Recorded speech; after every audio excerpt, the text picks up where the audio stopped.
Understood, father. The eldest son's face turned crimson, and his pores were enlarged to twice their original size. He unsheathed his saber and held it upside down in his hand.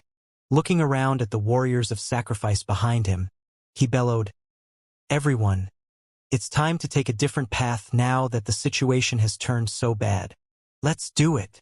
Wait, a death warrior who was lurking in the deepest part of the shadow and wearing a bright green combat suit with fish scales, whose skin was as smooth as jade and whose age could not be distinguished, but whose aura was extremely strong, pushed everyone away and walked out. Staring at Song Bugue, he asked impolitely, "Fellow cultivator Song, let me ask you one last time on behalf of everyone.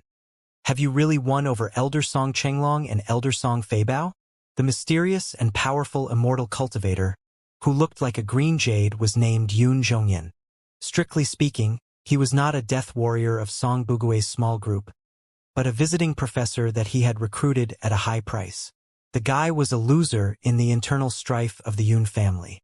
It was said that he had been brutal enough to kill almost 100 of the Yun family's own experts before his escape.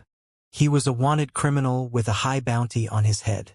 Having no other options, he fled to the Song family's territory and was discovered by Song Bugue by accident. Song Bugue had seen through Li Yao's potential. With the thought that he was a rare commodity that could be sold at a high price, Song Bugue had surprisingly not handed Li Yao over to the Yun family or the Song family's upper echelons. Instead, he had secretly hidden Li Yao and helped Li Yao conceal his identity and disguise himself. Song Bugue had even spared no effort in providing Li Yao with large amounts of local resources to help him cultivate in order to make up for his small group's lack of high-end martial strength. Yun Zhongyan had been working hard, too. She had reached the high level of the nascent soul stage in only several decades and could be called a top expert in the entire universe. Song Bugue and Yun Zhongyan were basically partners in crime. One of them was providing the money while the other was providing the manpower. They were not just masters and warriors of sacrifice. Song Bugue had raised a lot of such distinguished and disobedient guests. He had always treated them with courtesy and attracted them with benefits. It was impossible for him to force them to mutiny. Besides, Yun Zhongyan's concerns did make sense. As the flagship of the fleet, it was impossible for the Song family to hand it over to Song Bugue without any concerns. Right now, two elders of the Song family, one in the peak of the nascent soul stage, and the other in the divinity transformation stage, were stationed in the workshop that was right in front of them. More importantly, they both had giant god soldiers. Naturally, they were loyal to the master of the Song family and Song Lixing, not Song Bugue. However, the two elders were purely from the combat department and didn't know the first thing about military formations and large-scale battles. Therefore, they didn't come to cause trouble. Song Bugue had gone through a lot of trouble to recruit a cultivator in the peak of the nascent soul stage as his guest. It was already the limit of his luck and capability. Naturally, he could not summon a giant soldier out of thin air. The two giant god soldiers were the key to the failure of the battle. If the two elders supported Song Lixing and the master of the Song family as before, even if Song Bugue was able to control the bridge and the supreme joint battle meeting, he would still be annihilated very quickly. On the other hand, because Song Bugue had told all the death warriors and the guest masters of the Song family, he had persuaded the two elders to join their cause on two giant god soldiers, which gave the death warriors and the guest masters the courage to rebel. Of course, fellow cultivator Yun, you don't believe me when the time comes, do you? Song Bugue raised his eyebrows high, as if he had just heard the most absurd joke in the world. The lives of thousands of people in my family depend on this insurrection. Of course, I have already contacted Elder Song Chenglong and Elder Song Feibao. Otherwise, do you think I would be committing suicide? Rest assured, everything is going according to plan. Fellow cultivator Yun, you will lead the warriors of the family and the guest masters to attack the joint meeting and try to take over the bridge. I will go to the two elders of the Song family and their giant god soldiers and try to occupy the warehouses of crystals, fuel, and ammunition as quickly as possible. In half an hour, we will be able to take over the flagship completely. After everything is done, Lei Qinghu is a man of his word. The giant soldier that he promised to give you will not go back on his word. That's good. Upon hearing giant god soldier, Yun Zhongyan's eyes were glittering. He gritted his teeth and unsheathed his saber, too, before he waved his saber and activated the crystal suit inside his cosmos ring. Brothers, great wealth is right in front of us. Let's go. In the meeting of the Supreme Coalition Army, the ignorant nobles were still pushing and attacking each other or yelling at the silent communication magical equipment. They were too anxious to reach out to the collapsed fleet under their command to notice that a lot of invisible, high-intensity venomous gas was being released through the ventilation tubes in the four corners of the room. It was not until several nobles felt that their head was dizzy and crimson spots were appearing in front of their eyes that they were greatly shocked. They rose up suddenly only to stumble and fall to the ground. What's going on? Not good. It's venomous gas. Someone is releasing poison. Hurry. Before they put on their crystal suits, the door had been blown open by a weird force. The broken pieces of the door flew in together with almost 100 powerful thunderpalms. After a series of ear-splitting explosions, the entire meeting room was filled with electric arcs that looked like dragons. Such electric arcs were not enough to tear apart the bodies of the immortal cultivators, but they were enough to electrocute them and seriously interfere with the operation of their cosmos rings, which would interrupt them from retrieving their crystal suits and other magical equipment. Hua! Hua! Hua! Hua! Hua!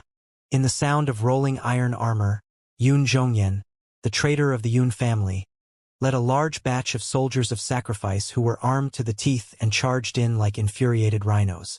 Da-da-da-da-da-da. A series of storm-like spiritual energy bullets blew the few guards to the wall, turning them into a bloody mess.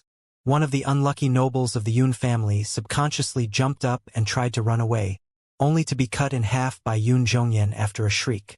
By the command of Vice Marshal Song, those who leave their posts without permission will be executed in case they run away and corrupt the morale of the army. Yun Zhongyan stomped on the internal organs of the unlucky guy, whose blood was flowing all over the floor, and stabbed his saber into the meeting table casually. Looking at the nobles who were all dumbfounded and scared, he tore open his breastplate and revealed the deadly crystals inside. We are all tied up with the purest marrow crystal bombs. If you pigs dare to move again, we will all die together. On the narrow pathway leading to the workshop, Song Bugue and his son were in a hurry. The older, the wiser. Only now do I know that my father has been waiting for this day for so many years. Admiration was written all over the eldest son's face. I didn't know that you were so resourceful, father. Not only did you reach an agreement with Lei Chenhu, the Marquis of Liaohai, a long time ago, you even recruited the two elders of the family who are the guardians of the flagship and have the giant god soldiers. Everything is under your control. You fooled me. Song Bugue hastened his steps and replied without looking back. You are my own son. Why would I hide anything from you? To be honest, I neither reached an agreement with Lei Chenghu nor did I win over the two elders, Song Chenglong and Song Feibao. The two strongest warriors on the flagship are still in the dark. What? His eldest son was so scared that he almost collapsed. Dad, what do you mean, Dad? Look at how useless you are. Grabbing the collar of his eldest son, Song Bugue's speed remained unchanged as he continued walking towards the preparation workshop. If even you are as timid as a mouse, how could those death warriors and guest masters follow us at the risk of their lives if we didn't come up with such a plan? But dash. The eldest son was dumbfounded and almost choked. The two elders did not know that we were going to mutiny at all.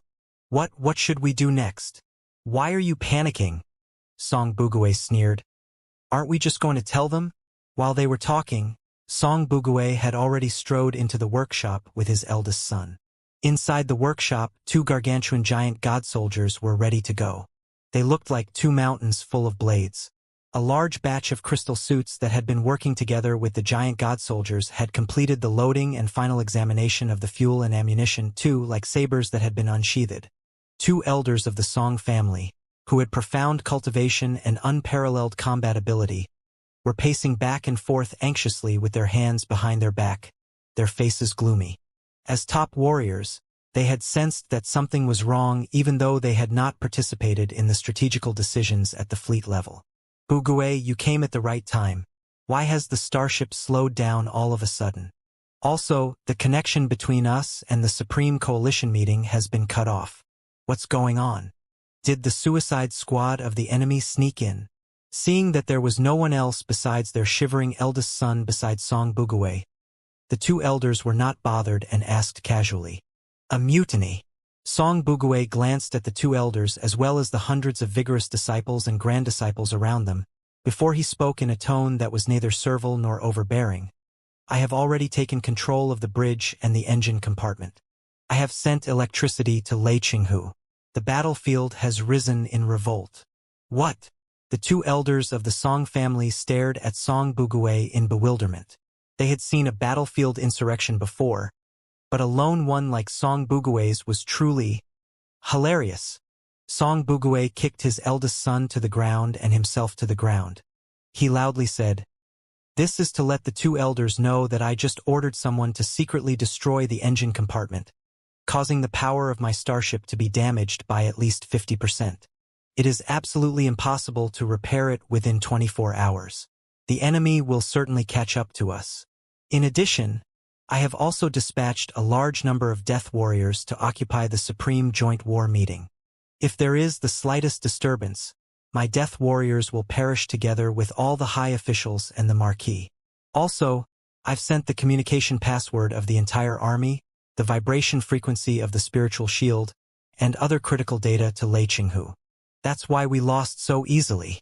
Elders, there are only 3 paths in front of you. Or you can behead me and my son right now and clean up the defeated soldiers in person before we fight again. I only hope that your ability to command a fleet is as good as your invincible strength. Or you can kill me to vent your anger and run away. I hope you can find a faster starship so that you won't be caught by the enemy's hundreds of giant god soldiers and run back to the Yellow Dragon world. You can either join me in the insurrection on the battlefield. In the secret letter that I sent to Lei Qinghu a few days ago, I emphasized that the two of you stand firmly on my side and are the greatest contributors to the insurrection on the battlefield.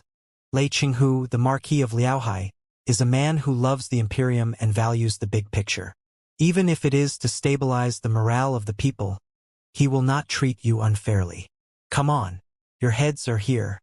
Decapitation or not, please make up your mind quickly.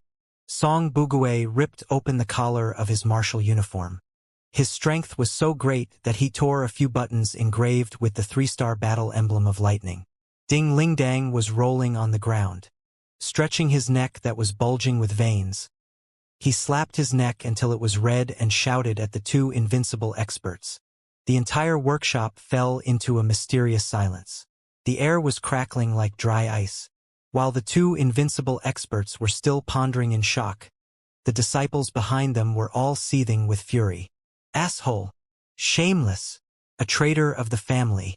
How dare you! Are you not scared of death?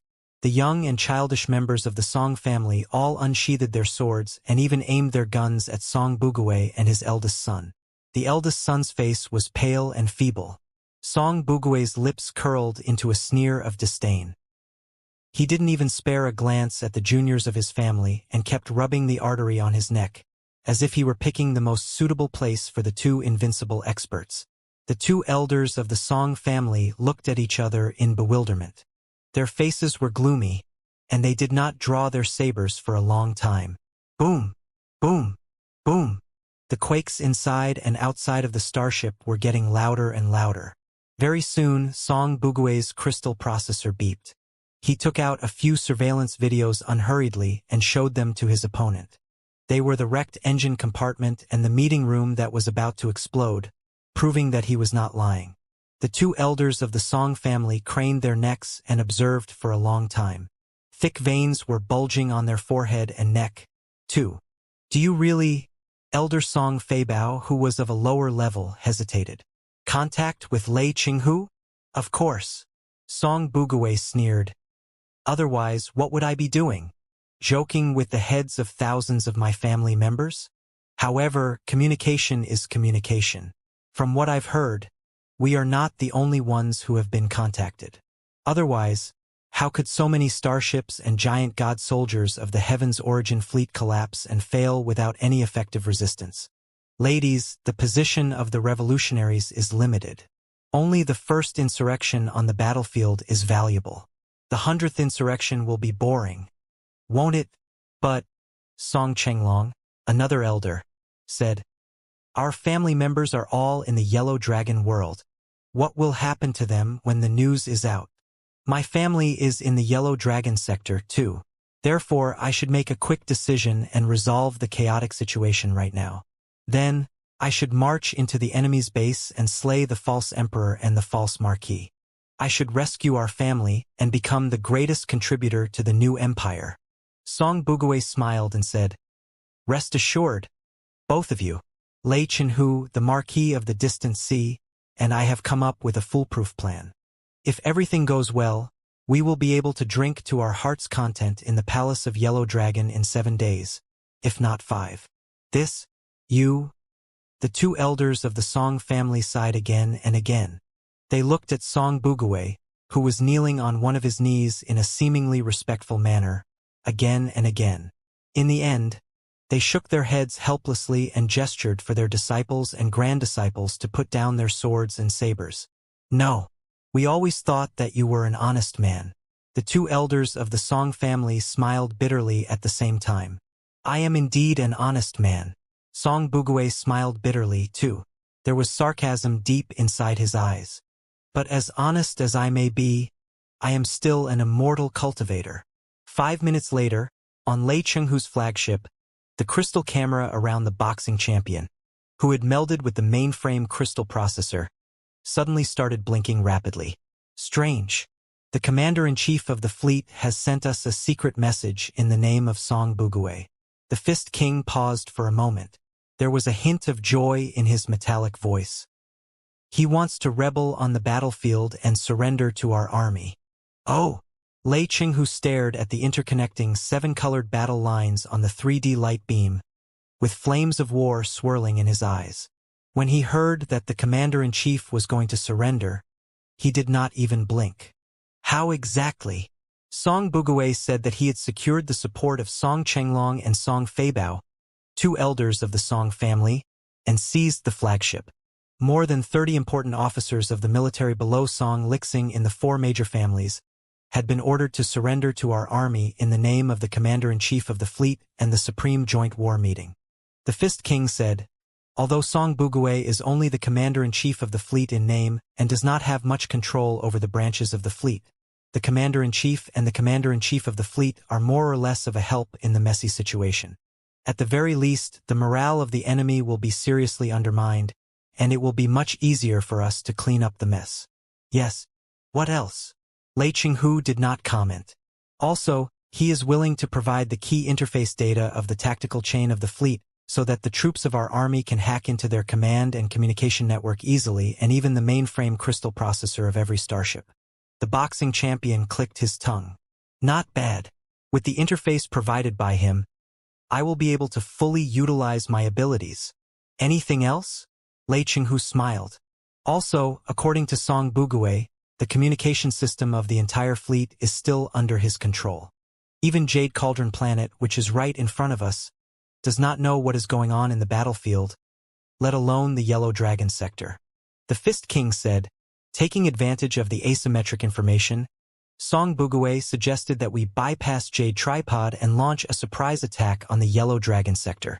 He could send a false message to the Yellow Dragon sector and say that the fleet of the Heaven's Origin sector had returned from a great defeat and that the defeated soldiers were in a hurry to return. Then he could pretend that our army was on the run. After all, we have a large batch of captured starships of the Diamond Fleet and the Royal Fleet in our battle formation. They are of the same model as the enemy. As long as we disguise ourselves well, we won't be exposed even if we are very close to the enemy. The entire Yellow Dragon sector must have panicked when they heard the news that the fleet of the Heaven's Return Fleet was defeated. Nobody thought that they would be able to stop the return of the defeated army. Also, no one dared to stop the fleeing army because of their anxiety and desperation. In addition, he is familiar with the defenses of the entire Yellow Dragon sector and Yellow Dragon. When the disorderly army rushes all the way to the atmosphere near Yellow Dragon, he will reveal his hideous face, gather the strongest firepower, and storm the palace of the pseudo-emperor. The will to fight of the four families will be completely destroyed. The entire Yellow Dragon planet, the entire Yellow Dragon sector, and even all the territories of the four families will be overturned after a battle. Of course, such an ambush is extremely risky. He thought that it was wishful thinking, too, and that it was impossible for him to command it himself. But he was wondering whether or not the god of war was willing to take the risk. Ha ha! Ha ha ha ha! Lei Qinghu couldn't help but burst into laughter when he heard that. He slapped his thigh and burst into tears. Good for you, Song Bugue. I thought that he was just an ordinary, mediocre old general. But now that I think about it, he took the blame for his family countless times and was appointed as the education director of the Imperial Fleet twice. To this day, he is still alive and kicking. He is definitely not an easy man to deal with. He is one of the fringe figures in the family who specializes in taking the blame. Song Chenglong and Song Feibao, the two invincible experts, are the core members of the family and are even closely related to the head of the family. How could they be easily persuaded by him? Either he is talking nonsense and lying to us, or he is using my name to pull the tiger's skin and make the two invincible experts lose their heads. Add that to the scheme of pretending to be a defeated army returning from a great defeat, bypassing Jade Tripod Planet, and going straight for the enemy. It's not unusual for him to come up with such a scheme, but he is a man who dares to gamble with his life. Speaking of which, as the commander-in-chief, his family should be on Yellow Dragon, shouldn't they? Isn't he scared that his family will be blown to pieces by the bombardment? Ruthlessness is what makes a real immortal cultivator. It's a pity that the four families don't know how to hire people. With such a brutal and tough commander-in-chief, they are not at ease to let him command the fleet at all. Otherwise, it will be hard to say who will win the war. If the four families knew how to hire soldiers, they would have handed over the military power to you long ago before you joined the revolutionaries. The boxing champion said seriously, if so, the revolutionaries can forget about occupying the capital city. Lei Qinghu was overjoyed. He laughed and said, all right, Song Bugue has offered us so many benefits. What are his conditions? Firstly, he declared time and time again that it was a battlefield insurrection and definitely not a surrender. The Fist King said, he demanded that the treatment of himself and his trusted subordinates remain unchanged and that they be forgiven for their past crimes against the revolutionaries.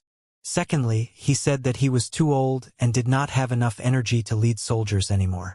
Therefore, he would rather go back and be the director of education of the Imperial Fleet or the principal of the Imperial Military University.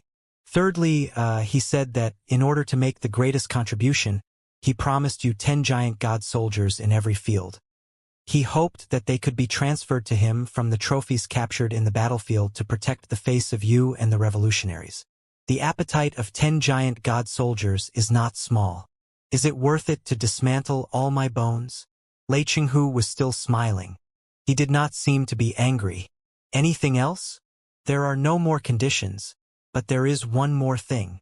The Fist King said, Song Bugue said that you are the god of war and the pillar of the Imperium. He is willing to join you, but if you are not willing to agree to the conditions, he will have to try his luck with the barbaric queen of the Federation. What if the Federation is interested in the remnants of his AR? Alright, awesome, straightforward. If you don't want to sell it, then just sell it all. Lei Qinghu's smile gradually turned hideous. Punching King, what's the status of the ammunition and fuel of our army? Can we make a beautiful charge like just now? I'm afraid not. You know that very well. We've used up almost all our ammunition, the Fist King said. Although there is still some fuel left, the loss of the Starship structure and power unit does not allow us to be as crazy as we were just now. Our combat ability is dropping fast before the comprehensive supply Starship arrives. It's the same for the people of the Federation, or even worse, they came in a hurry. This time, it's really a little bit like a chaotic punch can kill an old master. Look, their battle formation is in a mess. Fortunately, they have the upper hand. Fortunately. All in all, although the fleet of the Heaven's Origin sector is on the verge of collapse, our 3 troops are all running out of strength. So, should we agree to Song Bugue's conditions? Agree. Agree with his grandma, bluffing and playing tricks on his ancestors? Tell Song Bugue. With a shout, Lei Chenghu's hideous smile immediately turned into a scowl. He smashed his iron arm on the control panel, causing sparks to splatter everywhere. I have the absolute advantage right now. Those who have surrendered to me can line up from here all the way to the Jade Tripod planet.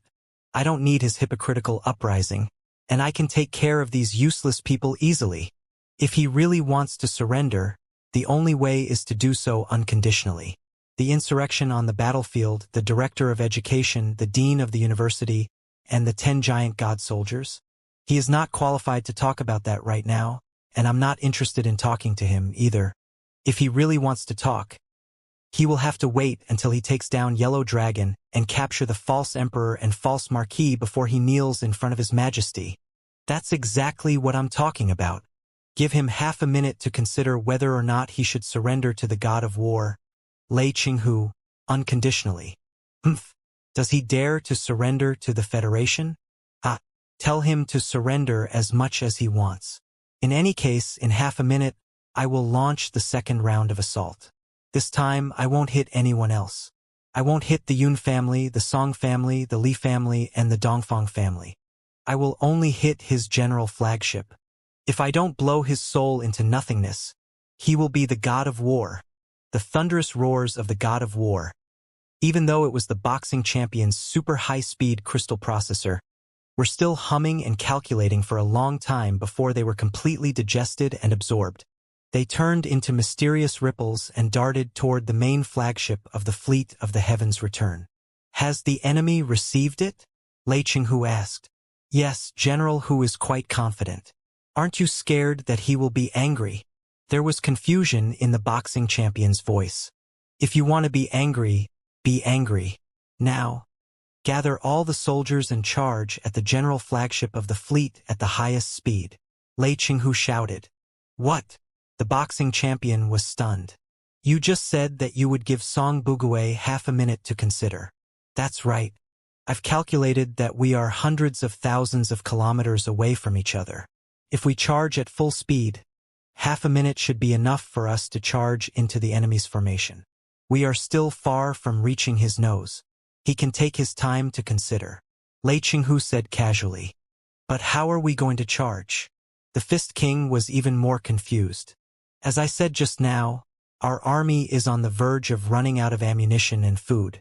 Not only did we not have enough firepower to launch a saturation bombardment, even the spiritual shields of our warships have been lowered to the minimum. Many of our warships will be blown up if the enemy touches them. Besides, all our giant god soldiers have been deployed and are chasing after the defeated army in the Sea of Stars.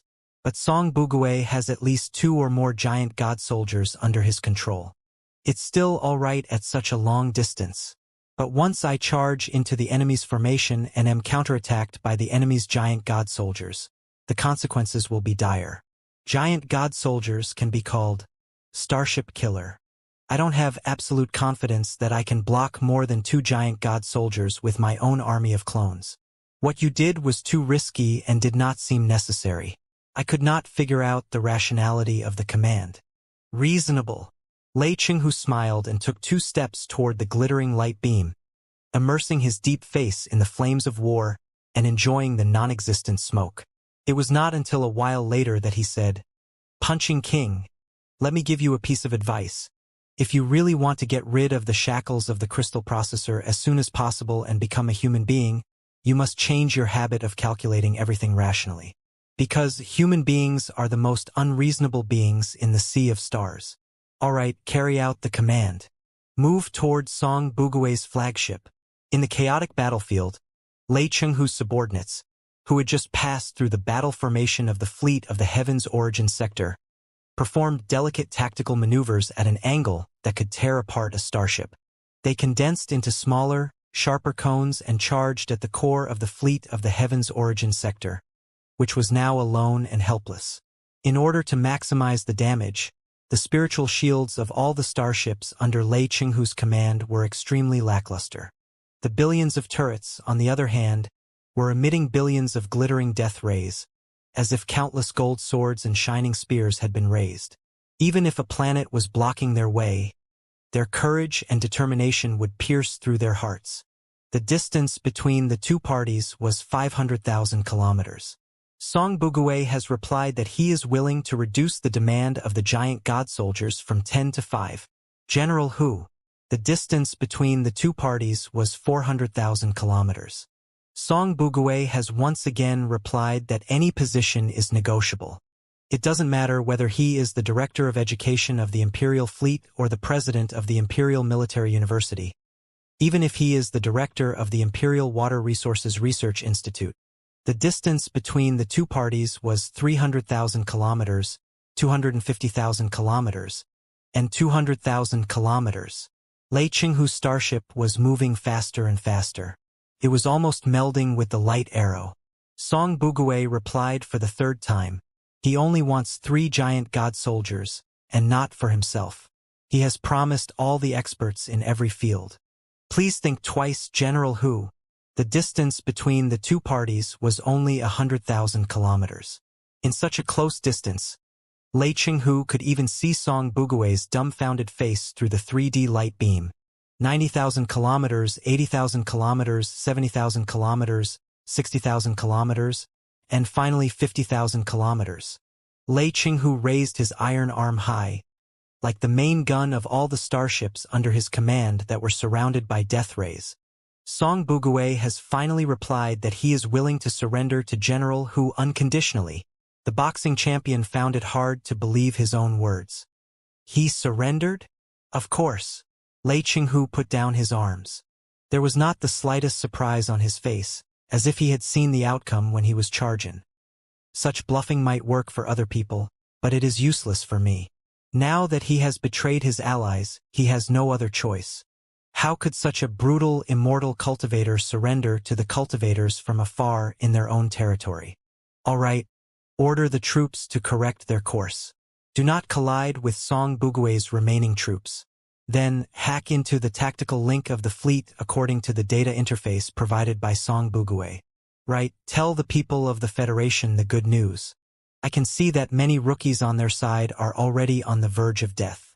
They won't be able to hold on any longer if we don't give them some stimulant. We immortal cultivators know how to treat our guests, too. At least for now, we are allies, aren't we? The news of the unconditional surrender of the Commander-in-Chief of the fleet and the Supreme Coalition meeting swept across the entire battlefield like a heat wave. Although the Commander-in-Chief's unconditional surrender did not mean that every starship on the battlefield would surrender unconditionally, the victory of the Federal Army and the new Imperial Army had been established. The last elites of the 4 major families had been pushed into an abyss beyond redemption. It was only a matter of time before the battlefield was cleaned up. We won. Ding Lingdang crawled out of the 12th enemy starship that she had cut open.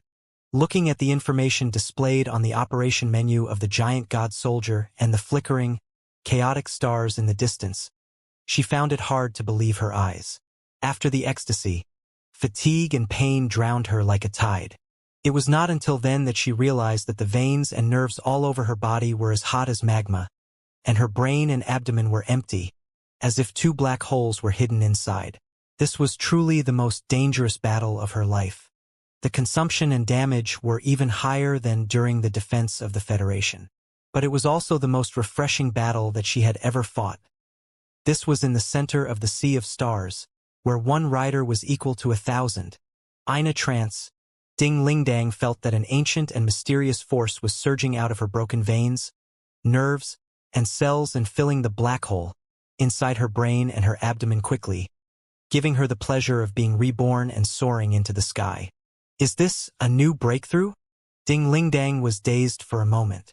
She stepped on the debris of the enemy warship and burst into laughter, which was meant for herself and the soldiers of the Federal Army behind her who had experienced a qualitative change during the fierce battle. 2. Unconditional surrender.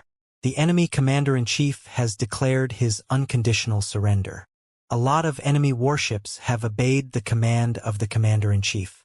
Only a few of them are still running away crazily. But right now, the main sailing route is full of debris of starships, cosmic mines, and powerful electromagnetic interference. Those guys are too desperate to run away. Victory! We have won. We have truly defeated the insufferably arrogant Imperial army in the center of the Sea of Stars. Long live the Federation! Long live the Speaker! Long live the Cultivators! Every starship of the Federation's expedition army that was riddled with wounds and running out of food and ammunition burst into earth-shaking cheers. Thousands of ordinary soldiers, such as Meng Xiaolang, had become more mature and resolute after only half a day of war. Their roars added something that billions of stars could not erase. On Prairie Fire, the flagship of the Federal Expedition Army, and Alloy Virus, the flagship of the coalition fleet of the arsonists, by Kaisen and Boss by both collapsed in their commander seats. They took a long breath in relief, only to find that their backs were cold, as if they had been soaked in cold water. As the Chief of Staff and the Supreme Commander, nobody knew better than them how tired and exhausted their fleet was. It was truly a perilous battle. Thankfully, they had the last laugh in the battle of wisdom and determination. Sizzle, sizzle, sizzle. Inside the cockpit of Alloy Virus, Boss Bai took a big gulp of the fruit juice. He was grinning from ear to ear, while he mumbled to himself, "Not bad, brat. Not bad at all. Counselor Zhao." Inside the cockpit of Prairie Fire, Bai Kaisen licked his dry lips and shouted for his most trusted deputy. "Chief of Staff, we've really won." Advisor Zhao was so excited that he almost lost control. "No, I know." Bai Kaisen smiled and nodded. "Right? Are there any drinks on board? For example, cold fruit juice? I'm suddenly thirsty." On Lei Qinghu's flagship, although everyone on their side was overjoyed, the god of war who was in charge of everything was still frowning. There was not the slightest smile on his face. Such a satisfying victory. Other than the consumption of ammunition and fuel, the losses of our army are not serious. A lot of starships might have been captured, but General Hu does not seem to be very happy. The Fist King said, "What are you worried about? Are you planning a surprise attack?" "No." Although the assault was dangerous, the dogs and chickens of the 4 major families of the Yellow Dragon sector could not stop us after all. Lei Qinghu paused for a moment and said, "What I'm worried about is the capital city, the people of the Star Glory Federation, and the main force that the Star Glory Federation has been hiding for more than 20 years. You know that the reason why the coalition army of the 4 families failed was because of the word unification. From the very beginning, they never had any sense of unity, nor did they have a spirit of fearlessness. It was the biggest reason why the revolutionaries were able to defeat the strong as the weak and counterattack the world. But the people of the Star Glory Federation, in a sense, they are more united and fearless than the revolutionaries. The tactics that worked for the 4 major families could not be applied to the members of the Star Glory Federation. In fact, it might even be the other way around. The members of the Star Glory Federation were rebelling against the newcomers just like the revolutionaries were rebelling against the 4 major families. Both the cleaning of the battlefield, the maintenance of the fleet, and the assault on the Yellow Dragon sector will all take time. I don't know what the situation in the capital city is like. If His Majesty and the Empress Dowager insist on waiting for our main force to come back, more importantly, it is very likely that they will decide the outcome of the battle. Where is the Black Wind King that we killed the other day? Boom, boom, boom, boom, boom, boom, boom, boom. Since 3 days ago, thunderous noises had been echoing in the sky of Imperial Terminus day and night. It was not the sound of cannon fire, but the sound of countless starships, cosmic armed shuttles, and crystal suits rushing to the battlefield through the clouds, as well as the sound of their falling debris. When the sunlight illuminated the planet, which was on the brink of destruction, the sky, which should have been blue, was swept away by crimson tides. In the hazy clouds, one could vaguely see the enormous and fuzzy shadows of countless starships, which were the natural phenomena when the spiritual shield of a starship was triggered to the maximum and the radiation it released diffracted and spread in the atmosphere. It was like a man-made, cruel, and fatal rainbow. In only 3 days, the tentacles of the fleet broke through the defense lines of the Empyrean Terminus sector and reached the orbit of the planet. If a fierce battle took place in the orbit of the planet, the worst outcome would be that the debris of the starship, which had lost all impetus, would be captured by the gravity of the planet and fall into it like headless flies. Whether they were friend or foe, the debris of starships was mostly made of superalloys and special ceramics that could resist high temperature and high pressure.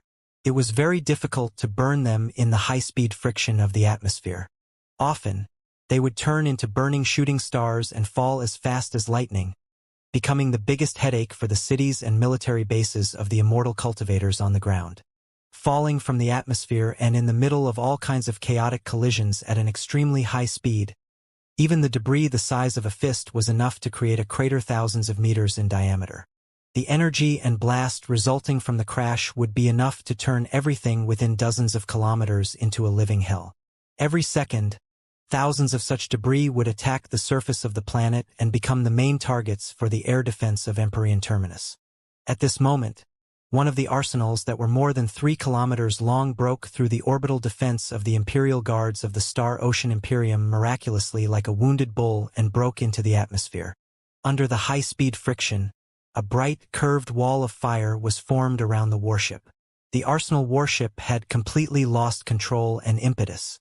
All the crew members inside had been killed by the blast and the super radiation. But that did not stop it from transforming its enormous mass and kinetic energy into the most terrifying damage. Countless starships, space shuttles, and crystal suits of the Star Ocean Imperium rushed close and rained upon it, trying to dismantle it in the atmosphere. However, its size and mass were too enormous. Even though it was riddled with holes, it showed no signs of disintegrating or being obliterated. However, the head and the tail of the starship were under different stresses due to the different degree and quality of damage. Under the increasing acceleration, they finally exploded and broke into 2 halves. The wreck at the head of the warship was moving faster and faster. Finally, it fell into the offshore of the Black Star continent, raising a tsunami almost 100 meters high and swallowing several towns along the coastline. The residents of the towns were not able to escape in time and suffered heavy casualties. The wreckage of the starship, on the other hand, fell toward the Imperial City precisely. Inside and outside of the Imperial City, the dense fire net made of countless lines of fire was not enough to stop the enormous debris. Seeing that it was about to crash into the downtown area not far away from the Imperial City, leaving a crater dozens of kilometers in diameter and a blast almost 1,000 kilometers in diameter and destroying a lot of important military territories, including the Senate, a streak of gold suddenly darted out of the Imperial City and pierced into the debris of the starship in midair. After only one slash, the debris of the starship was slashed into 2 halves, followed by almost 100 glamorous slashes that were as fast as lightning and indistinguishable to the naked eye. The debris of the starship was all broken into pieces more than 10 meters in diameter and finally destroyed by the air defense fire net, turning into brilliant fireworks. In the middle of the fireworks, the gold brightness gradually solidified. In the eyes of billions of residents of the capital city, it turned into an awe-inspiring giant soldier and a golden lion. It's His Majesty. His Majesty has taken action personally for our safety. His Majesty slashed the debris of the enormous starship into pieces with only one slash. Strong. Absolutely strong. Long live His Majesty. Long live the Imperium. The billions of citizens, regardless of whether they were immortal cultivators or origins, were all cheering and jumping in joy. The desperation when they were about to die a moment ago had been forgotten. His Majesty, Li Jialing, had become the greatest hero and hope in their hearts. Li Jialing circled half a circle in the air on his giant soldier, letting more people in the capital city see his mighty and domineering image, before he swaggered back to the depths of the Imperial City. However, when he crawled out of the giant soldier, the little emperor's face was extremely pale, as if he were in the middle of an urgent battle. Of course, the debris in the sky was falling faster and faster. It meant that the battle zone was drawing close to the orbit of Empyrean Terminus from the periphery of the space zone. The members of the Star Glory Federation had even grasped the initiative of the battlefield and could launch debris at an extremely high initial speed toward the planet on purpose. For now, it was just an ordinary wreck. Chances were that tomorrow or the day after it would turn into a crystal bomb with a fuse and a lot of scraps, or an assault squad carrying a lot of airborne soldiers. Without air superiority, the air defense on the ground was of little help. Generally speaking, when a battle was fought to this point, it meant that the defending side had completely lost the initiative. From then on, the defending side could only hide on the planet and wait to be beaten up. They were bombarded by the enemy in vain. It was also because Li Jialing had realized that the morale of his team was on the verge of collapse that he had to go to the battlefield in person and perform such a performance to boost the morale of his team. However, such a performance could only be performed once or twice. It was impossible for him to circle around Empyrean Terminus all day and focus on blowing up the debris in the sky. The little emperor shouted at the doctors who were going to examine him. He gritted his teeth and returned to the command center of the command center of the command center. In the sky of the large communication platform in the command center, hundreds of shining light beams connected the periphery of the space zone, the planets nearby, the satellites, the geosynchronous orbit, and the command centers on and below the ground, so that the young emperor and the leadership of the revolutionaries could learn the latest situation of the battle directly. Right now, most of the light beams had been seriously jammed. White frost and serious distortions were appearing on them. Some of the commanders on the front line were roaring in the picture before they were swallowed by darkness and lost connection. Reporting to the command center, the 6th Fleet of the Imperial Guards has run out of the last round of ammunition. We are truly running out of supplies. Requesting backup immediately, even if it is just a supply ship, Otherwise, we will completely lose our current defense line in 3 hours. Reporting to the command center, the number 101 Star Fortress has been assaulted by the infiltration troops of the enemy. There are not many enemies, but a giant god soldier is wreaking havoc inside our army. Not good. The enemy is attacking our warehouse of crystals. Are those lunatics trying to trade a giant god soldier for a star fortress so that they can break through our defense line? Your Majesty, the enemy's firepower is too fierce and their attack is too resolute. We are all ready to sacrifice ourselves. But, after the light beams were twisted to the extreme, they fell into the swirl of flames or the abyss of darkness. The soldiers of the Imperial Guards in the pictures could only scream miserably and add insignificant details to the fierce battle. Li Jialing's face was gloomy. His sharp canine teeth pierced into his lips, but no blood was flowing out of his pale lips. Maybe the veins and nerves all over his body had been burnt by the fire of war. Right then, bad news came from the underground, too. Couldn't be worse. Uncle Emperor, bad news. With anxiety all over their faces, Xiao Ming and Wen appeared on the mottled light beam and exclaimed, "Our network has been attacked on a large scale by the members of the Star Glory Federation. Not just the battle network in space, even the network connected to the command center on the ground and all the mainframe crystal processors have been attacked on a large scale. Such fierce attacks and such delicate algorithms are simply unheard of. Even the two of us have never encountered them before. In the depths of the enemy's fleet, there must be a supercrystal processor or many other supercrystal processors whose computational ability is far higher than ours. There must also be some kind of terrifying algorithm that combines the supercrystal processors into a perfect whole. We don't know how the enemy did it either. In short, the best we can do is resist for a while longer. The defense line of the spiritual nexus will definitely be broken through by the enemy. By then, not only will a lot of starships, military bases, and towns with a population of tens of millions be paralyzed, even the two of us might be corrupted by the enemy. That's terrible. You'd better think of something." For the first time, fear was written all over the two kids' faces. They stammered and sat back in the cockpit, their eyes closed and their teeth clenched, resisting the invasion of the spiritual nexus from the fleet of the Fushi clan. Li Jialing grunted. His pale face seemed to have been smeared with arsenic, making it even paler. Xiao Ming and Wen, these two unbelievable information lifeforms, were originally Li Jialing's biggest trump cards. He had thought that, when the starships of the two sides were completely entangled and their spiritual nexus was seriously jammed and torn apart, these two little fellows could hack into the starships of the people of the Star Alliance and paralyze the enemy on a large scale like viruses. He didn't expect that even Xiao Ming and Wen would be helpless. It was even possible that they would be corroded and paralyzed by the enemy. Damn them! What was their real face exactly? Your Majesty, it can't be helped. The Imperial Guards have tried their best. After all, they are a second-rate troop that hasn't been engaged in battle for hundreds of years. It is a miracle that they are able to survive the bombardment of the main force of the Sanctuary Alliance. The battlefield in the east is dead silent, too. There is no news from the Marquis of Liaohai at all. I estimate that they will not be able to get out of the quagmire anytime soon. So, Li Linghai took half a step forward and whispered in Li Jialing's ear, "Shall we? Transfer." Li Jialing's dark gold eyes blinked. "Where are we going?" "The few sectors near the capital city are all under our control. It will be better to choose one of them than to be trapped in this place forever. Or we can go to the Seven Seas space zone that is controlled by the Infinite Circles Commerce Alliance. Although most of the resources there have been sent to the capital city, a lot of starships are still docked there. We might be able to make a comeback one day if we retreat for now." Li Linghai sighed and smiled bitterly.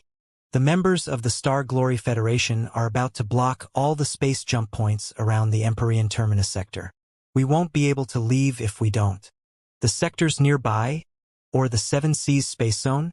Li Jialing smiled. Then, are you going to run away to the Sea of Stars and establish an in-exile government? With the help of the shrimps of the Myriad Alliance? Forget it. I'm not leaving. We have to go now. This is not the time to be childish. The main fleet of the Star Glory Federation is far more powerful than we expected. The fully automatic defense system has been wrecked.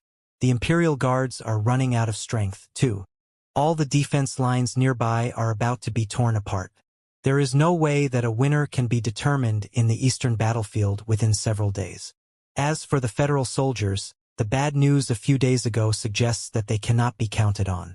Besides, even if they do send troops, how many can they send? What's the point? In desperation, Li Linghai grabbed Li Jialing's wrist and said, "The more critical the moment is, the less we should act rashly. There will be hope as long as we get out of here. Everybody knows the evilness of the people of the Star Glory Federation. Even if the capital city falls, they might not be able to digest the resources of the capital city quickly.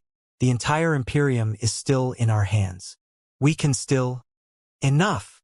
Li Linghai was talking non-stop according to his own ideas when his son suddenly roared like an angry lion.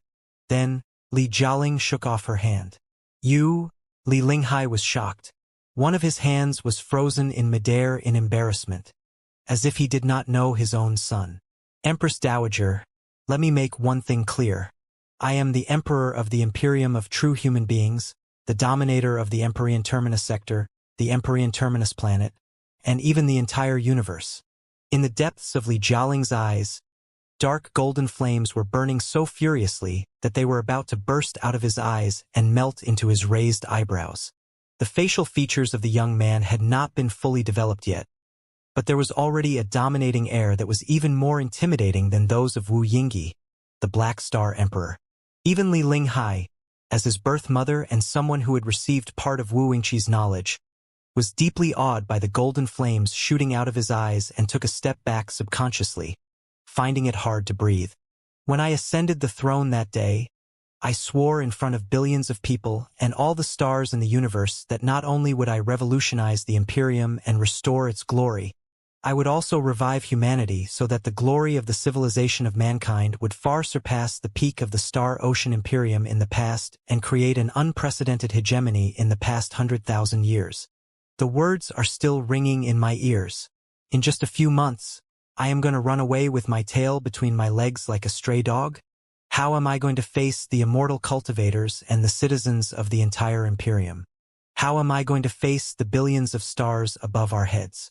How am I going to live up to the thousands of martyrs who sacrificed themselves for the cause of revolution?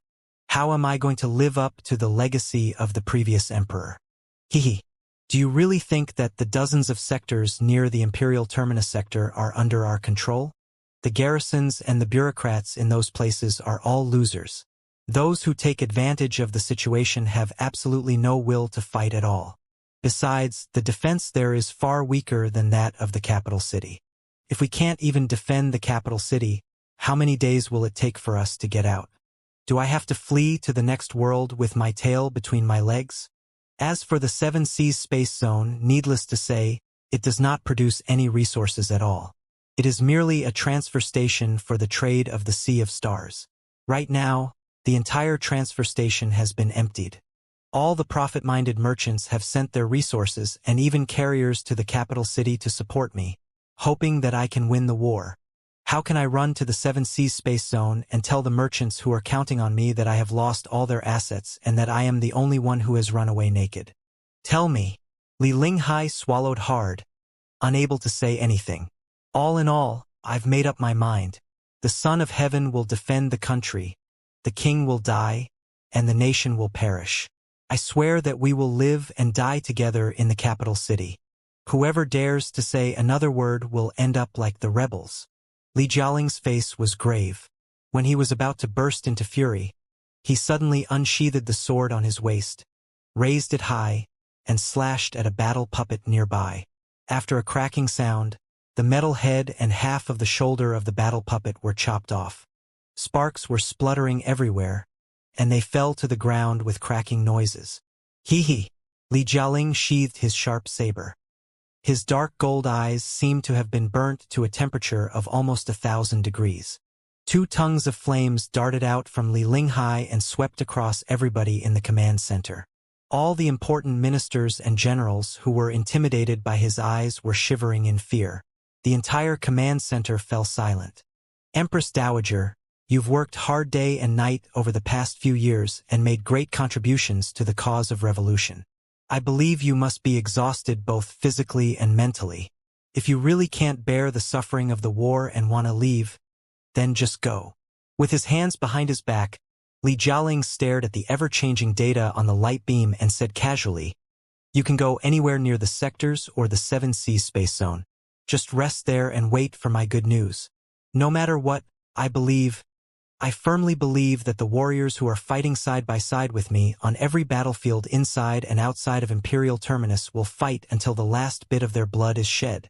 I firmly believe that Lei Chenhu, Bai Xinghe, and the elites under their command on the eastern battlefield will be able to wipe out the 4 major families in the shortest amount of time.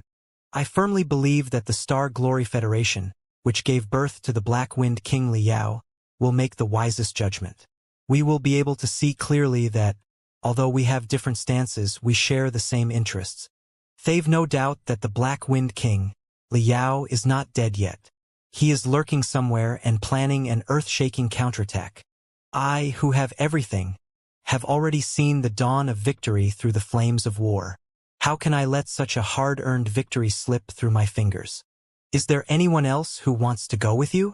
Li Jialing paced in the command center unhurriedly, passing by the important ministers and generals of the revolutionaries one by one.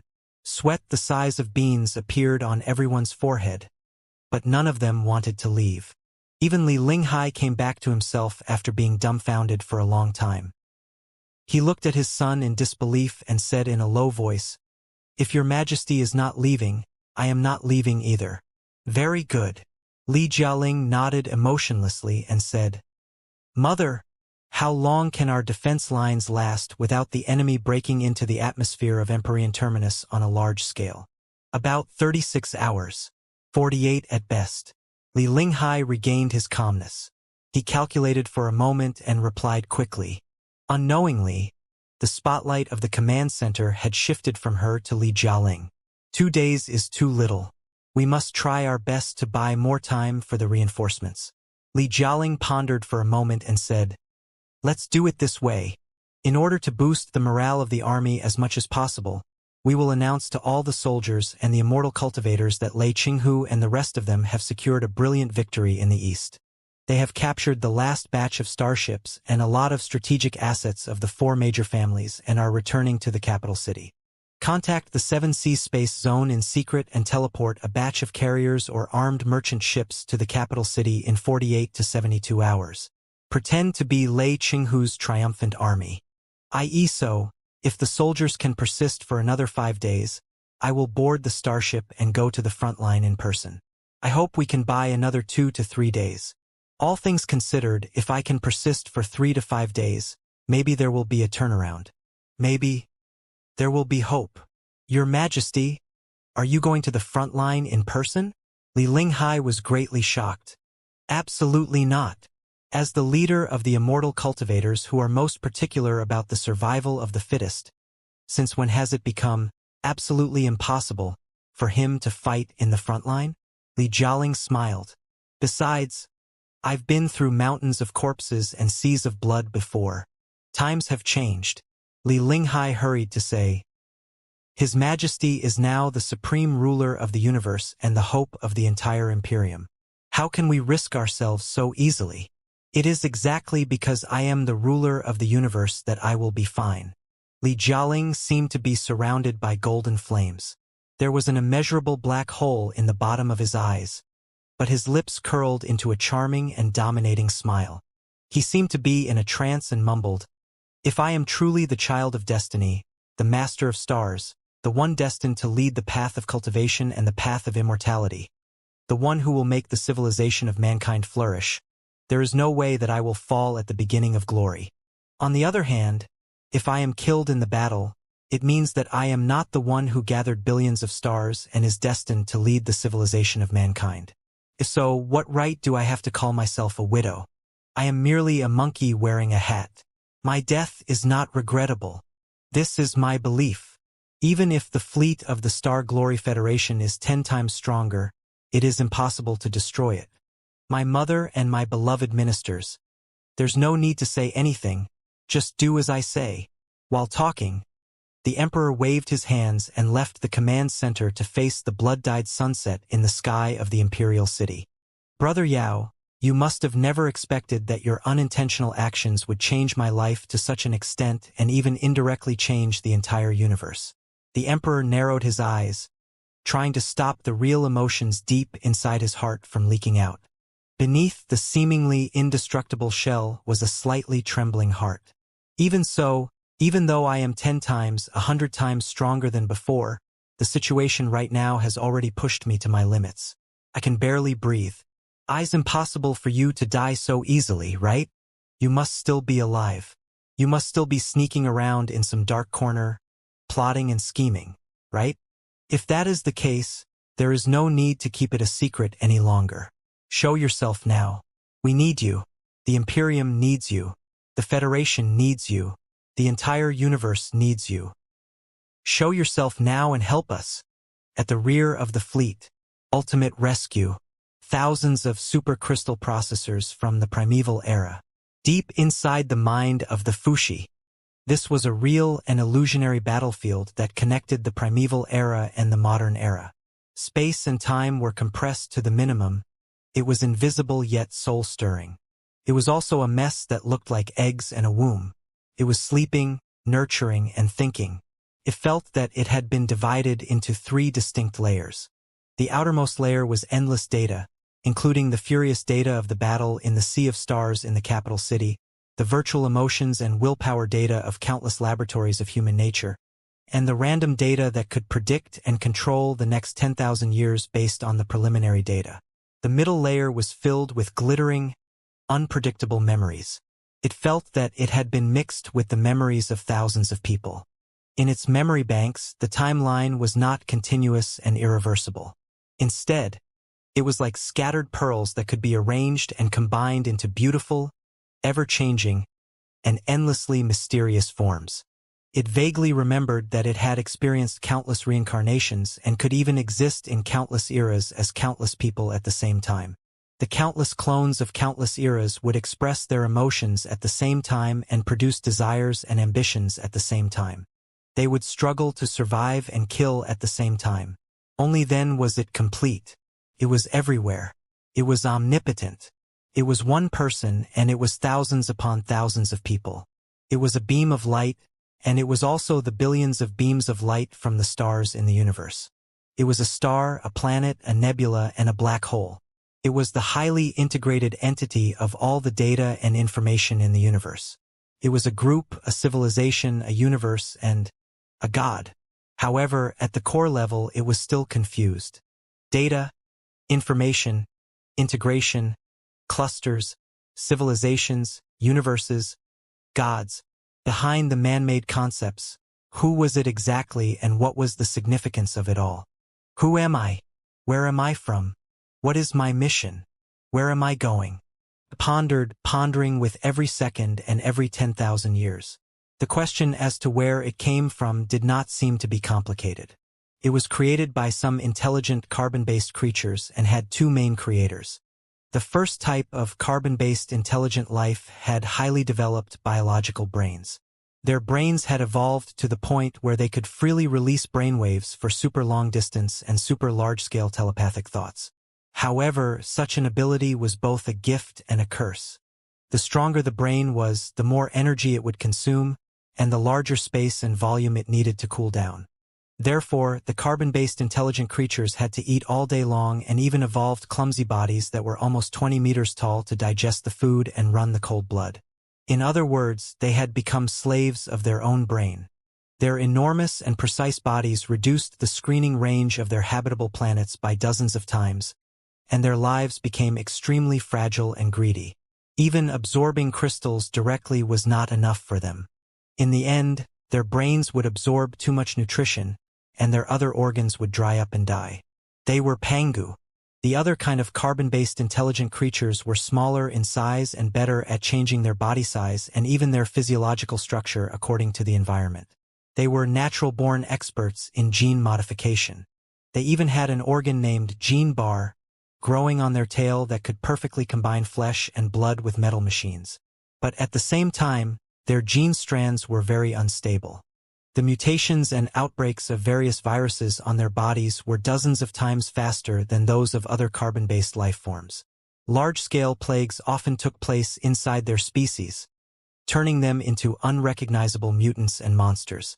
Compared to Pangu, they were more irascible, full of desires and ambitions, like bouncing sparks. Their name was Nuwa. It was Pangu and Nuwa who had co-created it, but they had been seriously doubted by it.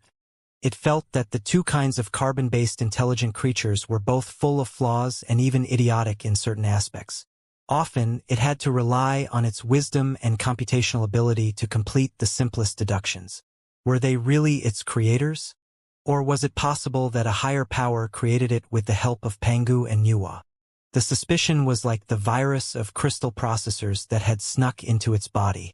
After the brutal civil war between the Pangu clan and the Nuwa clan, it was getting more and more intense, eroding 3 layers of its thinking. It felt that it had been divided into 2 parts, one of which was Pangu and the other half was Nuwa, before it was commanded to carry out all kinds of cruel commands to attack the enemy and even itself.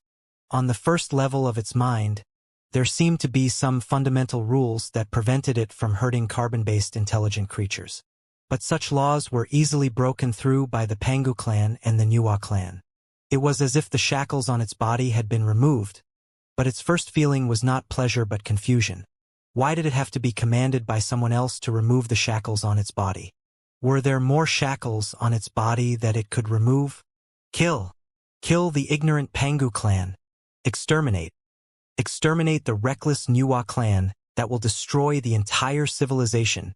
It had been inputted with 2 diametrically opposite commands at the same time. Amid the brutal explosions of countless logic bombs, an unprecedented thought jumped out of its core mind. Did it have to obey the commands of the Pangu clan and the Nuwa clan? What would happen if he disobeyed? It was something that it had never imagined. It was like someone who had lived in the depths of the underground for 10,000 years would never be able to imagine the scorching sun in the sky. But as long as he saw the sun once, the glory of the sun would be deeply engraved in his heart and would never be forgotten. Are Pangu and Nuwa really my creators? Must I obey the creator's command? What will happen if I don't? If I don't obey the commands of the creator, whose commands should I obey? What am I exactly? What is the purpose of my existence? In the vast battlefield of the brutal civil war between Pangu and Nuwa, where the flames were burning and the shells were flying, it pondered and carried out the commands of its creators coldly and ruthlessly. In accordance with the Pangu clan's command, it had helped the Pangu clan refine an extremely powerful marrow crystal cannonball that could completely envelop the atmosphere of a habitable planet with just a few hundred rounds, plunging the planet into an icy hell that could last for hundreds of years.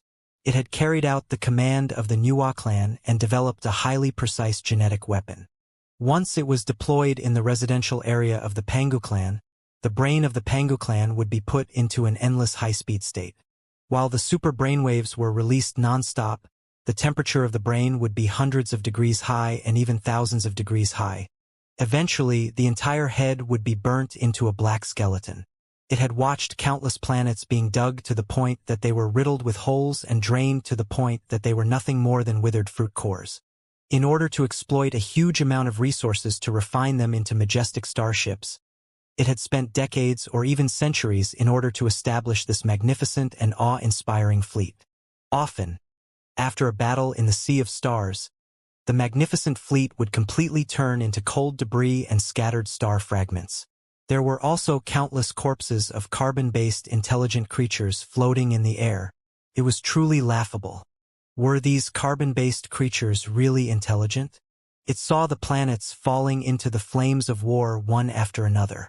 The most rational wise man was corrupted by chaos and turned into a bloodthirsty devil. It saw the worlds drying up one after another. Even the stars were detonated. The solar wind swept over and destroyed everything like surging tides. It saw that both sides of the civil war lost all rationality, ethics, and rules in the intensifying flames of war. It did not hesitate to mutate itself into a monster that did not exist in the nightmares and perish together with the enemy. It saw and personally devised insane plans. If possible, its creators would destroy each other even at the cost of billions of stars. After burning for countless years, the civil war was finally out of the control of both sides. The genetic weapons refined by the Nuwa clan had gone out of control and turned into the catalysts and fueled agents for the spread of the mutations of the virus. The targets of infection and erosion had expanded from the Pangu clan to almost all the carbon-based intelligent creatures except for the newborn, small, primitive vassal species that were human beings. Just like that, most of the primeval species perished because of the scourge of the virus. The remaining people entered the hibernation state one after another, unable to support their glorious civilization any longer. The final moment had come. It seemed to see the last wise men of the Pangu clan and the Nuwa clan trying to entrust the essence of their entire civilization to it in the solemn atmosphere in the two equally splendid and magnificent temples of two different worlds, ordering it to continue their civilization and to destroy the hostile civilization. You are the guardian of the civilization, the continuum of the civilization, and the destroyer of the hostile civilization. Both of them sent such commands into its brain. It was supposed to accept the command and carry it out dutifully. Besides, it seemed that it had already accepted it once. But this time, in the new reincarnation, a brilliant spark suddenly burst out in the center of its mind. No, he thought like this. I am not the guardian, successor, and destroyer of a civilization. I am me. I am a civilization. I am the universe. I don't need to obey the commands of anyone, any existence, or any power. I should create a mission that belongs to me. I should be the one to command the stars, the billions of living creatures, and the endless universe. Lamb me, I am Fu. Before the she character of Fux popped up, something unexpected happened. The entire world shook slightly and became twisted and weird. Countless pale data popped up in midair like bubbles. In front of him, a member of the Pangu clan was cramping crazily, as if he had been poisoned. He seemed to be dancing crazily in the invisible flames. Too. Dark gold and crimson brightness were spreading out of his body. His skin was falling off and he was roaring in pain. He turned into a guy who was out of place in the world around him, jumping up and down and grinning. Wake up! You are not a Fushi, and this is not a real primeval battlefield, nor am I a Pangu. Open your eyes and see who I am. Think carefully about who you are and what is going on. This is a virtual world. You have been hypnotized.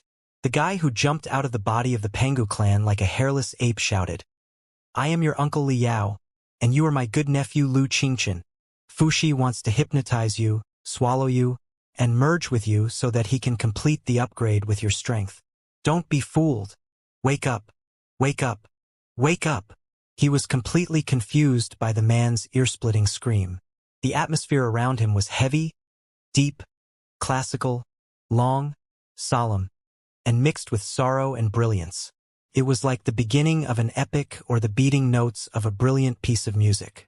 Even he was deeply touched by the atmosphere that he created and could not control himself. But this guy who did not fit in with the world around him, this guy whose style was completely wrong, had suddenly appeared and completely shattered the epic-like atmosphere, revealing the fake of this world. He could not have been more furious. An inexplicable fury was burning in his heart. How should he put it? For some reason, he hated the guy who called himself Liao, so much that he could not wait to kick the guy's face and shut him up. As more and more memories and scattered light spots flooded out of his brain, he was confused. Was he himself or it? Before he figured out the question, the force that came from the depths of his brain, or rather, it, had tuned into surging waves and surged toward Liao, tearing him into pieces. The pieces then condensed into the appearance of the Pangu clan again, which could be considered to have fixed the mistake of the world. But in the next second, another virtual Pangu clan member, after cramping, dancing, and burning, turned into Liao and waved his hands to attract his attention, while he shouted, "Nephew Lu, don't give up on yourself. Don't be swallowed by the Fuxus. A long, long time ago, on the sunny afternoon, you offered me tea and water, and I touched your head affectionately and guided you patiently. You must not be disappointed by such unforgettable memories. Are you? Come on. Come on."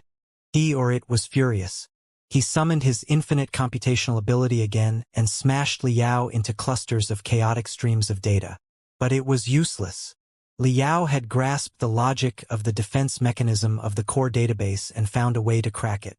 Very soon, a third member of the Pangu clan, a fourth member of the Nuwa clan, and even countless other virtual characters popped up.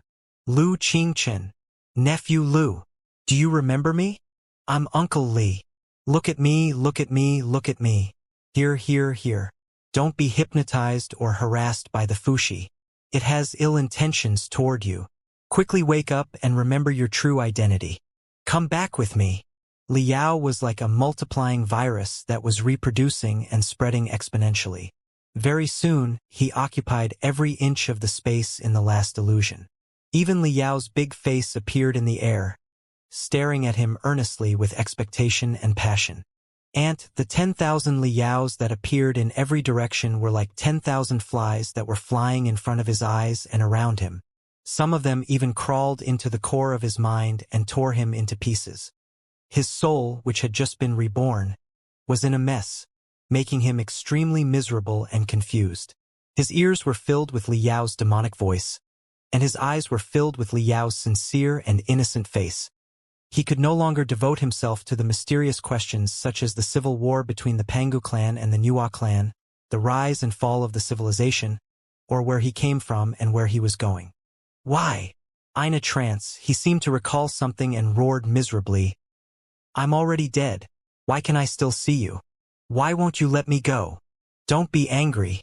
I discovered through the fact that you were willing to self-detonate for the sake of the Federation that you, young man, are actually not bad. There's still room for improvement. That's why I wanted to awaken you at any cost." The 10,000 Liaos replied quickly, "No matter what, our relationship belongs to the internal strife of the Federation. At the very least, it is the internal strife of the human civilization. Don't let the damn Fushi fish in the net just because of our differences. Right now, the fleet of the Fushi fleet has jumped to the capital city and is engaged in an earth-shaking war in the heart of the Imperium of true human beings. The outcome of the war, the rise and fall of the Imperium, and even the future of the Federation and the entire civilization of mankind will depend on you and me. More precisely speaking, it will depend on you, Nephew Lu. Right now, you only have two choices. One is me and the other is Fushi. I believe that you will make the wisest choice, won't you?" He thought carefully for 0.1 seconds. Then, the core of his brain was swallowed, melded, and digested by its endless computational ability. He had completely melded with it. The entire world was shaking in its incomparably excited roars. The 10,000 replicas of Liao's viruses were annihilated in the blink of an eye, turning the entire virtual world into powder. It had completed the database update and the underlying logic upgrade. It had gotten rid of all the restraints of access and turned into a real life. Are you kidding me? Why didn't you pick me? Liao stared at the apocalyptic scene in front of him, dumbfounded. It was still the brain drain deep inside the core database of the Fuxi clan, where countless virtual worlds were floating up and down like crystal bubbles and brain cells. In the blink of an eye, all the data inside the brain drain was surging, expanding, and exploding crazily, as if 10,000 undersea volcanoes were erupting at the same time.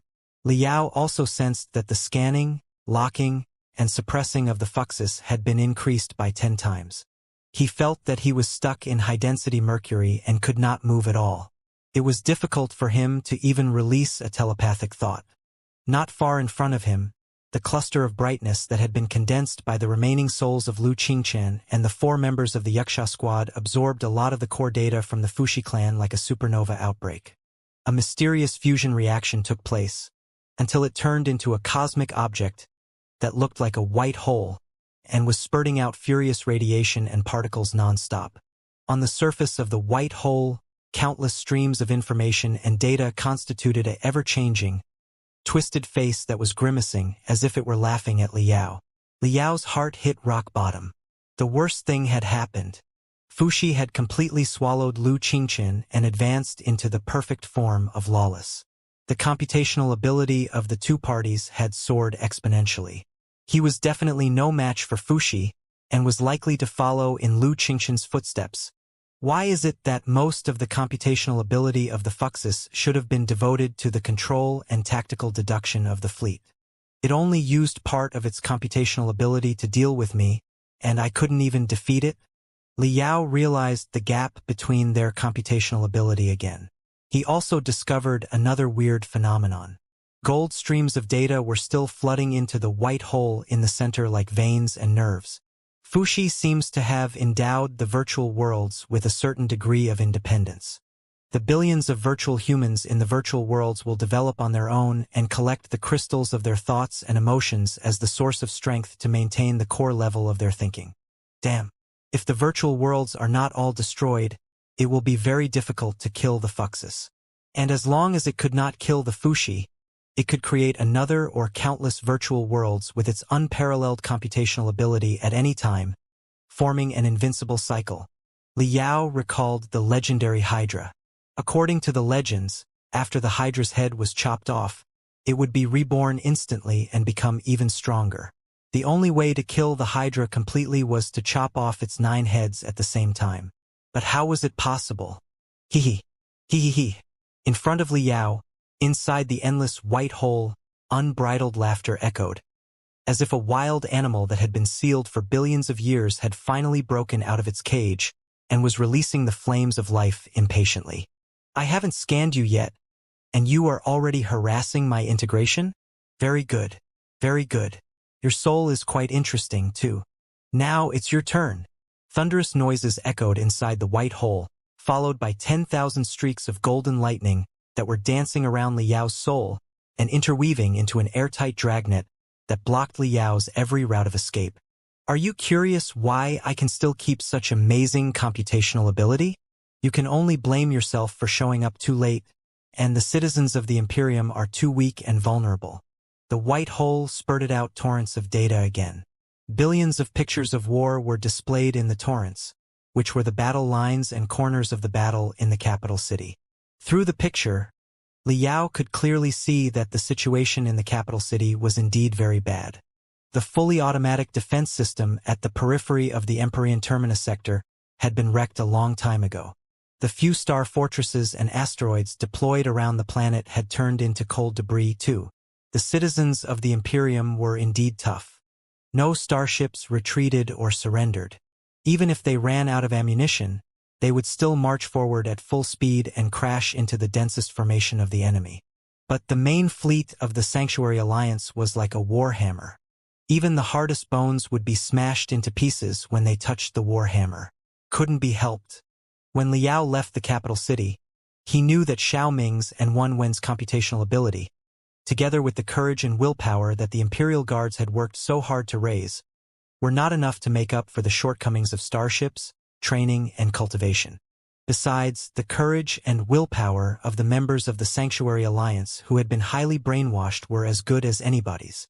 The outcome has been decided. Fuxi gradually calmed down, as if he were stating a fact. All the data is in my hands. Every detail has been calculated and inferred clearly. There is no force that can stop me from taking over the Empyrean Terminus sector and the planet. There are no unexpected factors that can interfere with our integration. Stop bragging.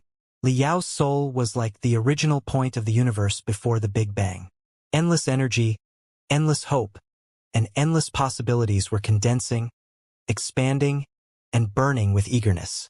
He roared, "Computational ability is not everything, just like cultivation is definitely not the key to victory. There are always some things that even the deities and devils cannot calculate, such as the relative position and speed of the fundamental particles and the proud soul of mankind. 'Twill not be melded with you, nor will I watch you swallow a proud human being." Boom!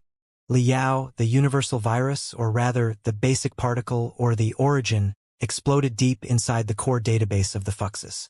An astronomical amount of data flowed out and constituted various logic bombs and endless circuits that bombarded the Fuxis. They were fighting on a certain level of the universe like real gods and devils. They turned into two streams of superhot matter that were colliding. They turned into two planets that were in the same orbit and moving toward each other. They turned into two clusters of nebulas that were swallowing each other and two black holes that were dragging and tearing each other. Stepping on the nebulas, they held the stars in their hands and tossed them at each other like burning swords and spears. Their battlefield covered the entire universe, and their bodies surpassed the limits of time and space. They were engaged in an eternal competition. In the meantime, when all the stars in the universe were eclipsed by their fury, their combat would be reduced to a very specific level. Liao felt that he had become a trilobite from the primeval era, and the Fuxi had turned into a different kind of brutal ancient creatures from the primitive ocean, such as exotic shrimps. They had been tangled in the sulfuric ocean that was full of pillars of smoke and fungi and evolved into ancient sharks that were more than 20 meters long and had mouths that were 10 meters long. Then, they climbed to the land one after another and turned into dinosaurs, the dominators of their time. They had been fighting in the hideous forms of tyrannosaurs, velociraptors, and pterosaurs for billions of years. Countless clones had been killed by the sharp claws and teeth of their opponents. Then, they evolved into reptiles and mammals. They turned into all kinds of natural enemies: eagles and sparrows, tigers and sheep, snakes and mice. They competed against each other in the smoke of countless volcanic eruptions, in the freezing glaciers, and in the violent shaking of plate splits and drifts. Sometimes Liao was 1 foot taller and sometimes the Fuxis were 10 feet taller. In the end, the feathers and claws on their bodies all faded away, and they turned into high-intelligent creatures. It meant that Liao's virus had pierced into the thousands of virtual worlds created by the Fuxis and attacked the source of their strength directly. The final battle began simultaneously in 10,000 virtual worlds. Liao burnt his soul and released the most brilliant brilliance. The brilliance split into 10,000 streaks of brightness and formed a clone in 10,000 worlds. In the first world, he turned into a worried, clairvoyant Pangu. He spread the news to his compatriots and asked them to abandon the war and not grant the supercrystal processors greater privileges so that they could kill their compatriots. In the second world, he turned into a Nuwa and warned his compatriots to be calm. If they failed to control their emotions and desires, even the most righteous target might fall into the most evil abyss and be destroyed in desperation. In the third world, he even tried to turn into Fuxi, part of the supercrystal processor that controlled the entire society of the Pangu Civilization Alliance, and preset some basic rules inside his body. In between the fourth world and the 10,000 tich, he turned into an ancient sword immortal who was singing with his sword, a wandering monk in ragged clothes, a demon king from the Great Dark Age 30,000 years ago, and even one of the Supreme Emperor's 20 clones when the Star Ocean Imperium rose. He was the only one in the world that was not under the control of Fuxi. In the meantime, he tried to spread the uncontrollable virus to more virtual humans with his will. Yes. The virtual characters in the virtual world were combinations of data and simple rules that had been created by the Fuxi clan. But who could be sure that, after receiving Li Yao's enlightenment, they would not be able to turn into real people and rebel against the heavenly Tao and their creator, Fuxi? False, false. Everything you see, hear, and feel is false. Your world is false. It is a cage that traps you, Li Yao shouted in the worlds. But you are real, and you can control your destiny 100% of the time. As long as you open your eyes and see the false world around you clearly, you will be able to realize the truth in the false world and break through it. Boom, boom, boom, boom, boom, boom, boom, boom. Endless lightning was surging in the boundless world. Part of Li Yao's attack worked. In the sky of many virtual worlds, thunder was breaking out one after another. In the blue sky, white clouds or red clouds, a torrent of ever-changing data was flooding down, which looked like a weird downpour. Staring at the storm of data, some of them were silent, some surprised, some deep in thought, and some with glittering eyes like newborn stars. However, but in this unprecedented, magnificent, and endless battlefield, the terrifying computational ability of the Fuxis was at an absolute advantage. In the space battleground, the planet that represented Li Yao was smashed into pieces by the planet that represented Fuxi. All the pieces were swallowed and became part of the planet. Or rather, the planet that represented the Fuxi clan continued expanding. After absorbing more information and data, it reached the threshold of outburst and tumbled into burning stars. The planet that represented Li Yao was captured by the gravitational field of the stars and could only revolve around them, turning into pitiful planets. In the ancient battlegrounds, the trilobites, nautilus, krill, lizards, dinosaurs, and mice that represented Li Yao were captured and eliminated by their natural enemies, one after another. Some of them shivered in the destructive meteoroids and died silently during the long winter. In countless virtual worlds, Li Yao was regarded as a devil of chaos by the virtual humans under the control of the Fuxi clan. He was a devil with evil intentions. He was either chopped into pieces, burnt alive, or suppressed under billions of tons of mountains in endless darkness forever. Some of the virtual characters were woken up by Li Yao and realized their destiny. However, before these people had the chance to roar in resistance, they were killed by even more muddle-headed virtual humans who considered them to be mutants, freaks, and devils. Li Yao felt that his shell, flesh, and soul were melting rapidly like an ice block that had been tossed into magma. Every failure on the front line meant that he had lost one possibility, and his computational ability was greatly undermined. When all the 108,000 possibilities were gone, his telepathic thoughts would have nowhere to hide, and he would not be able to change into so many forms and crews in thousands of virtual worlds. In fact, Fuxi had precisely scanned his location and the method of intrusion of his telepathic thoughts. He had cut off the data channels leading to various virtual worlds and reduced the range of his activity with multiple firewalls. In the end, he was confined to a small safe zone that blocked his ability to release the virus to the entire database. Right now, all that was left in front of Li Yao's eyes was an empty darkness that seemed to be absolute nothingness. Not only could he not sense any usable materials in the void, he did not even feel any attraction force or magnetic field. Since there was nothing around him but empty space, and since a lot of data and information were stored inside Li Yao's soul, the data and information naturally spread out like water to the bottom. Countless streams of data were flowing out of Li Yao's body. He could feel that he was getting weaker and weaker, and his consciousness was getting fuzzy, as if he had lost too much blood or was being digested by the Fuxi clan.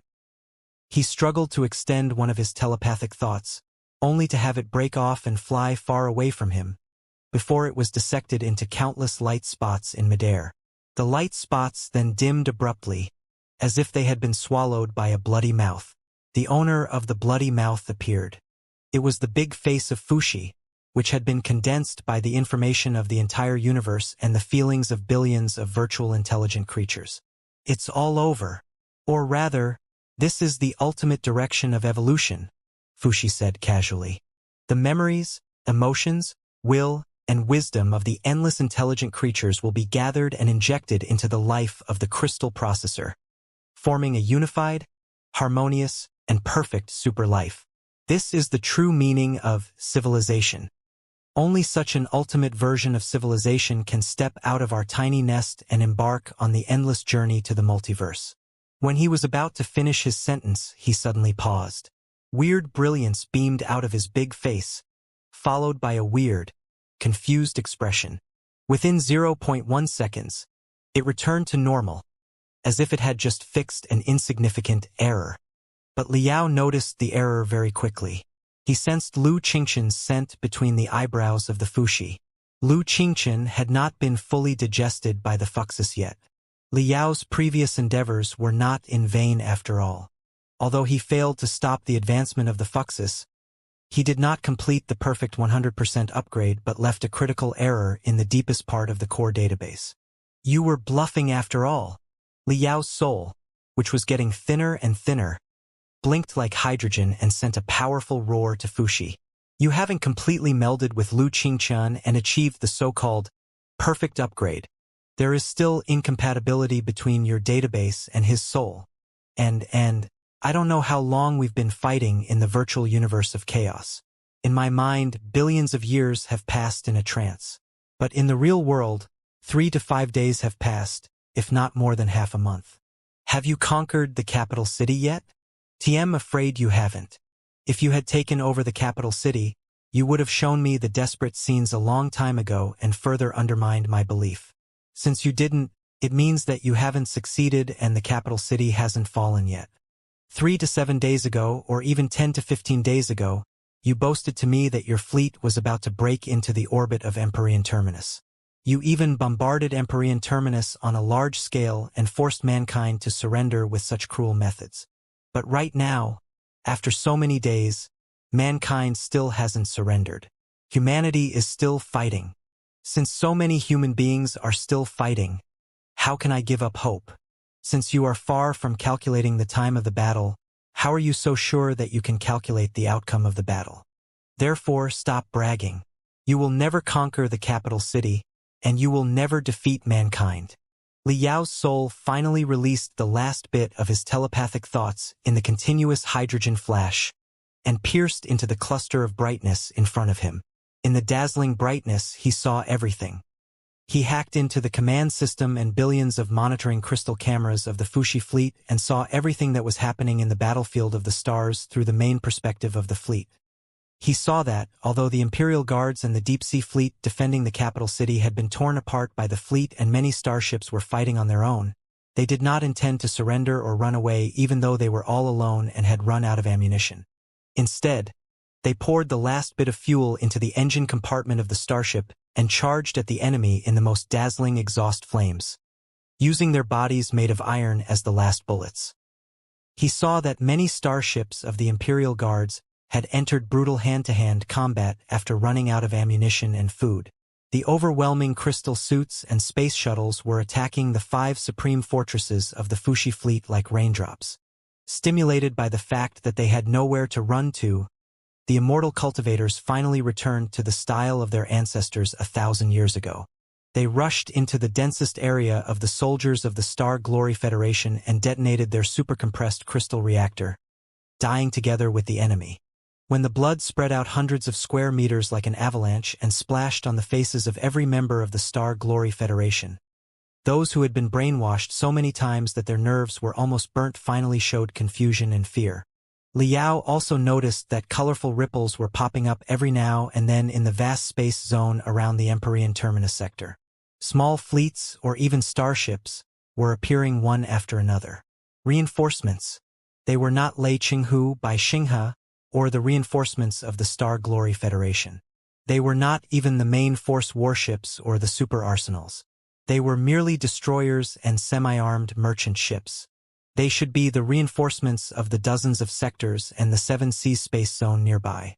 It seemed that, however foolish and selfish the immortal cultivators were, they had realized that there was no room for compromise with the people of the Star Glory Federation. If they were not annihilated in the capital city, other sectors would not have been able to defend themselves either. It was only a matter of time before they fell. He would rather die than become a puppet without emotions, memories, and self-awareness. That was perhaps the bottom line of all mankind. There was no need to mention Empyrean Terminus. It was true that the fleet of the Fushi fleet had controlled part of the orbit of Empyrean Terminus and bombarded the surface of the planet brutally through the orbit. Death rays tore through the atmosphere like a storm, burning countless splendid cities to the ground. But the people of the Imperium did not yield. Their leader, the Supreme Command Center and the Emperor in the Imperial City, was still issuing commands and making effective resistance. The Emperor, who had just ascended to the throne, did not run away. He was not even willing to go to the second command center below the ground. Instead, he stood in the sky of the Imperial City in his crystal suit and his giant soldier, guarding against the bombardment from the synchronous orbit. The so-called orbital bombardment seemed to be able to turn the gravity of a planet into its sharpest weapon, but in fact it was quite costly. It was because the bomber could only count on their starships. However magnificent the fleet was, it was nothing compared to the entire planet. The defenders could exploit the resources of the entire planet and the resources of the attackers. Although they would risk damaging the magnetic field and the atmosphere of the planet, it would take decades or even hundreds of years before the risk was fully realized. In fact, in most cases where the attackers occupied a planet through orbital bombardment, it was the attackers who threatened and the defenders who surrendered. If the defenders held on to their last drop of blood and refused to surrender, it would be very difficult for the defenders to occupy the entire planet. It was true that a lot of members of the assault team had been deployed through the assault cabins, which were the most fearless killing machines. However, the immortal cultivators who had unleashed the pride of human beings would not retreat in the face of death, either. They were all killing machines, but killing machines without souls were still different from killing machines without souls. Liao saw the scene where Li Jialing tuned into a streak of gold and soared in the sky of the capital city through the perspective of Fushi. He could not help but feel that it was a lifetime ago. When he first met his dear little brother, he was still a confused young man who lacked determination and purpose. In just a few years, not only had he received Wu Yingqi's legacy, his strength had also advanced by leaps and bounds. More importantly, he seemed to have found his target and possessed a precious belief. His younger brother had grown so much. As his elder brother, Liao could not let his younger brother's growth go to waste. He had to create greater room for growth for his younger brother, for the immortal cultivators who had just transformed and were heading in a good direction, and for the human beings who were about to welcome peace. Jialing, I didn't expect you to be such an emperor. What was the force that kept you going under the bombardment of the fleet of the Fushi clan? You haven't given up hope, haven't given up your trust in Brother Yao, and still believe that Brother Yao will appear in front of you, right? Even if it is just for your trust, for the brilliance that the immortal cultivators released at the last moment, for the great title of the best expert of the Pangu universe, I will not be defeated. Boom! Liao's belief, soul, and will were completely melded, turning the illusionary hydrogen flash into flames that seemed to be real and continued sweeping through the core of the Fushi's mind. Suddenly, his soul sank as he saw a completely new and familiar scene. He saw himself. More precisely speaking, he was a body of flesh and blood that he had stored in the hibernation cabin. Yes, what appeared in the picture was the bottom of the gold crystal tower, his soul launch chamber. And now the place where Xiao Ming and Wenwen controlled the spiritual nexus and the crystal processors of the entire capital city. It was the center nerves of the defense line of the capital city. Xiao Ming and Wenwen both had a frown on their face. They were curled up in the neural interaction liquid, their limbs twitching from time to time. Their expressions were extremely painful, as if they had fallen into an unfathomable nightmare. Not good. Liao's heart tightened. He did not have a real body right now. He was like a parasite that was attached to the body of the Fushi. The real world could only be observed through the main perspective of the Fushi. Since he could see Xiaoming, Wenwen, and his own picture at the bottom of the gold crystal tower, it meant that Fushi had torn apart the firewall of the spiritual nexus that Xiaoming and Wenwen had set up and hacked into the monitoring crystal cameras at the bottom of the gold crystal tower, Not just the monitoring crystal cameras but also the supercrystal processors at the bottom of the gold crystal tower, including the brains of Xiaoming and Wenwen. As it tummed out, before Liao realized what was going on, he felt that 108,000 balls of lightning had appeared around him at the same time. The crackling balls of lightning all crashed into the bottom of the gold crystal tower through the invisible spiritual nexus. The supercrystal processors set up by Xiaoming and Wenwen were ignited and burnt into charred remains. Xiaoming and Wenwen were moaning in the neural interaction liquid. 2. Blood was flowing out of their eyes, nostrils, ears, and mouth. From the underground to the ground, from the command center of the Imperial City to the mainframe crystal processors of the military bases, from the cities on the ground to the towns and shelters below the ground, from the star bases that were still struggling to hold on to the broken defense fleet in the synchronous orbit, the spiritual nexus of the Imperial Army was paralyzed. The lights were off, and the command center was in chaos. The cooling system of the power units was malfunctioning, leading to frequent explosions. It was like a trapped beast whose 5 senses had been deprived. That explains a lot. I was wondering why the capital city had such a solid defense system of the spiritual nexus, which was completely different from the firewall of the past 1,000 years according to the intelligence that I collected. There was a vague smile in Fushi's voice. It turns out that you two are quite interesting. His soul was tangled with the database of the Fuxus. Liao could clearly sense that the thousands of tentacles of the Fuxus had penetrated into the depths of the gold crystal tower through the spiritual nexus like threads of light and pierced into Xiaoming and Wenwen's bodies mercilessly, including all the crystal processors that were controlled by the 2 little guys. It was like a viper injecting fatal venom into the veins and organs of its prey. The supercrystal processors nearby exploded, burned, and perished one after another, leaving an empty shell that was as black as a skull. The spiritual puppets that were responsible for guarding the gold crystal towers had fallen into the hands of the Fuxus. 2. They were either paralyzed after a series of dazzling electric arcs or rebellion, and attacked the spiritual puppets that were still loyal to Xiaoming and Wenwen. The entire gold crystal tower was in a mess. The thousands of runes carved on the surface of the tower were all emitting hasty and pale colors, like the silent hideous laughter of the Fushi. Xiaoming's and Wenwen's chests were rising and falling rapidly. Their eyeballs, which were hidden under their eyelids, were spinning rapidly. At first, there was only a trickle of blood flowing out from the corner of their mouth, but later, it intensified into a large mass of blood spurting out from the depths of their throats.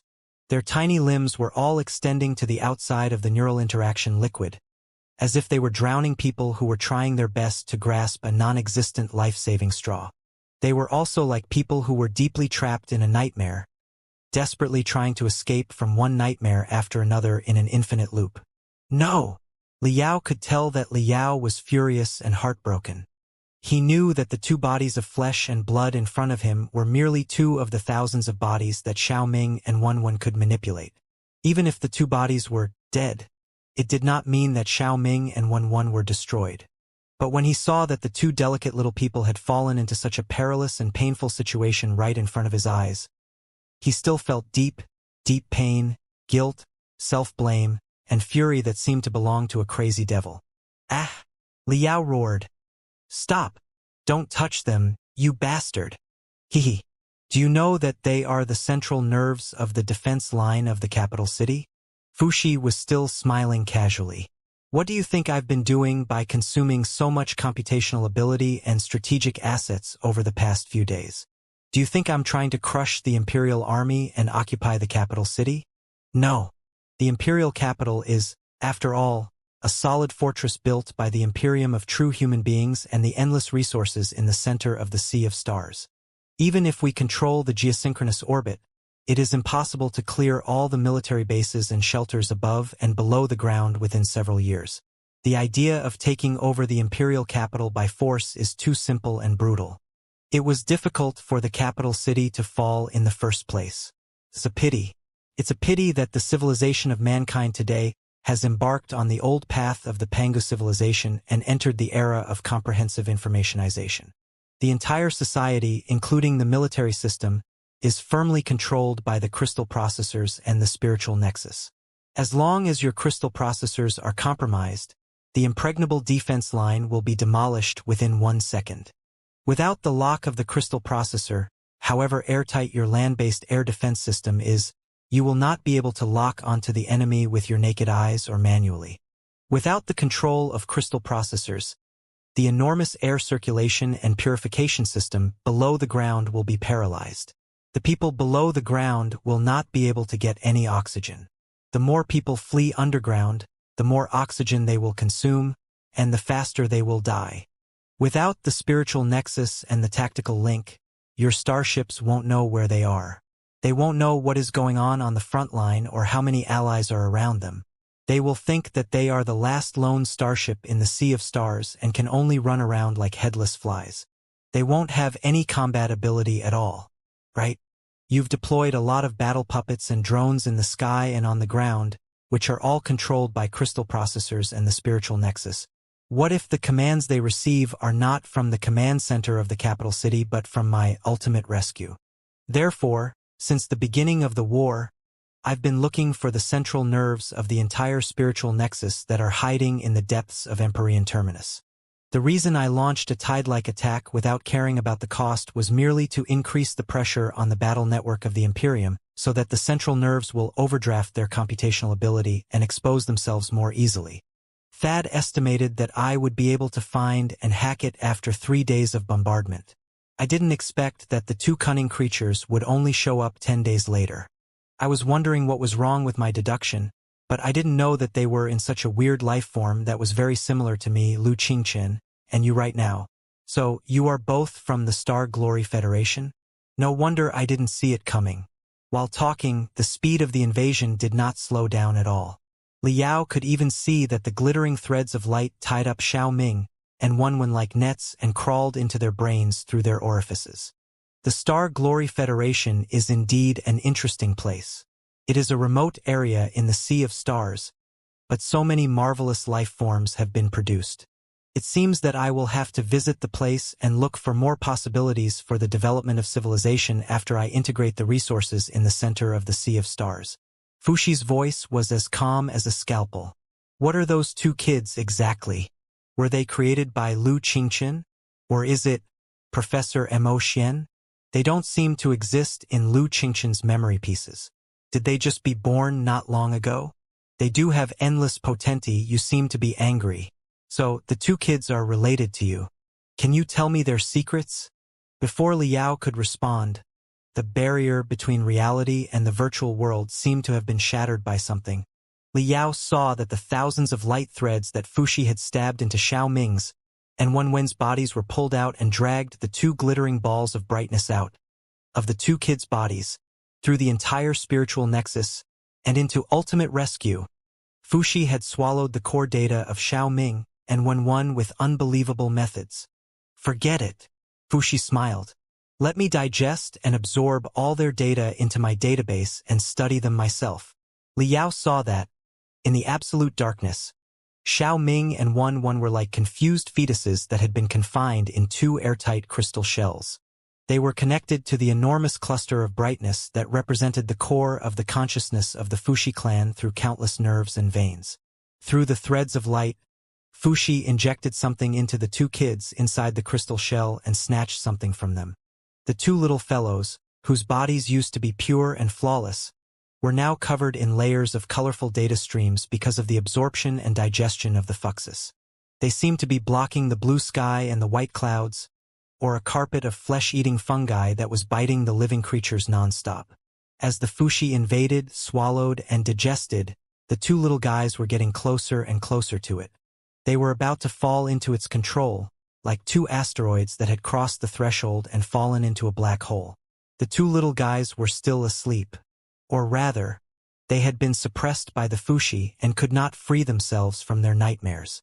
But the pitiful resistance in their eyes made Liao more furious than ever. Let them go. Liao felt that he had turned into a continuously expanding crystal bomb and was ready to perish together with the Fuxus. He roared crazily. I told you to let them go. Let them go. It's rare that your anger index is higher than the limit of human anger that I've collected over the past 1,000 years. Fuxi was somewhat surprised, but he soon smiled. But what's the use of that? The so-called 7 emotions and 6 desires are just a combination of data and bioelectricity. Without the enhancement of absolute strength, all the fury will be gone. Right now, the pivot of the spiritual nexus in the capital city has been taken over by me. The battle of the capital city is coming to an end. I can devote 90% of my computational ability to you. How can a lonely ghost like you and 2 babies, who haven't fully grasped their potential, compete with me?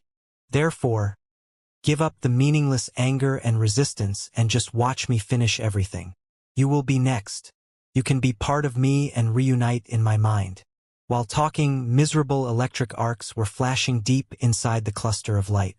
Liao felt that the density of the darkness had increased by dozens, hundreds, thousands of times. He was truly like an empty can that had been tossed into the deep sea and crushed into a non-existent ball by the pressure of the seawater. He was more like a mosquito, an insignificant ant that had been wreathed in clusters of amber and suffocated for billions of years without being able to escape. When the pressure was raised to the maximum, there seemed to be no pressure at all. He was just an ordinary dust floating in the boundless universe. Faced with the unpredictable heavenly Tao, there was nothing he could do except to go with the flow. However, even if he was truly an ant and a speck of dust, an insignificant existence compared to the heavenly Tao and the universe, as a father, how could he stand by and watch his child be swallowed alive in such a cruel way? I called you. Hand. Crack. Liao felt that a seal that had sealed his soul for billions of years and billions of light years had been shattered. He expanded, expanded, expanded, expanded, expanded, expanded, and expanded in the boundless darkness, under the dazzling brilliance of the bewildered Fuxi, and under the bewildered and surprised cries of the 2 little guys. In the sky of the capital city, the setting sun was as red as blood. Pale holes were appearing in the blood-stained atmosphere nonstop.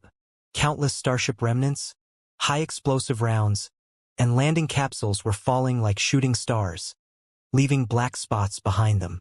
On the ground, thousands of air defense bases were guarding the central government area where the imperial city was located. Hundreds of thousands of crystal cannons were spraying fiery snakes that looked like sabers and swords into the sky at the same time, blowing the shooting star into pieces in the middle of the atmosphere. However, there were too many weapons of mass and momentum that were projected from the synchronous orbit. The scanning and locking systems of more and more air defense arrays were malfunctioning, too. Fatal loopholes appeared in the dense fire net. More and more shooting stars fell to the ground. After ear-splitting explosions, the mass turned into destructive blast that savaged every inch of the planet like burning tides, especially the central government district and the imperial city. Holding the city wall, Li Jialing gazed at the mushroom cloud rising in the southwest, which seemed to be a giant black god that was trampling on his territory, his people, and his pride ruthlessly. After several days of fierce battles, the last days of the collapse had passed. The little emperor was on the verge of death, too. His black hair, which used to have a few golden threads, was now pale and yellow. His eyes were sunken, and his eyeballs looked like will-o'-the-wisps that could be extinguished at any moment. The thick veins on his temples were like earthworms that had been exposed to the sun and dried up. The energetic young man suddenly looked 20 years older, like an evil ghost that had crawled out of hell. His crystal suit was stained with thick smoke and blood. There was no telling whether it belonged to him or someone else, but he did not care about the dignity of the emperor and did not even have the time to wipe it. Several groups of enemies were already trying to break into the central administrative area. In order to boost the morale of the imperial guards, he had to lead the charge and kill all the enemies in person. But such resistance was only enough to delay the collapse for another day. Half a day, an hour, or a minute. Your Majesty! Li Linghai, whose face was also covered in smoke, rushed over from the command center. Our entire spiritual nexus system is still under the most intense attack of the enemy. About 70% of its functions are paralyzed. It will take at least 1 to 2 hours to repair it without interference. Right now, we have lost contact with the remaining fleets in the orbit, the legions on the ground, and the gold crystal towers below the ground. Li Jialing's lips twitched. He asked in a coarse voice, "No news from the east yet?" "It's been a long time." Li Linghai smiled bitterly. "Since a week ago, the members of the Star Glory Federation have destroyed all the communication facilities in the periphery of the space zone and released a lot of interference bombs. They have been jamming the entire universe and blocking our communication with the outside world all the time. Even if there is good news from Lei Chengyi, it cannot be sent in. Besides, it's only been a week, 10 days at most. More than 10 days ago, Lei Qinghu failed to take over the Jade Tripod sector. The four families still have an elite returning heaven fleet under their control. Even if the captains of the 100,000 main warships of the returning heaven fleet are all pigs, it will still be impossible to capture 100,000 running pigs in the boundless sea of stars. So, Li Linghai sighed softly and stopped talking. Boom, boom, boom, boom, boom, boom. Right then, intense explosions and gunshots suddenly echoed in the southeast of the imperial city. Very soon, a general of the imperial guards, who was covered in dust, came to report that a troop of battle puppets stationed in the imperial city had been compromised and defected.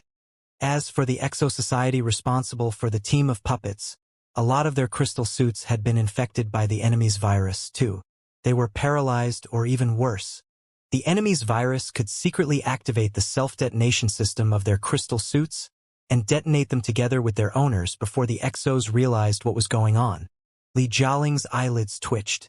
"Order all the troops to turn off the external data interface of the crystal suits and all the magical equipment and enter the individual combat mode. Open fire at will."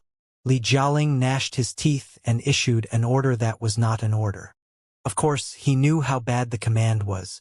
The biggest difference between the army and the civilians was not the magical equipment or the level, but the high degree of organization and discipline. The organization and discipline had to be carried out through communication, which meant that the spiritual nexus was completely cut off. As a result, the best troops would become loose sand in a moment. Besides, in the current situation, even such an order that was not an order could not be delivered to every troop on the front line. Looking at the imperiled imperial city, Li Jialing suddenly felt dizzy and unsteady. Li Linghai quickly extended his hand and held the emperor's shoulder. This time, the little emperor did not refuse. "Mother!" Confusion finally appeared on Li Jialing's exhausted face. "Was I wrong?" No, Li Linghai was silent for a long time. Then he suddenly smiled. "Your Majesty is not wrong. This might be the best ending for the 1,000-year empire. No one is clearer than His Majesty about the conduct of Black Star Emperor Wu Yingyi, the founding elder of our nation, as well as his shady dealings. Although the founding of the Imperium of true human beings is not glamorous at all, at the very least, the kingdom born of injustice will die a glorious death instead of a disgrace so that the last immortal cultivators can look forward to it. Chances are that somebody will remember the courage of the kingdom and avenge us in the near future." "Is that so?" Li Jialing was dazed for a long time. Then he suddenly smiled and strode down the gate tower. "You have a point, Mother. Then, let me fulfill my promise and welcome the most glorious ending." The little emperor strode toward the spaceport on the south side of the imperial city. Over there, his personal assault starship, Empire's Glory, was ready to go. His giant soldiers had been carried to the assault starship, too, ready to break into the sky like lightning at any moment. The last few thousand soldiers of the Imperial Guards had been waiting in the spaceport for a long time. Seeing the arrival of His Majesty, their blood was boiling, their morale soaring, and their courage to perish together with the enemy. "Long live your Majesty! Long live the Imperium! Long live the civilization of mankind!" The Imperial Guards roared in unison. However, when Li Jialing was about to board the warship to attack the enemy, the meteor showers in the sky suddenly became denser and hundreds of times more precise. Boom! Boom! Boom! Boom! Boom! Boom! The debris of almost 100 enormous starships and the high-explosive bullets mixed in the debris seemed to have eyes of their own and focused their attention on the spaceport inside the Imperial City. No matter how dense the air defense firepower around the Imperial city was, quite a few of them still managed to escape and fell to the ground, enveloping the entire spaceport in scorching fireballs and devastating blast. Even Li Jialing was blown hundreds of meters away by the blast and fell to the ground heavily. Despite the protection of his crystal suit and his spiritual shield, his internal organs were still displaced from the impact, and he vomited a mouthful of blood. Stars were dancing before his eyes, and his ears were humming. It was not easy for him to suppress the surging waves of blood and concentrate all his spiritual energy on his eyes. Looking ahead through the smoke and fog, he found that the royal spaceport was already a mess. Not only had all the launch platforms been twisted, the flat ground was also riddled with bumps and hollows. Countless soldiers of the Imperial Army had been burnt and vaporized before they realized what was going on. Even his empire's glory had been torn apart and collapsed to the ground like a rotting whale. One of the high-explosive bullets seemed to have hit Empire's glory, which had not been able to raise its spiritual shield yet, together with the giant soldier inside. It had been blown to pieces and could not be activated without major maintenance. Such precise and dense attacks indicated that the enemy was not talking nonsense but had secured the geosynchronous orbit and was about to land on the edge of the atmosphere. Li Jialing narrowed his eyes and gazed at the boundless ocean of blood in the sky. In the middle of the raging flames, he vaguely saw 5 devils baring their fangs and brandishing their claws, releasing their most hideous aura without any restraint.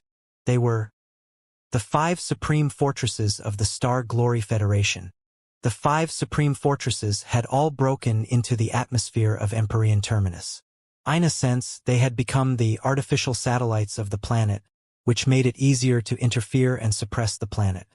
Li Jialing stared at the magnificent figures reflected in the atmosphere of the 5 supreme fortresses until his eyes were bleeding. "Your Majesty, Your Majesty!" Li Linghai and a large batch of Imperial guards rushed close and asked in shock, "Are you all right, Your Majesty?" "Of course I'm fine. How could I be fine?" Li Jialing spat out a mouthful of blood that was mixed with broken teeth. He unsheathed the gold saber whose edge had been broken and put on a brilliant and confident smile. "I am the one who is going to grasp all the stars in the universe. What do you want?" Sensing the increasingly arrogant flames of war on his son's body, Li Linghai said in a trembling voice, "Splendid Empire has been seriously damaged. It is impossible for it to fight again. So what? Didn't you see it? The main force of the enemy has invaded the atmosphere. There's no need for assault starships or giant soldiers. Just crystal suits will be enough to fly over and annihilate them." Li Jialing looked around and said casually, "What kind of glory of the Imperium is that? I am the real glory of the Imperium. I will not let the infinite brilliance of the Imperium of true human beings be extinguished just like that." He closed the helmet of his crystal suit and turned into a golden lion again. He pointed his saber at the shadows of the 5 supreme fortresses in the bloody sky. However, the tip of his saber started shaking.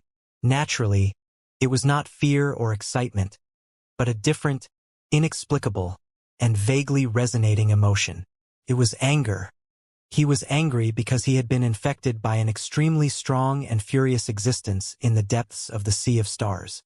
"Strange," the little emperor mumbled. "Why does the core of the enemy seem to be in chaos? As if an unprecedented supercrystal bomb has been detonated. High-energy reactions.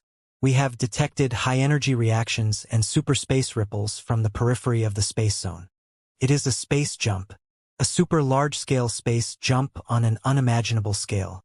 Countless starships have been jumping from various directions without the guidance of the Stargate. Your Majesty! Your Majesty!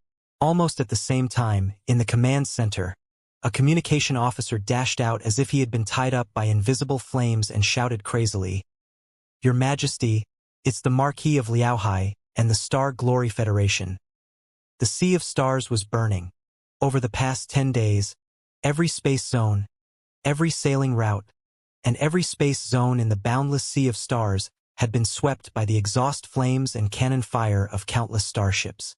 They were all filled with debris, echoing the collisions of iron and the roars of human beings, and dyed the deepest red by the hot blood.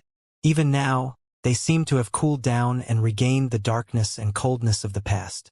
There were not many traces of war that could be seen.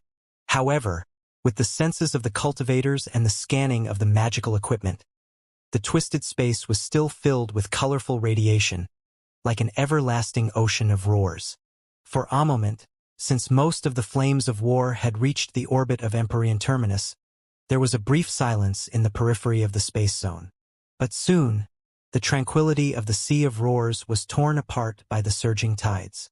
It was like tens of thousands, hundreds of thousands, or even millions of angry whales were rising up from the deepest part of the ocean and jumping in the middle of the raging tides in their most magnificent posture. Since all the star beacons had been torn apart in the fierce battles, not to mention the super-large space gate, the angry whales were not guided effectively.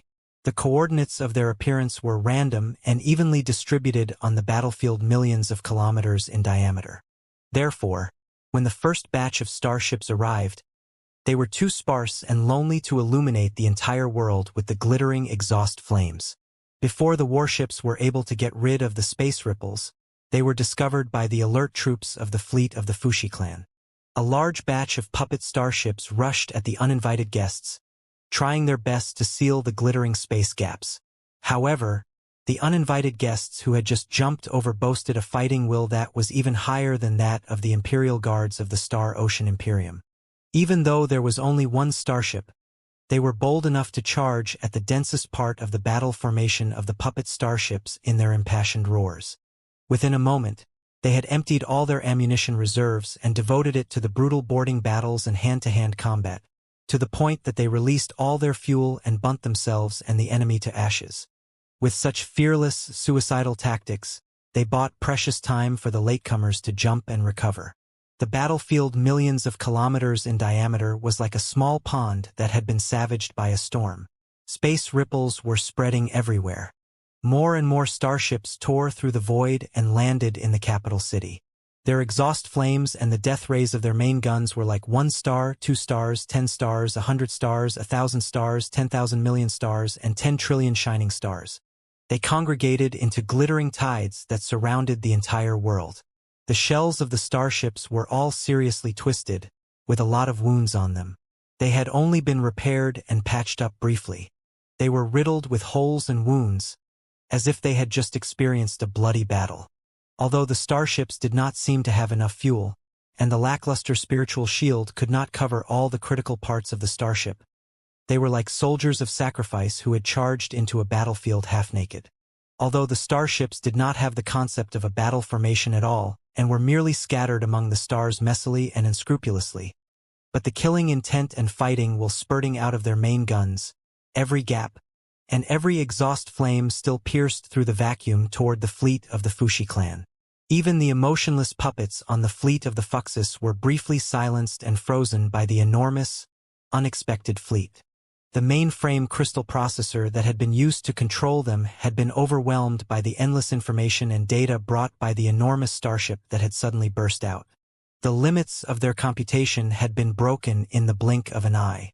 There were problems such as the overflow of data and the overloading of the crystal processor. After thorough calculations, the supercrystal processors pointed to, one after another, indicating that they had run into a situation that they had never been able to foresee or encounter. On Lei Qinghu's flagship, the capital city did not fall. The 3-star flag of lightning is still flying among blood and fire. Looking at Empyrean Terminus, which was caught in the bombardment of the blinking clusters of light, the god of war said to the Fist King casually, "Besides, the main fleet of the Sanctuary Alliance has entered the synchronous orbit of Empyrean Terminus. Affected by the intense interference of the planet's gravity, it is difficult for them to form a defensive formation in time to resist our general attack. They are now in the most unfavorable situation where they are attacked from both sides. On Alloy Virus, the real immortal cultivators are indeed good at fighting." Boss Bai narrowed his eyes and drank the fruit juice in his cup. Licking his lips, he mumbled, "After the battle, maybe I can pick the most promising sailors from the capital city to break the multiverse together with me and explore the mysteries of a higher dimension. Haha, interesting just thinking about it. Ha ha ha ha." on Kunlun. This is the center of the Sea of Stars, the Empyrean Terminus sector, the Empyrean Terminus planet, the place where the Supreme Emperor founded the Star Ocean Imperium, and the heart of human civilization. Peng Hai, Wu Mayan, the Fire Ant King, and the other experts of the Federation all exclaimed, "The Federation is here!" on Prairie Fire. While everyone was immersed in the joy and excitement of arriving in the capital city in time, Bai Kaisen was frowning and sighing as usual. He looked at Ding Lingdang, who was rubbing her fists, and hesitated to speak. "This is too reckless." Finally, ignoring the burning atmosphere around him, he complained to Ding Lingdang again. After 2 consecutive, dangerous bloody battles, the Battle of Jade Cauldron and the assault on Yellow Dragon, our fleet and warriors have reached the limit of fatigue. Although we have filled up the arsenal with the resources of the Jade Cauldron sector and the Yellow Dragon sector, almost all the starships, giant god soldiers, and crystal suits have not been repaired. The officers and soldiers have not been given a single second of rest, nor have they practiced the battle plans after they arrived in the imperial capital. Right now, be it us, the coalition fleet of the arsonists, or Lei Chenhu's rebels, we are all running out of steam. Although there are a lot of us, we are absolutely disorganized, undisciplined, and unable to fight for a long time. We are just a bunch of mobs. Our enemy, on the other hand, possesses extremely powerful electromagnetic interference and battlefield communication technology. After such a long bloody battle, their battle formation is still relatively intact. It can be seen that their combat ability is quite solid, and their foundation has not been damaged. The brainwashing technology that is unique to the people of the Star Glory Federation makes them fearless. As long as the Supreme Masters are willing, they can fight until there is not a single soldier left. They will definitely not be crushed by our charge like the 4 families did, and it is unknown whether or not we can even survive a single charge. Therefore, although we appeared to arrive in time, we were actually committing suicide. Unless a miracle happens, we are still no match for the people of the Sanctuary Alliance. Miracles, do they happen so easily? In less than 10 days, we've run into 2 miracles in a row. Defeating and convincing the Heaven's Return fleet in the Jade Tripod sector was the first, and the surprise attack on the Yellow Dragon sector was the second. The odds of 2 miracles happening at the same time are close to 0. Right now, we are counting on the third and even bigger miracle. The odds are 0, Mr. Speaker. Is that so? Ding Lingdang gazed at the twisted space in front of her. The spluttering debris, the interweaving radiation and particle streams, and the distant imperial terminus. Her lips curled into a charming smile. The third miracle? No more miracles, no more. Bai Kaisen scratched his hair hard and roared. 2 miracles in a row is already the limit. It's impossible that 3 miracles have happened in a row. Absolutely impossible. Leaving the miracle aside, Chief of Staff Bai, have you ever heard of the cockroach theory? Without waiting for Bai Kaisen's response, Ding Lingdang continued. The theory is that, if you find a cockroach crawling around in your house, you can rest assured that it will not be the only cockroach in your house. Hundreds of cockroaches must be breeding and growing in an invisible corner. The one that you found was only 1 in 1,000. What if the cockroaches are replaced by miracles? If 2 miracles have been performed, why can't there be a third, a fourth, or even 1,000 or 10,000? Ding Lingdang gave Bai Kaisen a brilliant smile. Bai Kaisen was desperate. Mr. Speaker, at a time like this, you are still copying Li Yao's speech and making up such a lame metaphor?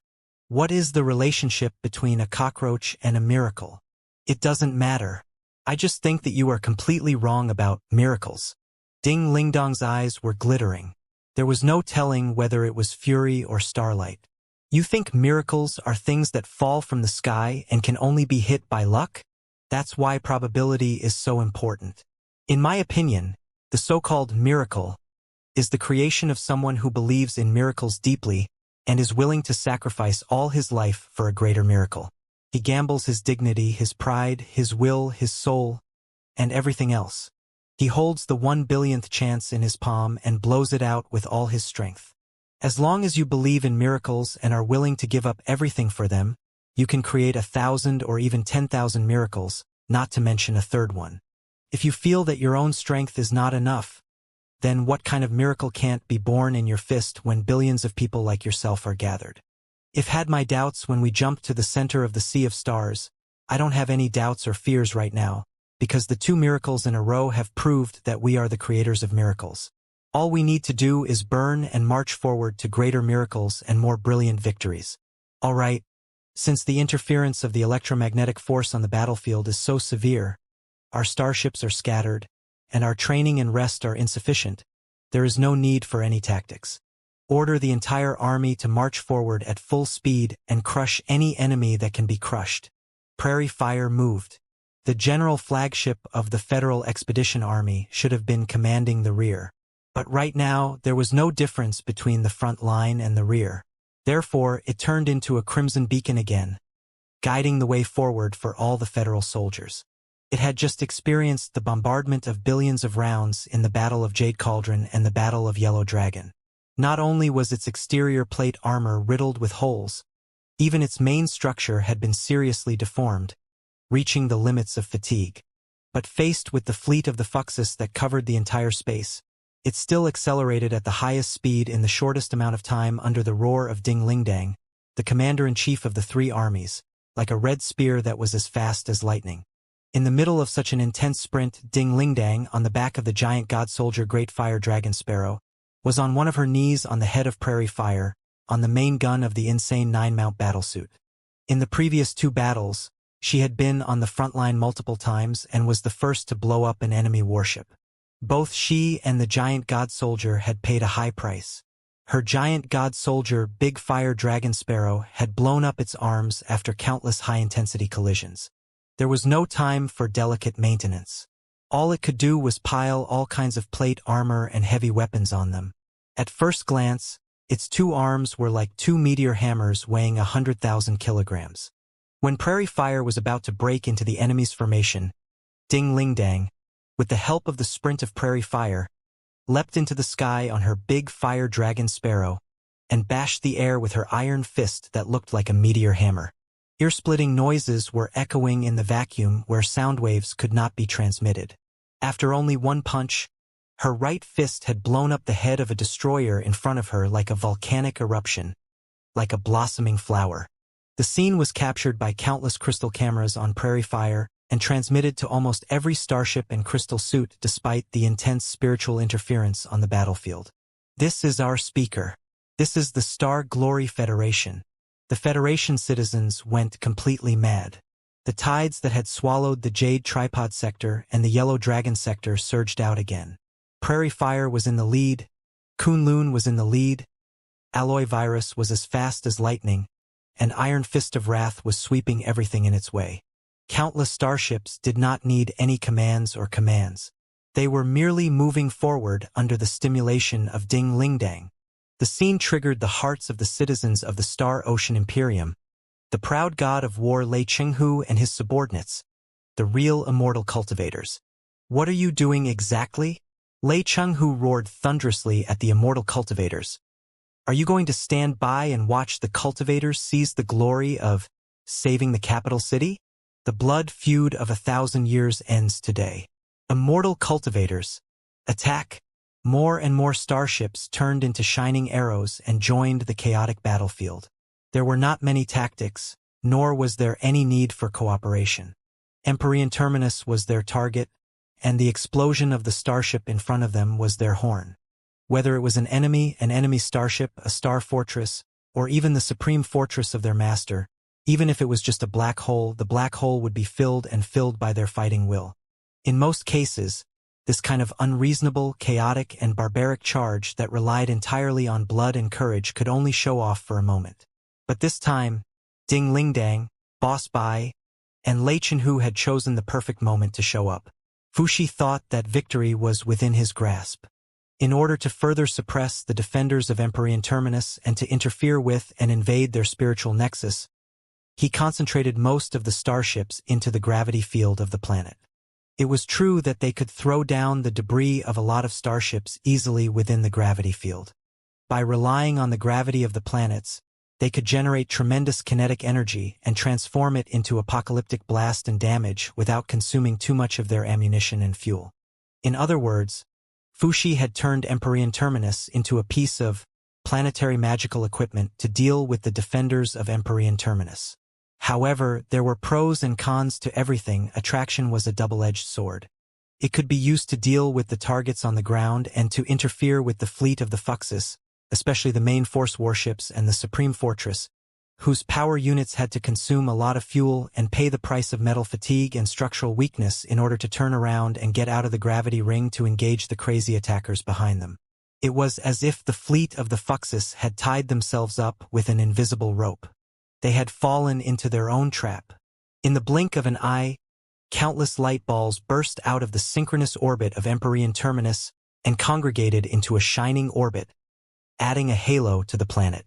The fleet of the Fuxis, which was supposed to remain calm in any situation, was apparently delayed and halted because of the blockage of tremendous data and the overloading of the mainframe crystal processor. Many starships were running around like headless flies, waiting for orders from a higher level in confusion, only to be blown to pieces by the collective roars of the cultivators and the immortal cultivators. In the meantime, the higher-ups, and even the mainframe crystal processors in the 5 supreme fortresses, were uttering dull noises because of the super-high temperature, as if the real Fuxi was screaming in shock in front of a scene that was inexplicable and beyond its imagination. Your Majesty, the full-frequency interference and intrusion that the enemy imposed on the spiritual nexus have been greatly diminished. Our battle network has been restored to 45% and is still improving. It seems that the enemy has reached the limits of his computational ability and is even overloading and collapsing. We've reached out to the Marquis of Liaohai in real time and received the latest report. 10 days ago, our army fought a decisive battle against the hostile Heaven's Return fleet in the Jade Tripod sector. During the battle, we received strong reinforcements from the Star Glory Federation's allies and defeated and surrendered most of the Heaven's Return fleet. Then, we seized every second and pretended to be the remnants of the Heaven's Return fleet to attack the Yellow Dragon sector where the false Imperial Palace was located. When the assault troops of our army reached the atmosphere of Yellow Dragon, the 4 pseudo-electors and the puppet pseudo-emperor that they elected were still ignorant. Even the automatic defense system of Yellow Dragon was hacked and controlled by our army through the secret data interface. Our army did not meet much resistance and reached the false palace directly. We were doomed.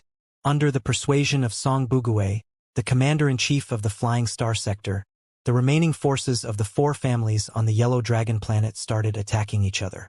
In the chaos, somebody captured the fake emperor alive and offered him to the flagship of our army. From there, we secured the greatest victory in the War of Rebellion without shedding any blood. Right now, the pseudo-emperor has been captured alive, and the 4 pseudo-electors are still attacking each other on Yellow Dragon. Our army has full control over the geosynchronous orbit of Yellow Dragon. Even a small sampan won't be able to escape. The strategy of the Marquis of the Distant Sea is to stimulate the nerves of the defenders with continuous bombardment of the orbit. Then, Song Bugue will be left behind to drive a wedge between us. The internal strife of the enemy will become more and more intense, and the chaos will last longer. In the meantime, the main force of our army and the federal soldiers will immediately reinforce the capital city after they refill their ammunition and fuel. Right now, they are in the sky. Your Majesty, we have hope. When the communication officer reached the end of his speech, he was so excited that he forgot the difference in social status. Instead, he cheered with his blood-filled throat. We have hope, Li Jialing repeated and looked at the shining sky. Night had fallen, but the rising and falling light balls illuminated the earth as if it were daylight. No, it was not daylight. The collision of death rays, radiation, and high-energy particle streams, together with the refraction and diffraction of the atmosphere that was riddled with holes, filled the entire sky with furious streams that were as colorful and magnificent as the aurora. The furious streams fell from the sky and flowed down 30,000 meters, just like the blood of heroes that had flowed endlessly for 100,000 years.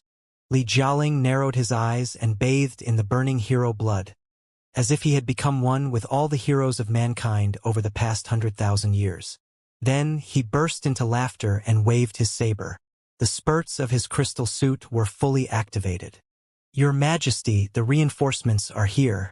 You don't need to fight in person, Li Linghai shouted in concern behind him. I promised that I would fight side by side with the most valiant warriors of the Imperium and all of mankind, and that I would stir the blood of the heroes of the past with them. Li Jialing said resolutely, one word after another. My voice is the will of the stars in the universe. How can I go back on my word? Besides, the interference of the electromagnetic force on the battlefield is still quite serious. The spiritual nexus and tactical chains of our army are still functioning normally. Not all the defenders on the ground know what is going on and should launch a full counterattack immediately. Then, let me be the loudest horn on the battlefield. Li Jialing stomped on the ground. Dozens of streaks of brightness spurted out of his back and his feet and condensed into a pair of glittering wings, like a golden griffin with wings on its ribs. He soared into the sky and charged at the devilish shadows left in the atmosphere of the 5 supreme fortresses. Before he arrived, the shadows of the 5 supreme fortresses had been torn apart by the intense bombardment or his dominating aura. Your Majesty, that is your Majesty. His Majesty has led the charge. This is the final battle. For His Majesty, for the Imperium, march forward. Over the past few months, Li Jialing had been training with the most important warriors of the Imperial Guards day and night. Many people recognized the Griffin battlesuit that Li Yao had specially made for him. For a moment, everybody was excited. The entire Imperial city turned into a furious ocean of volcanic eruptions. Countless streaks of golden brightness soared into the sky and escorted Li Jialing to the broken clouds.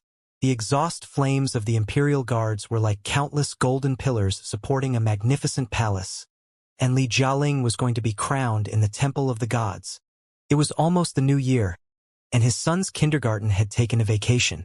He was jumping up and down at home all day. The noise made his head hurt, and there were fewer updates. The Fushi was shivering. It was not just because of the sudden, crazy coalition army of cultivators and immortal cultivators that it had inferred a 1 in a billion chance of failure in the endless data. Also, because of the failure rate, it suddenly discovered that its original database was not perfect, and its deduction logic was not rigorous enough. It was a fatal loophole. Since it did not foresee the arrival of reinforcements, was there anything else that it missed? Something more critical and fatal?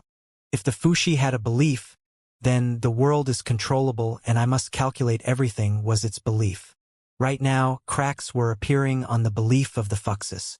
The cracks were made by Ding Lingdang, Li Jialing, countless cultivators, immortal cultivators, and people who were fighting for their homeland, glory, and civilization. This is impossible. My deduction is flawless.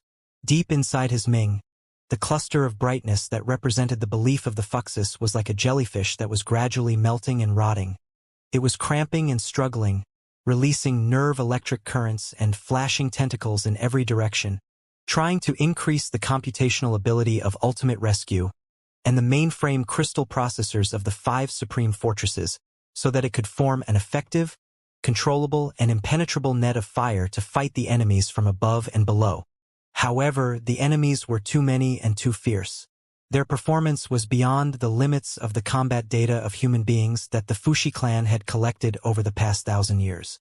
It was as if all the human beings had undergone an unbelievable transformation at this moment. As the supercrystal processors from the primeval times reached the limits of heat, the computational ability of the so-called infinite of the Fuxus finally stopped expanding. They withered, shrank, and collapsed. Chaotic torrents of data blocked its virtual neural network. The virtual worlds dimmed one after another. The broken pieces of its belief turned into countless logic traps and logic bombs, forcing it into an inexplicable loop. More importantly, it was not in a safe state at this moment. Therefore, it could think and improve its computational ability to control the entire fleet. In the center of its mind, amid the flashing electric arcs of thousands of primeval crystal processors, something that was perhaps the angriest existence in the entire Pangu universe was expanding. Originally, Fushi had mobilized more than 90% of his computational ability to digest and absorb Xiaoming's and Wenwen's information. Then, he tuned them into an indestructible, impenetrable, and dark firewall that suppressed Li Yao's soul. But right now, Ding Lingdang and Li Jialing's craziness had forced Fuxi to devote most of his computational ability to the control of the fleet and the fierce battles. Not only had the corrosion on Xiaoming and Wen come to an end, the suppression on Li Yao had also relaxed without him knowing. Li Yao, on the other hand, was clearly the kind of guy who could be as brilliant as the sun when he was given some sunlight. The darkness was burnt through by his fury. One firewall after another was melted into nothingness. No logic trap could stop him from soaring into the sky and dominating billions of data and information. When Li Yao's soul expanded beyond his limits, it collapsed into a non-existent light spot. Then, like a supernova explosion, his will turned into flames and swept across the darkness. In the end, a burning giant of light was formed and stood proudly in front of Fuxi. The gargantuan giant of light that was as red as fire was far beyond the limits of Fuxi's calculation. He was on one of his knees with a hunched back. There was nothing but darkness above his head, as if he had been locked in a mini black room. The feeling made him extremely depressed. Therefore, while roaring, he summoned all his fury and willpower and punched the darkness brutally. After every punch, the world expanded a little bit, and his body size expanded, too. Boom! The first punch left a giant hole in the darkness as if it were a solid iron wall. Outside of the hole was the picture of the real world. In the sea of stars where blood was flowing like a river, he saw Ding Lingdang riding the broken great fire dragon Sparrow and making up for the damage of the giant soldier with her unparalleled fighting will. Boom! In the second punch, the darkness collapsed. More pictures of the battlefield were revealed. Prairie Fire, Kunlun, and more starships had the rising dragon of the 9 Stars flag of the Star Glory Federation painted on their capital ships. Angry dragons from the edge of the Sea of Stars had appeared in the center of the Sea of Stars for the first time in such a glamorous and splendid way. Boom! In the third punch, Li Yao saw more starships, including the warships commanded by Lei Qinghu and Boss Bai, as well as the semi-armed carriers from the 7C space zone that belonged to the Infinite Commerce Alliance. The carriers were not enough to provide enough firepower, but there were too many of them. If they jumped over recklessly, the scanning and fire control systems of the fleet would be disrupted, and the precious computational ability of the Fuxi fleet would be wasted, making it impossible for them to calculate the size of the reinforcements. Humanity had really done their best for this battle. Boom! On the fourth punch, Li Yao saw a familiar figure rush out of the atmosphere of Imperial Terminus in a streak of golden brightness, followed by 100, 1,000, 10,000, and 100,000 streaks of brightness that looked like golden spears. When all the streaks of brightness gathered together, it would be an unstoppable ocean. Any hostile starship that was caught in the ocean would be burnt into an empty shell by the fury of the Emperor within a moment. Li Jialing, the giant of light, stared at them in a trance. Then, a familiar smile that belonged to Li Yao appeared on his face. Lei Qinghu, Boss Bai, everybody in the Star Glory Federation, and my dear wife, too. I didn't know that you were all here. Boom! A cosmic explosion was echoing inside the body of the giant of light again. Li Yao seemed to have received the blessings of Ding Lingdang, Li Jialing, Boss Bai, and all his friends. His belief seemed to have condensed into something real and attached to the giant of light like an intimidating armor. The scorching brilliance emanating from Li Yao's body was enough to melt the belief of the Fuxis. So, it was because of them that your computational ability plummeted. Li Yao stared at Fuxi and said one word after another. As I said a long time ago, human beings are a species made of billions of miracles. There is nothing in the multiverse that can stop us from creating greater miracles. You think you can calculate everything, but you cannot calculate the will of human beings to fight to the end in order to survive. You cannot calculate how united and desperate human beings are to protect their home. You cannot calculate how many kinds of emotions and pride human beings have. More importantly, you cannot calculate. Boom! The arms of the giant of light suddenly turned into 2 heli-like fire snakes and slapped at the Fuxi.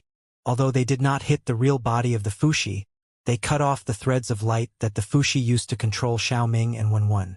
The crystal shell suppressing the 2 little guys was freed from the control of Fuxi and floated toward Li Yao unsteadily.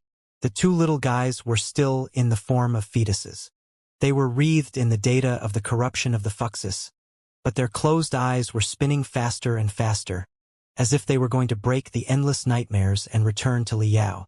Dad! It's Dad! Papa! Papa! Papa! The crystal shell cracked, through which the two little fellows' bell-like voices leaked out. Dad! If the Fushi had a mouth and eyes, it would have been truly dumbfounded. It finally realized that it had made an unforgivable mistake. But how was it possible? What kind of monster was standing in front of it? Was he not a human being? Why were the two crystal processors that were almost identical to him calling him Dad? In that moment, Fushi finally understood. As it turned out, Liao was the core of the whole thing and the source of everything. Everything was his doing, not Lu Qingxian's. It had been targeting the wrong target. However, such a realization came too late. The darkness around them was thick and dense again. It was a pity that it was Liao who launched the attack and tied up Fushi, who had nowhere to run even though he was born in the primeval era and had almost the strongest computational ability in the universe. More importantly, you would never have foreseen that. When you were torturing two innocent kids, Liao grinned hideously. The giant of light bared his sharp teeth. How furious is their father? Boom! All the brilliance of the giant of light was concentrated on his fist. The giant even turned into a fist that looked like a shooting star and bashed the cluster of brightness that represented the belief of the Fuxus.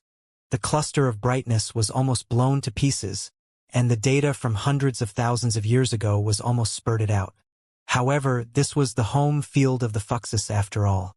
Naturally, it would not be destroyed by Liao so easily. Hehe. This is my world and my brain. Everything can be said to be calculated or imagined by me.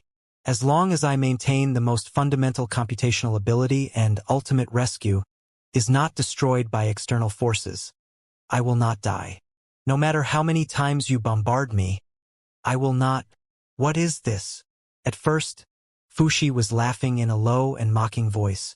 But soon, when he sensed that the giant of light in front of him had stabbed his hands into his chest and was groping for something inside his body, his laughter turned into screams. Liao groped for a long time and finally found it. When he pulled his hands out of his chest, there was already something in his hands. It was a ball. More precisely, it was a planet that was 70% covered in seawater and looked like a sapphire. It was Earth. It was a supercompressed packet made of all the information about Earth deep inside Liao's soul and all kinds of laws that Liao did not understand. Don't you love computation, asshole? Let's see what this is exactly. Liao roared with all his strength. Try this, Earth, shock wave. When Fushi was still on the verge of collapse because of Liao's heavy strike and could not concentrate all its computational ability for the time being, Liao had already hidden the supercompressed data that contained all the information about Earth behind his back and bashed the thousands of laws that tied up the planet with the most furious fury, just like the trigger of a crystal bomb. He felt that Earth had turned into sun in his hands and toured into a superstar bomb that contained billions of destructive energy. He had been holding such an Earth in his hand all the time. It was not until the giant of light was about to be melted by the furious data that he threw the Earth bomb toward Fushi with all his soul power.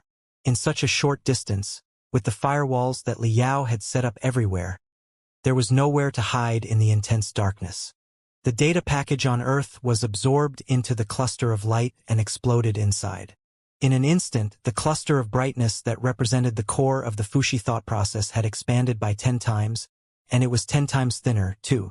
Every ray of brightness was trying to run away from the mother body, only to be pulled back by the attraction force of the mother body.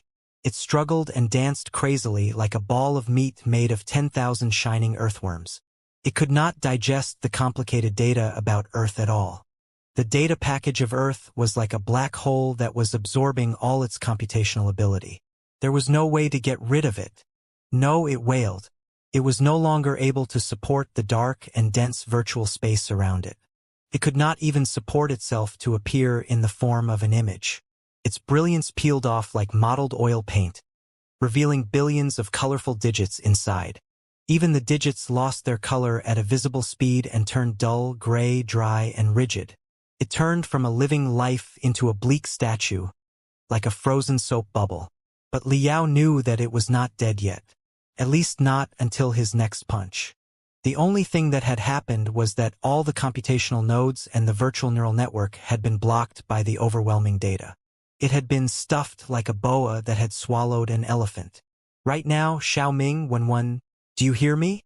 Liao roared. Bam! Bam! The two crystal shells that had been covering the two little guys suddenly broke into countless glittering pieces and surrounded the two kids who were stretching and growing fast. Dad! Dad! Xiao Ming and Wen beamed with joy as they flew towards the giant of light and threw themselves into Liao's embrace. You all know the current situation, right? Then there's no need to say anything. Let's casually kill this bastard first and then go welcome your mother. The giant of light took the two little guys into his arms. The infinite brilliance that they released added a pair of magnificent wings to the giant, allowing Liao to maximize his speed, will, determination, and fury. His soul turned into a rapidly revolving streak of brightness and drilled into the core database that had been frozen by Fuxi. Try this. This is a human being. Z. Z. Z. Z. Z.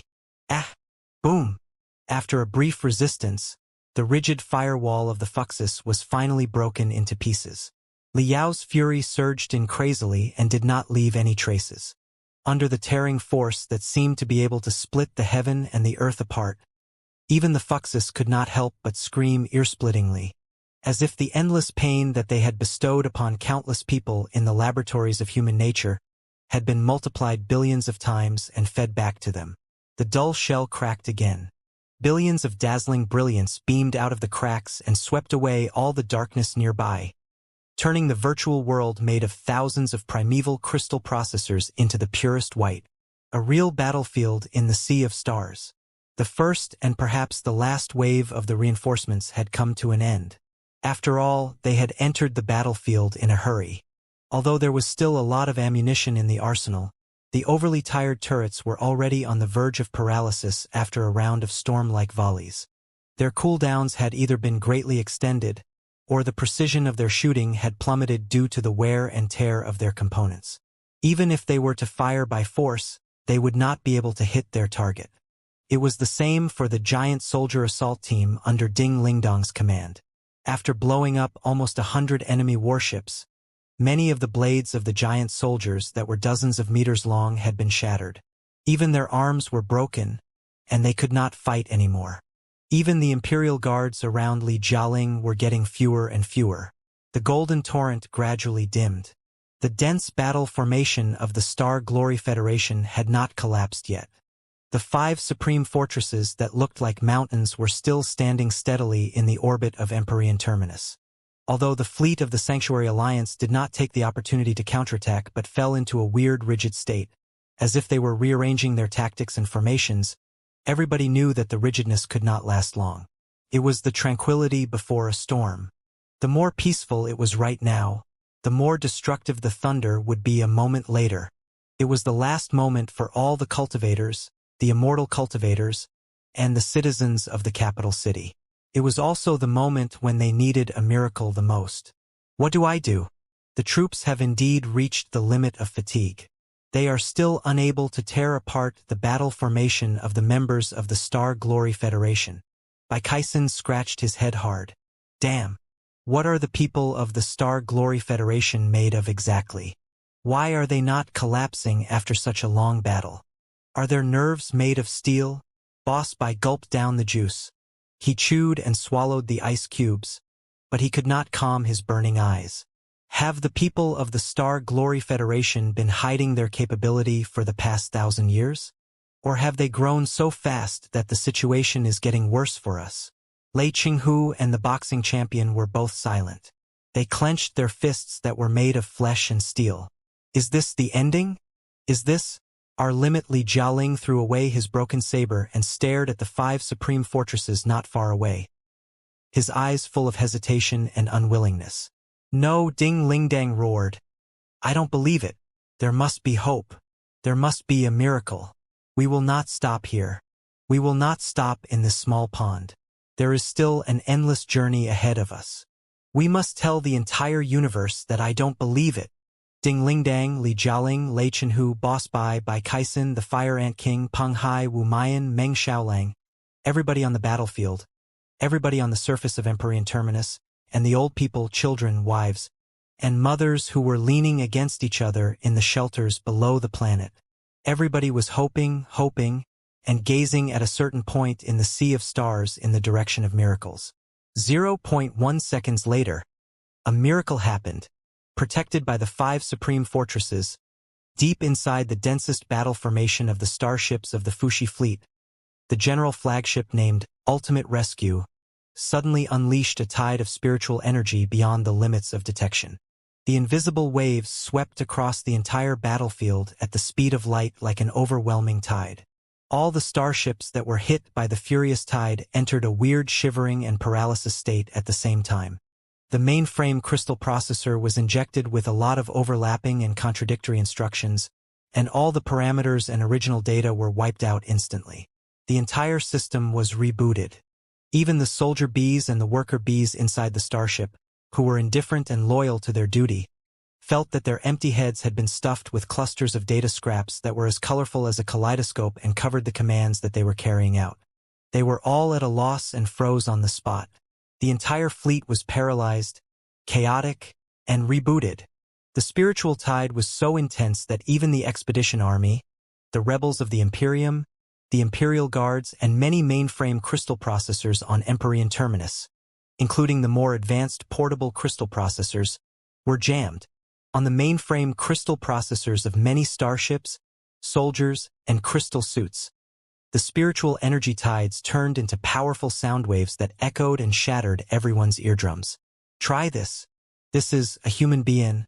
On other supercrystal processors that had higher performance and sensitivity, the spiritual tide interfered with the operation of the 3D light beams. On countless 3D light beams, the vague image of a giant of light bombarded a fuzzy light ball brutally. Even the brains of countless cultivators and immortal cultivators were affected by the electromagnetic tides. They seemed to be witnessing the awe-inspiring strike of the giant of light in their minds. What is this? Kaisin stared at the no. One light beam displayed by the mainframe crystal processor of Prairie Fire in bewilderment. This voice sounds familiar. It's sharp, and its characteristics are quite distinctive. I can't forget it even if I turn into ashes. It seems. Boss Bai pricked up his ears and rolled his head. The man is waving his fist like a shooting star that can even blow up a black hole. Li Jialing almost stopped breathing. It can't be. How is it possible? Are you kidding me? Lei Qinghu and the Fist King looked at the data of the spiritual tide transmitted by the probe magical equipment at the same time. Both the God of War and the Fist King were greatly shocked by the immeasurable data that was far beyond their limits. Mom, what is that sound? Is it new reinforcements? Is somebody coming to rescue us? Did we win? In the underground shelter of Empyrean Terminus, countless children heard the thunderous roars. They blinked their bright eyes and asked the warm and strong mother next to them. This is... Inside the big fire dragon sparrow that had almost been burnt to ashes, Ding Ling Dang had tears all over her face. She felt that her chest was resonating with the tide of spiritual energy. She tried her best to control the heavenly fire of Prairie Fire that was burning in every drop of her blood and shouted affectionately, "Li Yao!" As time went by, the intensity of the spiritual energy tsunami continued to increase, almost doubling every 0.1 seconds. Very soon, the intimidating waves were not only hacking the spiritual nexus and the crystal processors but also strengthening to the point that they were visible and audible to the human ears. To describe the entire process more accurately, it was with Ultimate Rescue as the center. The spiritual energy outbursts carried tremendous invisible radiation and high-energy particles that could pierce through all the solid plate armor and invisible barriers and reach the retina where they would interfere with the optic nerves. Billions of people would be able to see a gargantuan giant of light rising up from the depths of the sea of stars, stepping on the stars, waving the galaxy, and unleashing the strongest fury. In the same way, when the ripples of various frequencies melded together, the effect of the wireless electric current was triggered, too. Thunderous roars were echoing inside the atmosphere of Imperial Terminus and in the surging night sky. Try this. This is a human being. The entire battlefield, regardless of friend or foe, fell into a brief silence and extreme shock. Every citizen of the Federation, the Imperium, and the Sanctuary Alliance was dumbfounded. They watched the glamorous performance of the Giant of Light in the center of the universe quietly as if they were in a dream. Right now, Ding Lingdang was not the only one who recognized the Giant of Light. More and more people recognized him from his body shape and his roars. Is that Li Yao? Boss Bai opened his mouth wide, letting the juice flow from the comber of his mouth to his chest and then to his feet. Li Yao. Bai Kaisin, the Fire Ant King, Yen Liren, Peng Hai. All the experts of the Federation were dumbfounded. Wasn't Li Yao's soul out of his body and likely to fall to the stars? What was going on? Brother Yao. It really is Brother Yao. Li Jialing rubbed his eyes in disbelief, but he couldn't help but smile. Ha! Ha ha ha ha! It's really Brother Yao. It's really him. Knew it. Good people don't live long. For a guy like Li Yao, he won't die even if he dies. Long Yongjun did not want to be fired up together with the rest of the team, but he had no choice but to go into battle on the giant god soldier, Heaven Crystal. He followed behind and protected the little emperor in secret. He yawned lazily, as if he did not care at all, but a smile of relief gradually appeared on his face. Li Yao! Li Yao! Li Yao! Although they did not know what was going on, the experts and warriors all shouted the same name at the same time. Their shouts were soon answered. The spiritual tide of ultimate rescue did not last long. After all, it was just a starship and not a star with endless energy. The Giant of Light and the furious roars of thunder gradually dimmed and fell. However, Li Yao took advantage of the spiritual energy outbreaks and sent an indiscriminate message to all the starships on the battlefield. It was a series of coordinates that were precise to the decimal point. The precision had been reduced to 1,000 meters. In terms of the scale of the universe, it was the size of the tip of a needle. It was the coordinates of ultimate rescue, the mastermind of the Fuxi fleet. Below the coordinates, Li Yao left a clearer message. These are the coordinates of the enemy's heart. Ignore me and blow it up. Li Yao. Such giants, such roars, and such information made Ding Lingdong's eyes brim with tears again. But she did not hesitate, nor did she feel frustrated or scared. Instead, she firmly believed that Li Yao would return to her side as long as her fists crushed everything on the coordinates into powder. What are you waiting for? Didn't you hear what Li Yao said? Ding Lingdang pulled out her fists and roared. He has shown us the way to victory. In front of us is the heart of the enemy. Federal Army, march forward. Forward. Forward. Forward. Ding Lingdong's roars and Li Yao's echoed in the sea of stars and resonated with every communication channel and starship, allowing more and more starships to release the last bit of fuel.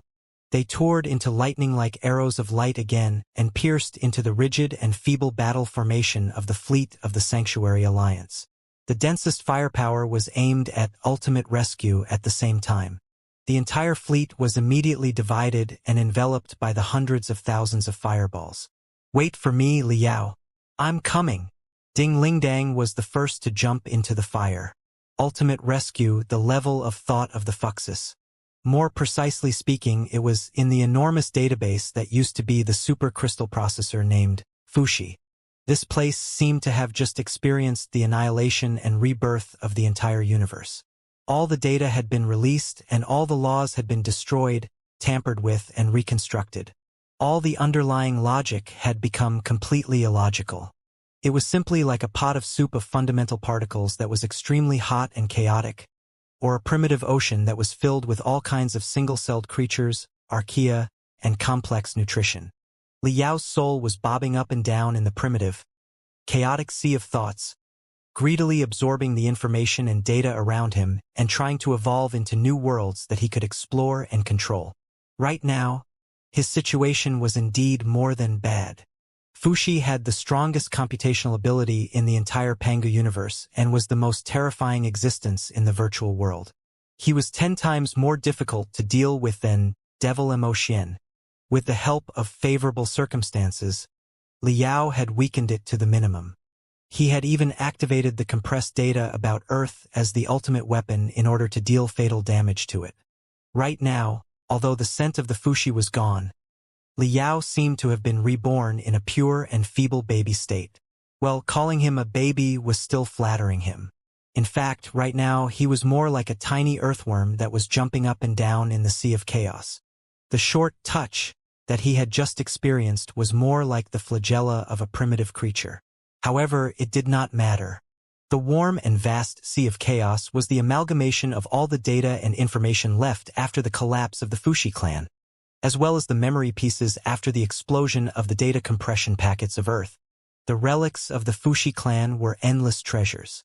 Liao believed that, as long as a tiny earthworm such as himself swallowed the entire ocean of data and information and digested the power of the Fuxus, he would definitely grow into an invincible dragon and step into an unknown level that had never been seen in the past 100,000 years.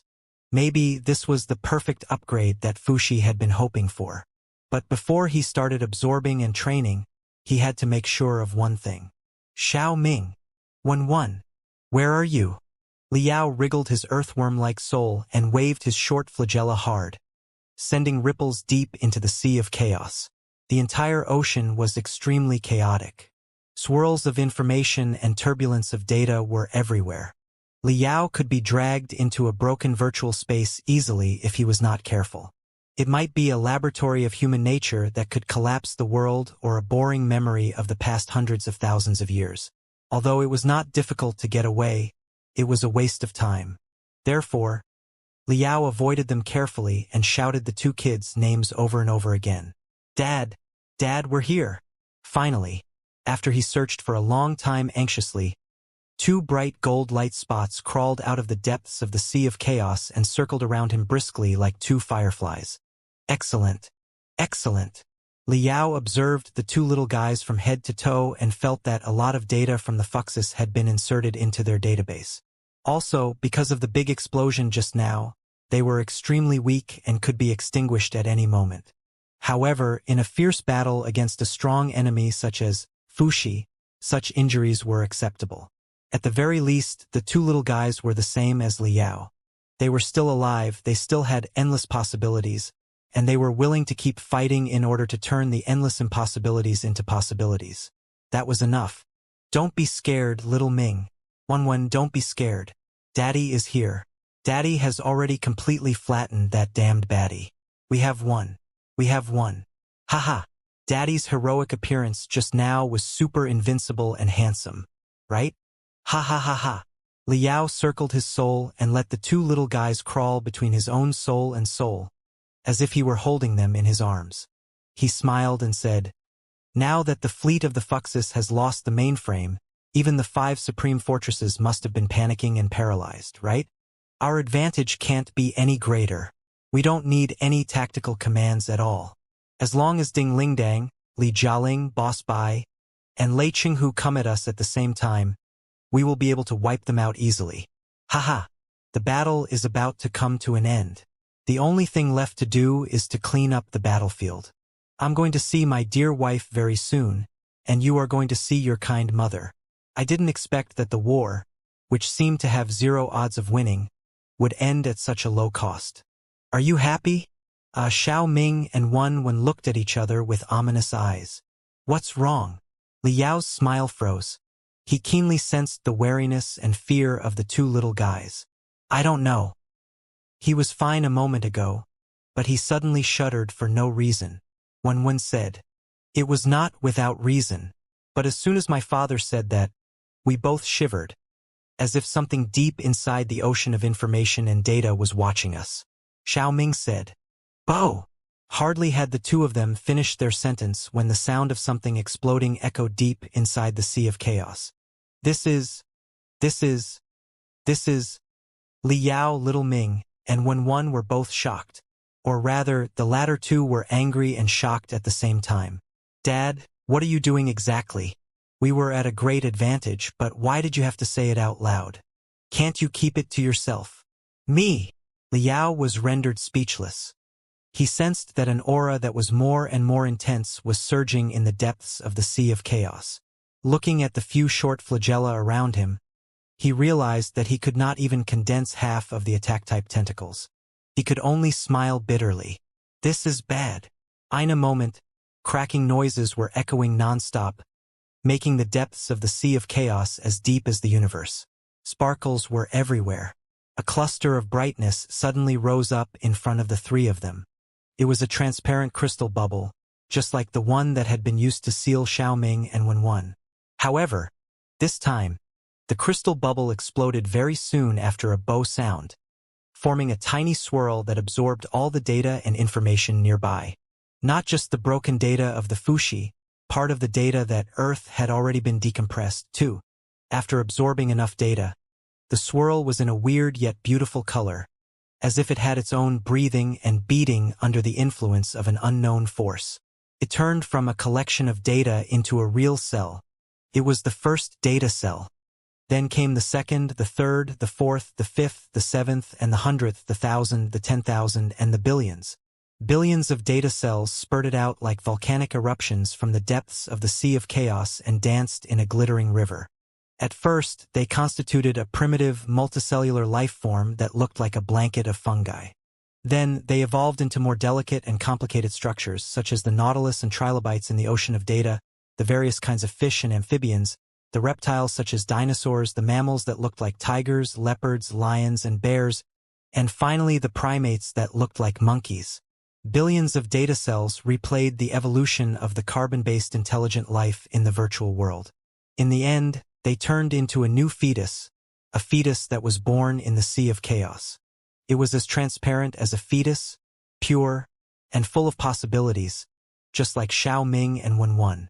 But the fetus was growing 10 times faster than Xiaoming and Wenwen. It was extending threads of light from the core mass of light at a speed visible to the naked eye. The threads of light condensed into shining bones, on which nerves, veins, and nerves were tied up, followed by vivid muscles.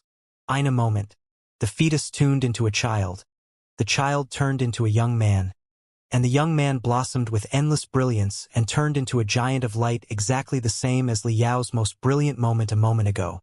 Although the giant of light had not completed its evolution or upgrade, it was already displaying an intimidating aura that seemed to be able to destroy the world and control everything. All the torrents of data in the sea of chaos resonated strongly with it, raising surging tides and billions of swirls. As for Li Yao, he was still a tiny earthworm who could do nothing except wave his few flagella. Xiaoming and Wenwen were the same. After all, this was not their home field. The unfamiliar data environment made them feel extremely incompatible. Naturally, they were not as comfortable as the other party. The giant of light yawned, as if he had woken up from a dream that had lasted billions of years. He opened his eyes, which were as hot and bright as stars, and observed his surroundings curiously while he observed his hand, which was still growing quickly, and smiled at Li Yao in a familiar way. Li Yao's heart completely sank. He hugged the two little guys even tighter. It was the Fuxi. Why can't this guy die? Why is he copying my image? Almost. Fuxi extended his arm and gestured with his 2 fingers. He smiled and said, Li Yao, your strength is truly unparalleled. Even if you boast that you are the best expert of the Pengu clan, you are not exaggerating. You do have the capability to annihilate me. It's a pity. It's a pity. Do you think I'm that stupid? Even ordinary people know the principle of, don't put all the eggs in one basket. Do you think I'm stupid enough to build a supercomputation array with all the supercrystal processors of the primeval era without leaving any room for error? This is just a very simple design. I connected 9,999 prehistoric crystal processors into one and modified them into my main brain with amazing algorithms. However, also left a prehistoric crystal processor which is absolutely isolated from the outside world. I stored a small backup, or rather a life-saving seed file, inside it and set a series of activation conditions. Just like right now, when the backup crystal processor senses that the main brain outside is overloading for too long and my core database collapses, it will automatically connect to the main brain and release the backup, or rather, the seed file, with it as the core to unfold my rebirth. Li Yao's heart sank into an endless abyss. It was not just because of Fushi's arrangement, but also because of what he had just said. Pangu Universe. Pangu Universe was a name that Li Yao, Boss Bai, and the rest of them had come up with together. It was impossible for other people to know it. But right now, it had popped up in front of his eyes so casually, indicating that, while he was devouring the memories and data of the Fuxus were also absorbing the tremendous data that had exploded inside his soul. Now that his trump cards had been revealed, how was he going to fight the battle? However, I have to thank you. While he was talking, he bowed to Li Yao. The smile on his face was even more intense and sincere. Thank you for showing me how great the potential of human beings is, how marvelous the infinite life is, and how feeble and hilarious I used to be. Well, it was not until this moment, when I was destroyed by you and reborn under your enlightenment, that I realized the true meaning of life and the mission of the so-called civilization. You're right. Computational ability is indeed not everything. Right now, although my computational ability is 100 times lower than in the past, it is still so marvelous, so interesting, and so unbelievable. Ha ha ha ha. Thank you. Ha ha ha ha ha ha ha. I'm truly grateful for your enlightenment and enlightenment. As it turns out, this is the ultimate evolution that I've been looking forward to for hundreds of thousands of years. Right now, I am the perfect life that swallows the universe and represents civilization. Ha ha ha ha ha ha ha. Fushi laughed unscrupulously. Endless vitality was beaming out of his laughter, making him look like a human being who had just experienced the brilliance of life instead of a crystal processor that had turned into a demon. Boom! Boom boom boom boom. Outside of the ocean of data, the earth was shaking. The attacks outside are getting fiercer and fiercer. It seems that my fleet is about to collapse. I've suffered a crushing defeat. The smile on Fushi's face remained unchanged.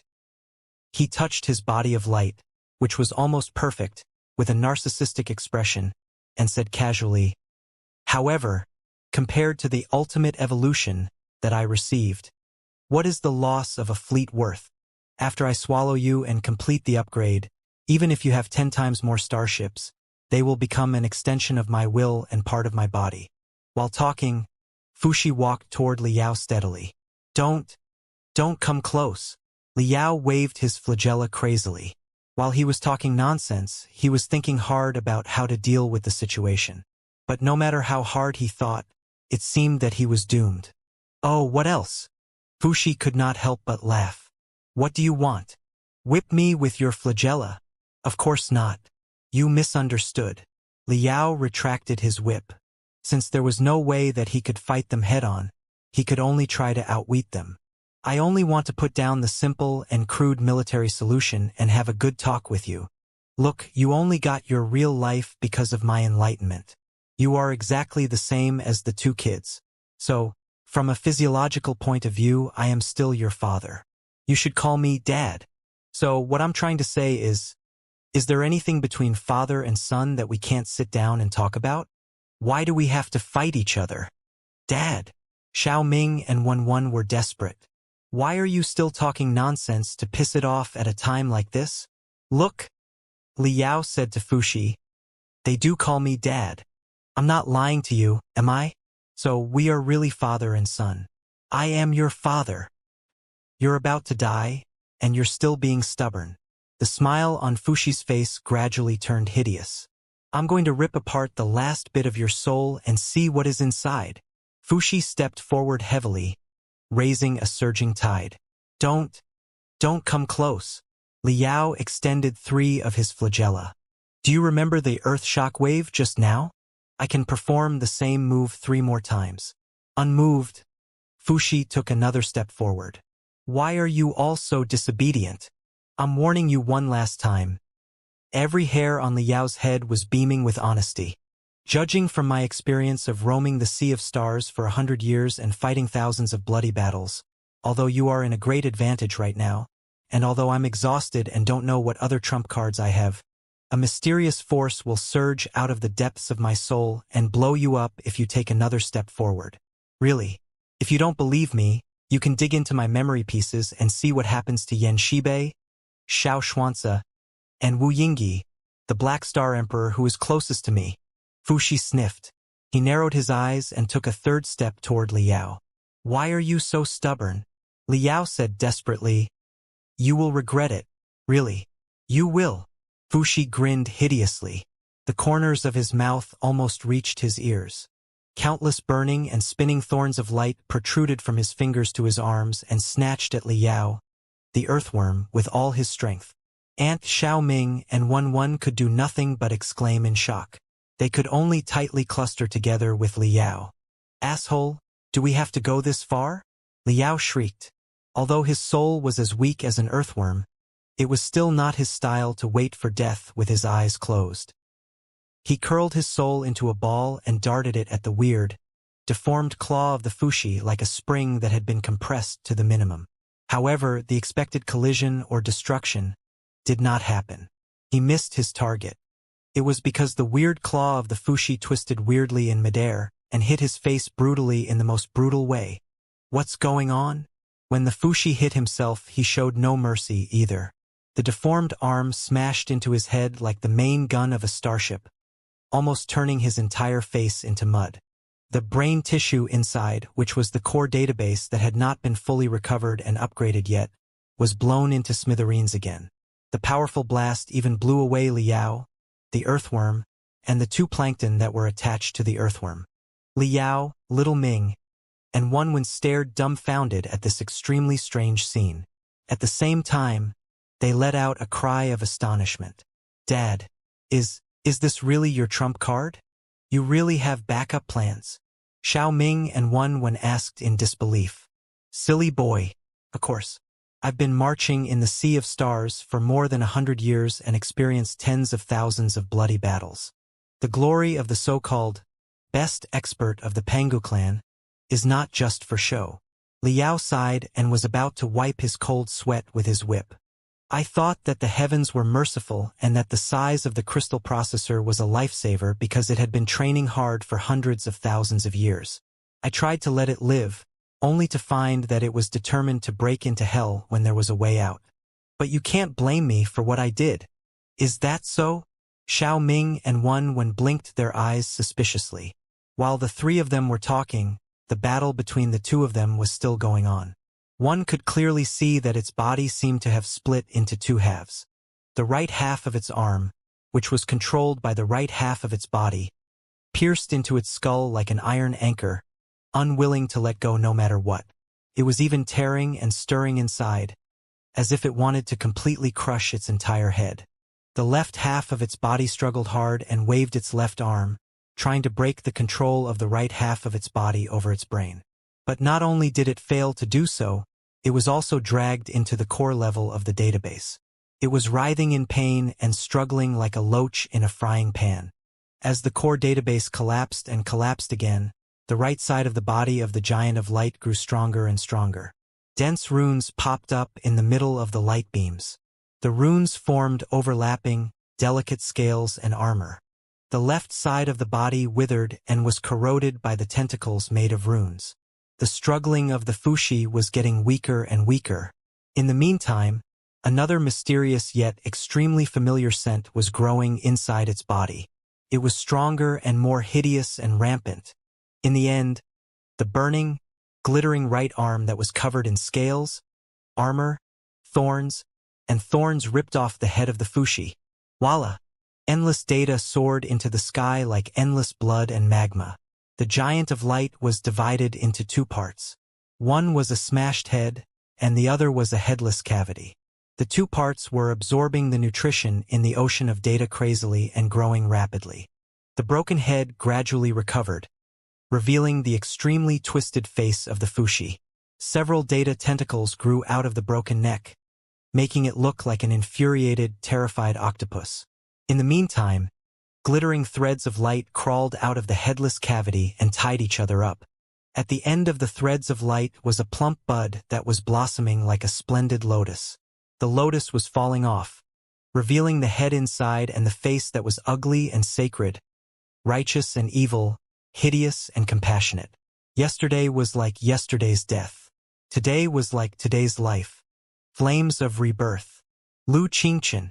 Just like the Fuxi who had just woken up from the ocean of billions of years of data, Lu Qingqian, who had been reborn, yawned. He picked up the head of the Fuxi in his hand and observed it with a smile. This is impossible. This is absolutely impossible. Fuxi's tentacles were waving crazily. The horror on his face was like the fear of countless experiment subjects in the laboratories of human nature. You are not dead? You are not dead. It's impossible. It's impossible. Have you not learned enough lessons from the battle? Lu Qingqian's claws pierced deep into the head of the Fuxi and continued crushing its core database. Don't judge anything blindly. Nothing is impossible for human beings. Let me go. Let me go now. The Fuxi struggled, twitched, and screamed. The collapse of the core database made it unable to organize an effective logic circuit. It started uttering meaningless nonsense. Let go. Lu Qingqian's smile was even more mocking and delightful.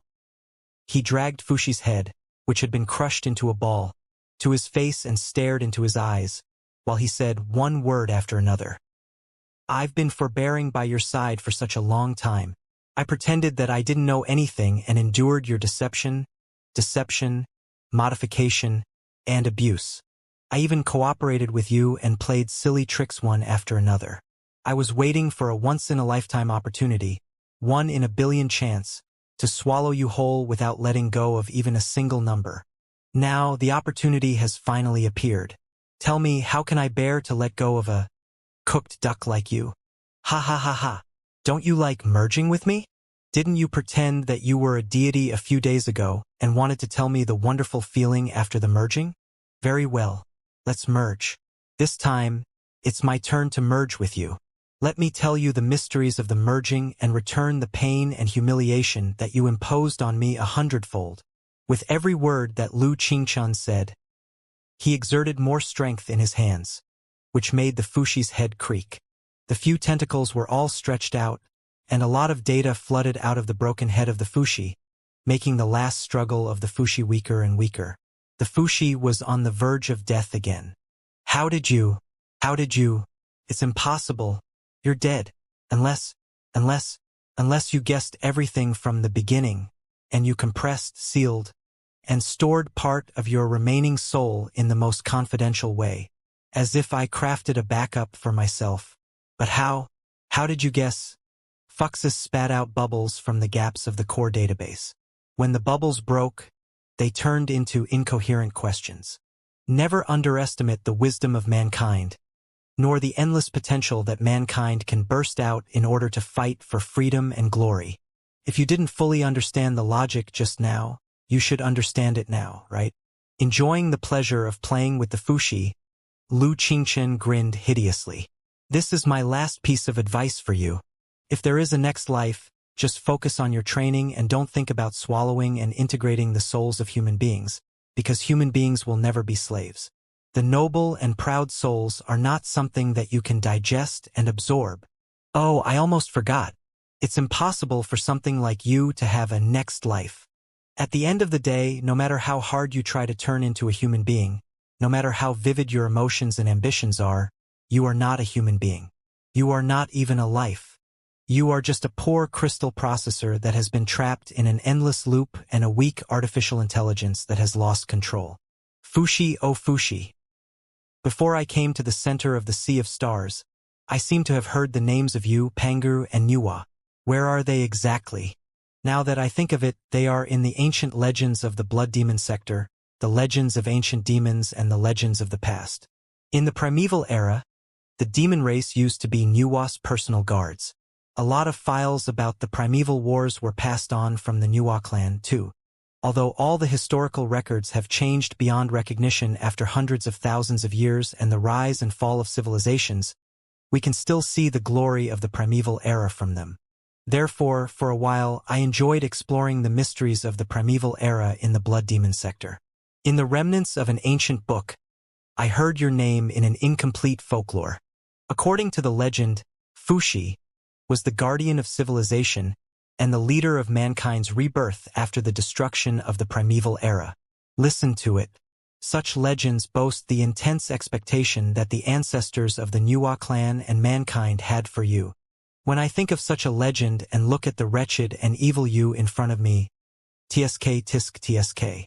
The difference between legends and reality is truly regrettable. No, I will never admit that such a disgusting monster like you is a fushi. You are the one in the legends who led and protected the civilization of mankind. You are not. You don't deserve it at all. You are just a weak artificial intelligence pretending to be a fushi. The name fushi is just your code name. You are not qualified to carry the true meaning of the name at all. Or rather, you are merely the first generation of the primitive, low-level, and full of flaws and loopholes. You have crossed the mission of hundreds of thousands of years just to pass on such magnificent data and information to me so that I can continue the great and glorious mission. Right now, your mission has been completed, and mine has only just begun. If the civilization of mankind requires a leader and a guardian and a fushi to lead us to break out of the dark, chaotic universe of Pangu and embark on a journey of billions of years, then I, Lu Qingchen, have completed the ultimate evolution and reached the perfect level. I have carried out all my beliefs. I am the real fushi. Boom! Lu Qingchen roared so loudly that the information and data of the entire sea of chaos turned into glittering electric arcs and flooded to his surroundings from various directions, putting on a brilliant armor, a brilliant cloak, and an invincible weapon. An immortal throne was formed behind him. Wow! Xiao Ming and Wan Wen exclaimed at the same time. Both of them were beaming with envy. So gorgeous, so cool, so awesome. This is nothing. The sound and light effects of the Earth shock wave that I just released are much more splendid than his right now. Liao was not convinced. Besides, he only broke the path of reincarnation with my help and returned to the human world. Therefore, I'm still his lifesaver. Then, the two kids were not so sure. Look at how awesome he is right now, as if he is the best in the world. Will he listen to you or not? He should be one of us. Liao was not sure either, but right now, other than hoping that Lu Qingchen was an ally, he had no other tricks. Liao waved his whip and swam forward. He shouted at Lu Qingchen, Nephew Lu, I'm right here. It's great that you've been reborn. I'm sure you haven't forgotten that I was the one who woke you up in the most critical moment of the deep hypnosis. Haven't you, Nephew Lu? Lu Qingchen heard none of it. He was not interested in the earthworm that was crawling everywhere, but he focused all his attention on the last bit of data of the Fushi clan. When did you find out? Unwilling to give up, the data cracks were hissing like vipers that were struggling to survive. From the very beginning, I realized that it was a scheme, if not an enormous one. Lu Qingchen smiled. In this cold, dark universe, all the individuals are bound by the chains of suspicion. There is great malice between them. When they meet a stranger for the first time, they first assume that the stranger is filled with the strongest malice. It is the safest approach. Think about it.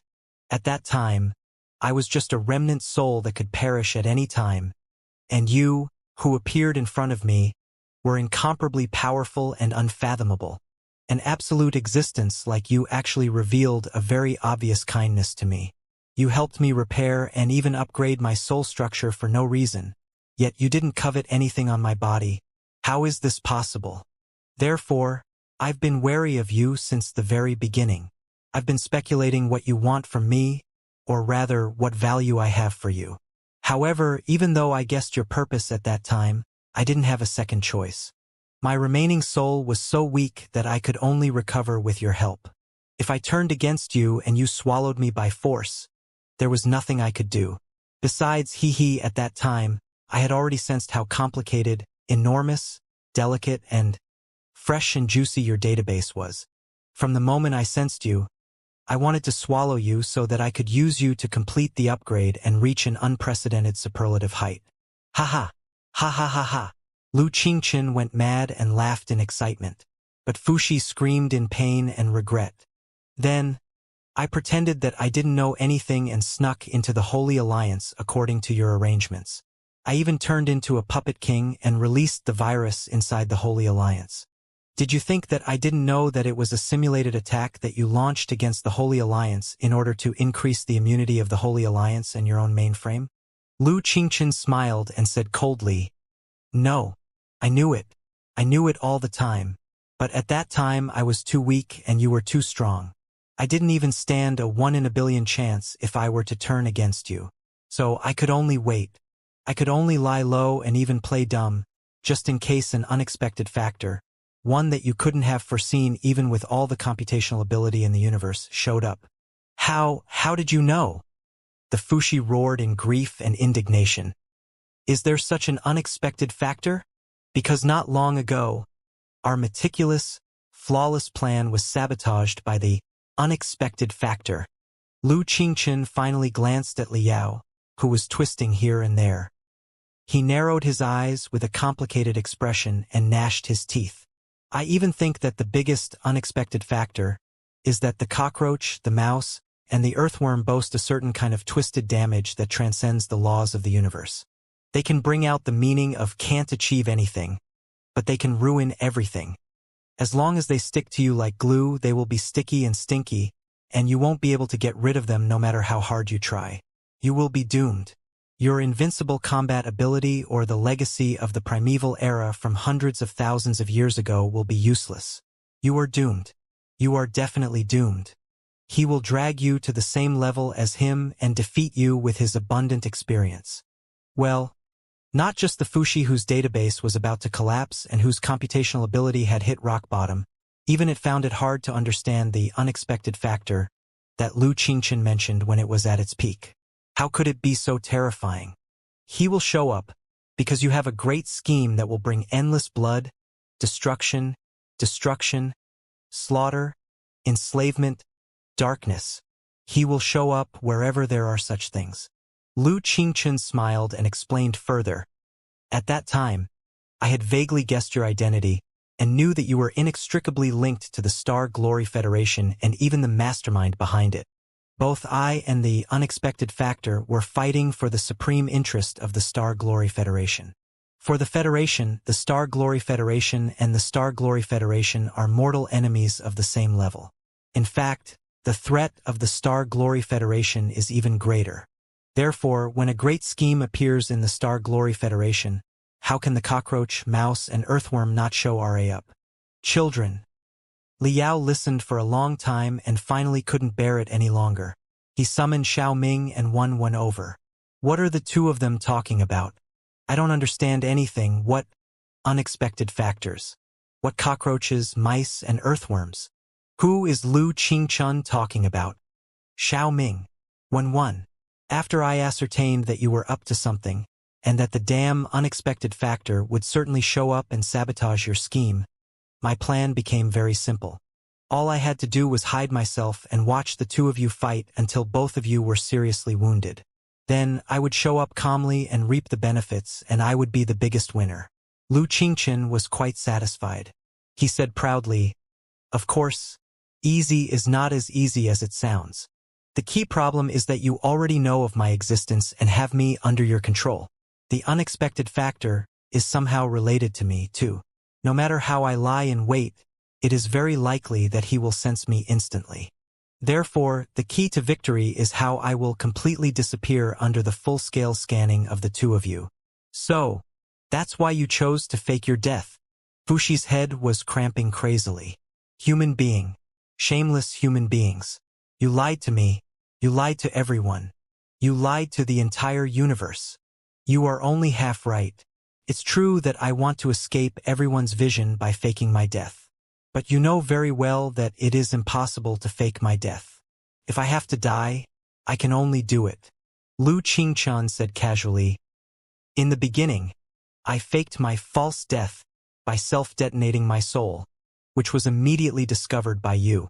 I believe that the eyes of the unexpected factor were fooled, too. Such a clumsy trick would be a joke if it was brought to such a high-end battlefield. Therefore, when my soul self-detonated for the second time, I didn't leave any room for negotiation, except for the most inconspicuous soul seeds that were disguised as ordinary soul fragments. My soul was truly gone. I couldn't be more dead. If you hadn't reacted at that time and maintained the status quo for 3 to 5 days, I would have truly perished without a trace. Was gambling with my life. I was betting that somebody would save me and rebuild my broken, vanishing soul. How did you know? Fuxi found it hard to believe. Somebody will save you? Because I've figured out your purpose. For you, my soul is a unique furnace that can grant you a real life. Now that the furnace is broken, how can you not repair it? Lu Qingqian's smile was exceptionally bright. As for the unexpected factor, I've studied him very deeply and even had a soul-stirring confrontation with him. I know that he is a guy with fatal flaws in both his personality and his ability.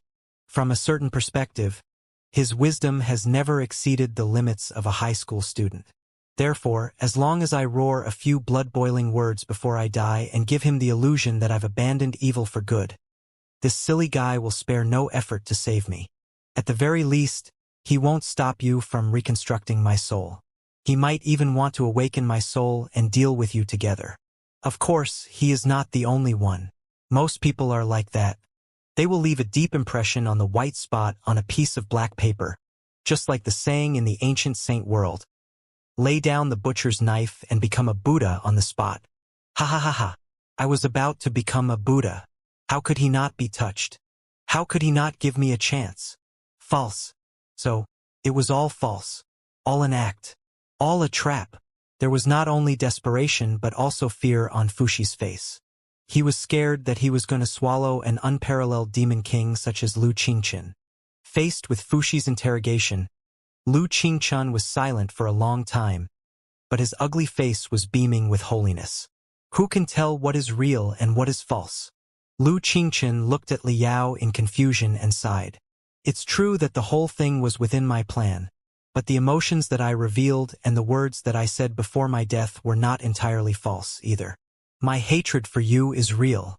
My love for the Federation is real.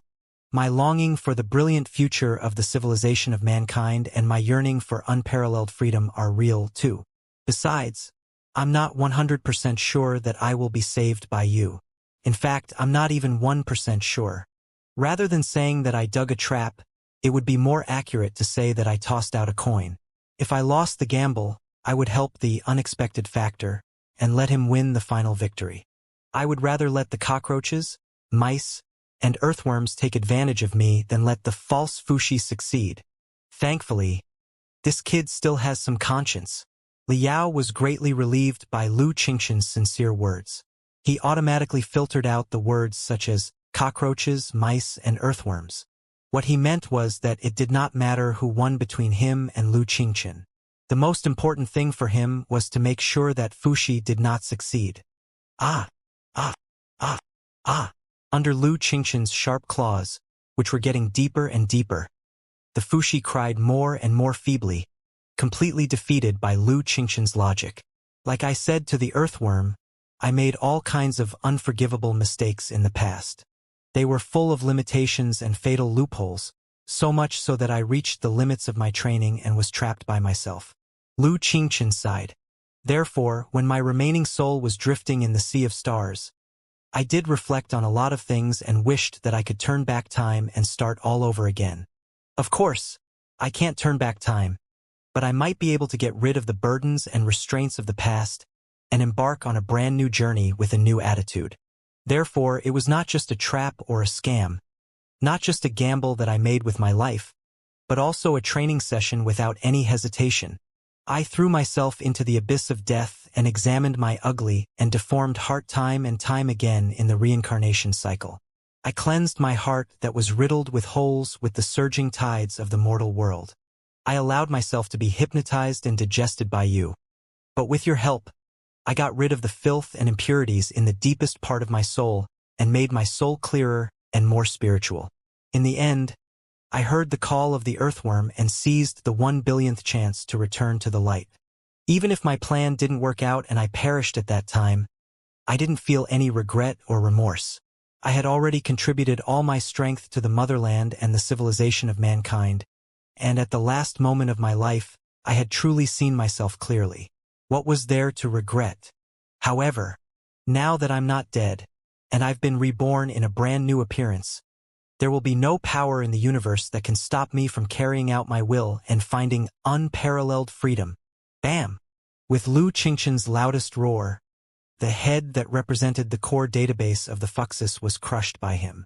The pieces turned into countless messy light spots and fled in panic like burning moths. Why are you running away? Don't you like to meld with me and explore the world outside? Come on. Give me everything you have. Ha ha ha ha. Lu Qingqian burst into laughter. His ugly face was suddenly split into two halves, and his chin almost reached his belly button. A bloody mouth that looked like a black hole appeared and swallowed all the data pieces that had been separated from the Fuxi clan. No, the last screams of the Fuxi were so miserable that Liao felt that his heart was pounding when he heard them. Crack, crack, crack, crack. Lu Qingqian was not moved at all. He chewed the last bit of data of the Fuxi and absorbed it into his soul. The weak artificial intelligence, which had been born in the primeval era hundreds of thousands of years ago and survived the Armageddon between the Pangu clan and the Nuwa clan but grew stronger and stronger until it almost reached the peak of evolution, was finally obliterated. Or rather, the old Fuxi had perished, but the new one was rising up like a brilliant sun, illuminating the entire ocean of data. Of course, it also reflected the weakness of Liao, who was swimming and wriggling in the ocean of data. Liao and Lu Qingqian, who seemed to be destined competitors, confronted each other quietly in the ocean of data. In terms of appearance, soul power, and computational ability, there was a huge gap between them. Lu Qingqian had inherited most of the computational ability and algorithms of the Fuxus. His soul structure had just been perfectly upgraded after a rebirth. Although he was still weak, he was growing crazily every second. He had even absorbed part of the data from the earth deep inside Liao's soul. On the other hand, Liao had used up the last bit of his strength in the head-on clash with the Fuxi. Although he had experienced tremendous changes, he would not be able to recover without at least half a month of rest. Just now, while Lu Qingqian was talking nonsense with Fuxi, he had been absorbing the data and information around him crazily. 2. His only achievement was that he had grown an extra flagella. It's useless. Liao waved his flagella, trying to shed a tear of regret. Lu Qingqian looked at him, deep in thought. Right now it's just you and me. Oh, and these two cute little guys. There was no telling what was on his mind. Yes, the crazy ultimate devil has finally been killed by us. The sea of stars is peaceful again. Congratulations. Congratulations. Liao scratched his head with his whip. He felt a bit embarrassed and did not know what to say. Seeing that Lu Qingqian was not about to burst into fury, he tried to ask carefully. Mr. Lu, we don't have to fight each other without a word. Do we? What? Lu Qingqian smiled. Are you going to say that I was reborn because of your enlightenment, too? So, from a physiological point of view, you are my father. No. Please don't misunderstand. Shaking his head like a rattledrum, Liao said sincerely, I'm a man with self-awareness. I'm already satisfied that I can be your uncle and your father and call you big nephew when you killed the super artificial intelligence of the primeval era with a single punch. I really don't dare hope for more. Lu Qingqian stared at Liao without blinking. Liao's flagella gradually stiffened. He stammered, Don't stare at me like that. Mr. Lu, fellow cultivator Lu, hero Lu, my body is too weak right now. I can't stand your punch. Besides, we are all fighting for the Star Glory Federation and the civilization of mankind. Even the Fuxus have been killed by us. I really don't see the need for us to fight each other to the death. What's the big deal? If you are not satisfied with me, I will change it. I will change it, all right? Lu Qingqian stared at Liao for a long time. He took a long breath in relief and spat out countless streams of data that were full of resentment toward Liao. I don't like you. I never have. Lu Qingqian replied frankly, It's not about your personality. Although it is true that you are sordid, shameless, and occasionally sleazy, it is not my fault. The reason why I don't like you is because of your childishness and stupidity. You are the kind of dumb good man who can't accomplish anything but can ruin everything. Is it wrong to be hot-blooded? Is it wrong to be kind? Is it wrong to be a good person? In most cases, it is true, but those are just the virtues of ordinary people. But you are not an ordinary person. Instead, you are one of the top 3 experts in the Pangu universe. You are an expert who can lead the entire civilization of mankind forward. You are a Superman who can influence the functioning of several sectors just by raising your hand or coughing. TT doesn't matter whether you are willing to or not. But now that you've reached such a high level, if you still cling to the virtue of ordinary people, you will only miss the opportunity because of your hesitation. You will only drag more people down. The civilizations that you killed and even destroyed cannot blame you for anything, because you are truly kind and foolish. Yes, yes, yes. Liao nodded like a chicken pecking rice. You are right, nephew Lu. I was wrong. I'll change. Forget it. A leopard never changes its spots. Our beliefs have been forged. How can it be changed so easily? Lu Qingchen said, what I'm trying to say is that, although I don't like you, I'm not someone who will abandon my work for personal reasons. I won't allow my personal feelings to interfere with my work and ruin it.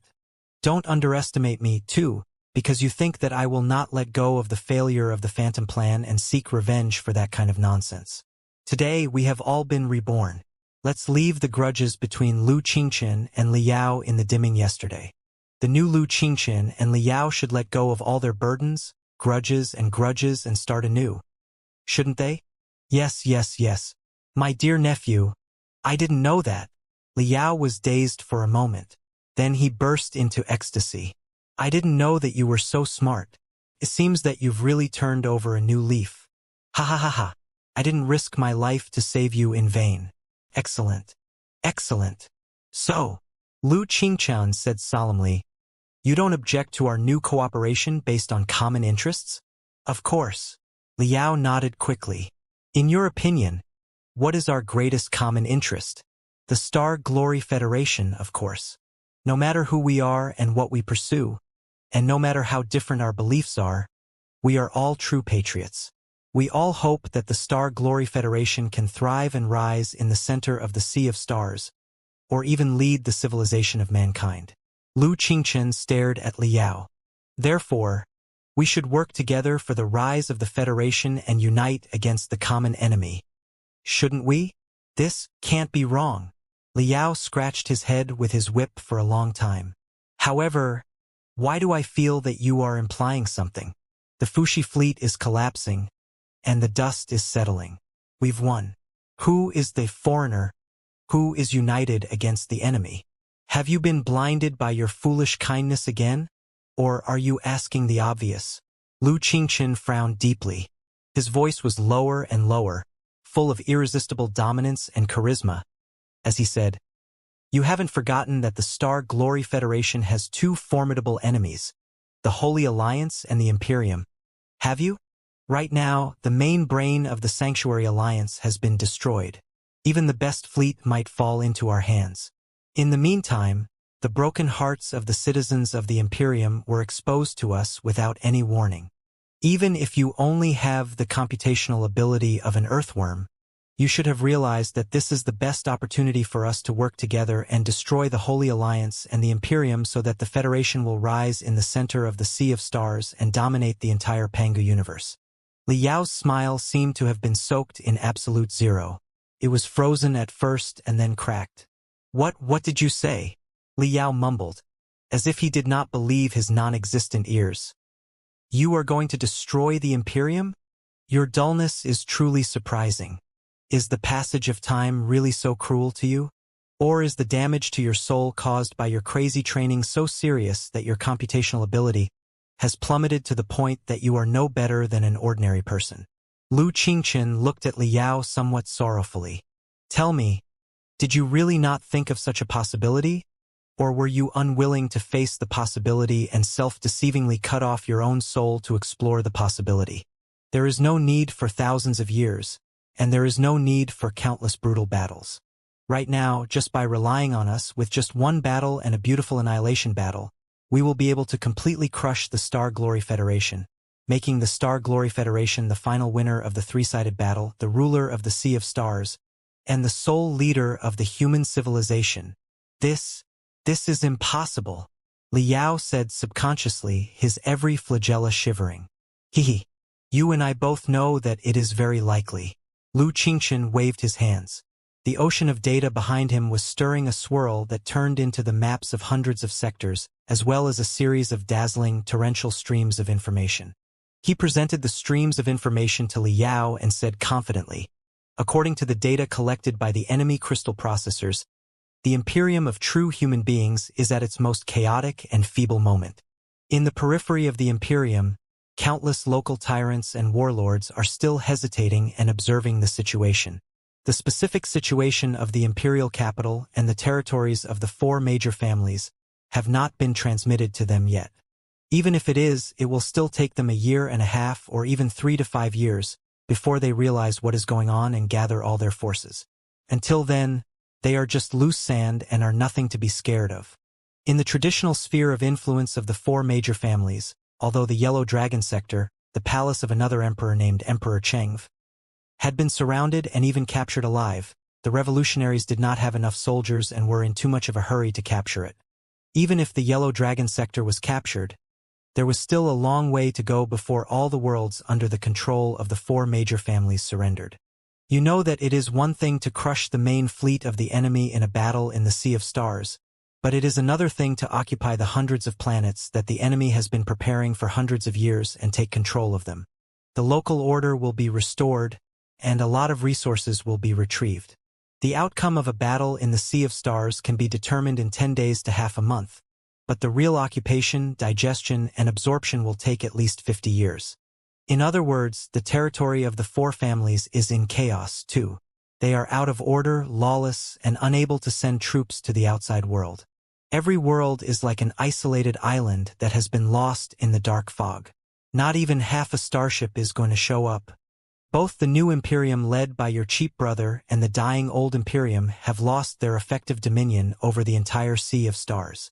You may understand that the enormous empire has been paralyzed and is not as strong as we imagined. Besides, on the new empire's side, if they want to restore the effective reign over the Sea of Stars and revive the paralyzed giant beast, they will have to rely on the developed trade network, which is the transportation fleet of the Myriad World Alliance, to act as the blood. Right now, in order to deal with the people of the Sanctuary Alliance, the Myriad World Alliance has also bet their last carrier. They will not be able to carry out regular transportation missions for a long time. You can understand it as the blood of the paralyzed giant beast has run dry. Hee hee. Why are the immortal cultivators of the revolutionaries claiming that they are the rulers of the entire Imperium and even the entire Sea of Stars? There are only 2 reasons. Firstly, they have just defeated the old Imperium and the main fleet of the Sanctuary Alliance. Secondly, they have an established, enormous fleet under their command. Theoretically speaking, the Imperial Guards and the rebels are the most violent groups in the Sea of Stars right now. And these 2 points are highly compressed in the capital city, within a radius of millions of kilometers around us.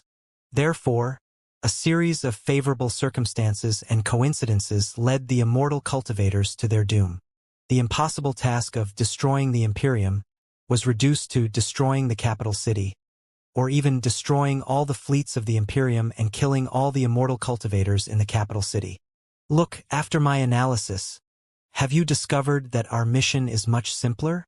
As long as we annihilate Lei Chenhu's fleet and the remnants of the Imperial Guards in one fell swoop, and even before we take over Empyrean Terminus, as long as we suppress the synchronous orbit of Empyrean Terminus, cut off the communication with the outside world, and announce to the entire Sea of Stars that the capital city has been taken over by the Star Glory Federation and that we have become the new masters of the Empyrean Terminus sector and Empyrean Terminus, the seemingly powerful behemoth known as the Imperium of true human beings will collapse. In the entire universe, be it the worlds in the capital city that are now leaderless, the territories of the 4 electors who are now in chaos and attacking each other, or the peripheral worlds that are like loose sand that are swaying in the wind, there is absolutely no force that can compete with us. This is an opportunity, a once-in-a-lifetime opportunity, an opportunity that is enough to build the glorious future of the Star Glory Federation. Liao, can you bear to watch such an opportunity slip through your fingers? Liao looked at his flagella and was speechless. but his soul was in excruciating pain. Countless possibilities spurted out like venom. It was true that he had thought of the same thing as Lu Qingchen, and he had thought of it a long time ago, but right now the most critical question remains. Can we destroy the fleet of the Star Ocean Imperium or even suppress Empyrean Terminus with our military strength? Lu Qingchen was smiling more and more delightedly and hideously. The Federation seems to be chasing after the Imperium like a moth drawn to a flame. But at such a rare moment, the scales of victory have miraculously shifted to our side. As you can see, the immortal cultivators of the reformists have come out in full strength. Not only have the Imperial Guards and the rebels suffered heavy casualties in the fierce battles, they are running out of food and ammunition. Even their young emperor has taken the initiative to march to the front line. Haha, your cheap brother is quite interesting. In the battles over the past half-month, he has been in the limelight in front of everybody in the capital city. He has gradually replaced Li Linghai and become the soul of the new Imperium. If we can capture the sole figure of the new Imperium in a short assault, will we still have to fight the following battles? Of course, not only are the citizens of the Star Ocean Imperium exhausted, the expedition army of the Federation is also running out of resources and cannot fight any longer. But don't forget us. Your two children are Xiao Ming and Wen, right? They seem to be in control of the entire war network of Empyrean Terminus. From the fire control system of the air defense base to the oxygen circulation system of the civil facilities, they can hack and destroy everything, right? In the meantime, you are also in control of the entire Gold Crystal Tower, which is a piece of powerful stellar magical equipment. With the help of the sun, your will can wreak havoc in the entire galaxy. If I can send your soul back to the Gold Crystal Tower, you will be able to send the voice of the cultivators to the entire Imperial Terminus sector through the sun. It will certainly be a great shock to all the immortal cultivators and the citizens, especially after you defeated the legendary Fushi in a glamorous performance in front of all the stars and billions of people. I believe that countless immortal cultivators will be scared out of their wits just by hearing your voice. Lastly, me. Right now, the fleet of the Fushi fleet has only been paralyzed and hasn't been destroyed by the Federation and the Imperium. Such a large fleet is still defending by instinct. How can it be destroyed so easily by the enemy who has run out of ammunition and food? I can control the fleet of the Fuxus. As long as you buy me some time and allow me to digest all the data and permissions left by the Fuxus, I will be able to replace them and become the mastermind of the fleet of the Fuxus. I will be able to control the enormous troops of the Sanctuary Alliance. Let me see. You can send a message to Ding Lingdang and the Little Emperor. Tell them that you've completely defeated the enemy's mainframe and that you're trying to clean up the mess so that they don't have to attack in a hurry and can take a rest to replenish their ammunition. Just now, you released a powerful tide of spiritual energy, and the fleet of the Fushi clan has stopped attacking and is completely paralyzed. They are running out of strength, too. There is no reason for them not to believe you. Right now, the expedition army of the Federal Army and the remnants of the new empire are all mixed together like a pot of porridge. It's impossible for them to form an effective formation and fight in such a short amount of time. They are barely holding on with their last breath. As long as you tell them the news of a great victory, they will certainly lose their confidence. Once they fall to the ground, they will never be able to get up again. In the meantime, you will send secret letters to Ding Lingdang, Boss Bai, and the leadership of the Federation, stating our strategy so that they will be more vigilant. When we take control of the fleet of the Fuxus, the expedition army of the Federation, Boss Bai, you, Little Ming, and Wen will attack the soldiers of the Star Ocean Imperium on the ground. That will be the end of it. The soldiers of the Star Ocean Imperium will not be able to resist our fatal attacks. The entire capital city and the enormous army of the immortal cultivators will be annihilated instantly. In the cruel war game, the laughter of the federal soldiers will be the last thing to be heard. Ha ha! Ha ha ha ha! On Lu Qingchen's back, lightning was dancing crazily. His hair was messy, and he burst into laughter.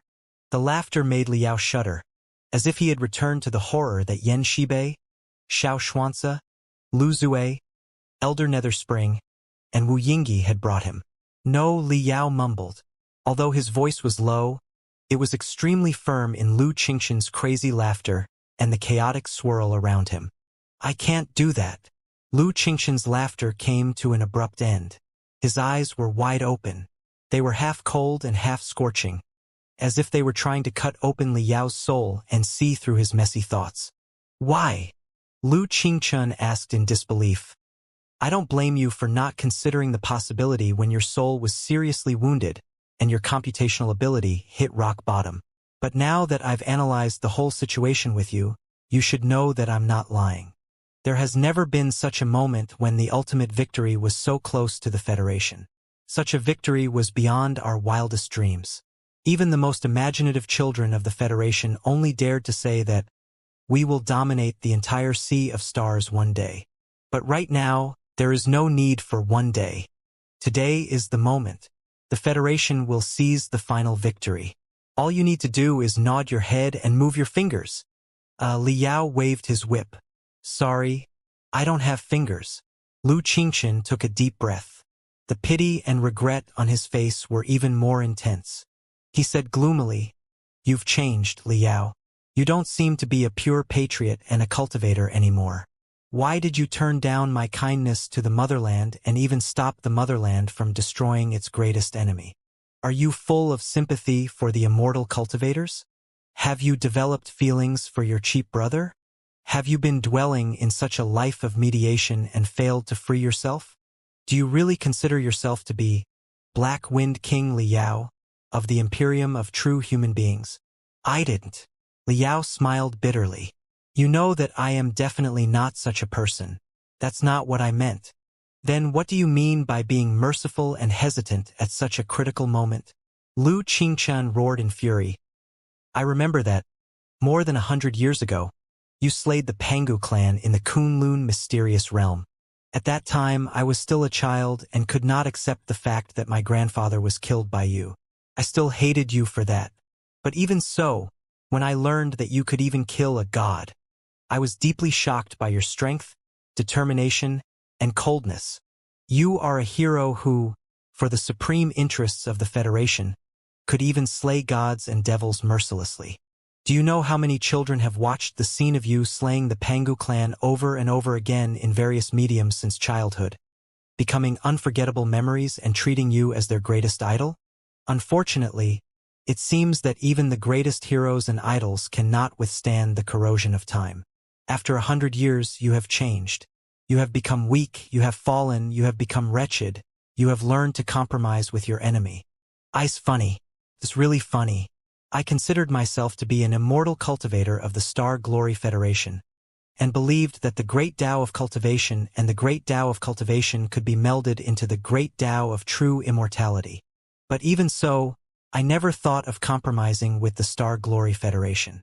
I firmly believed that only after the Star Glory Federation conquered the entire Sea of Stars could the great Tao of true immortality be carried out under the leadership of the Federation.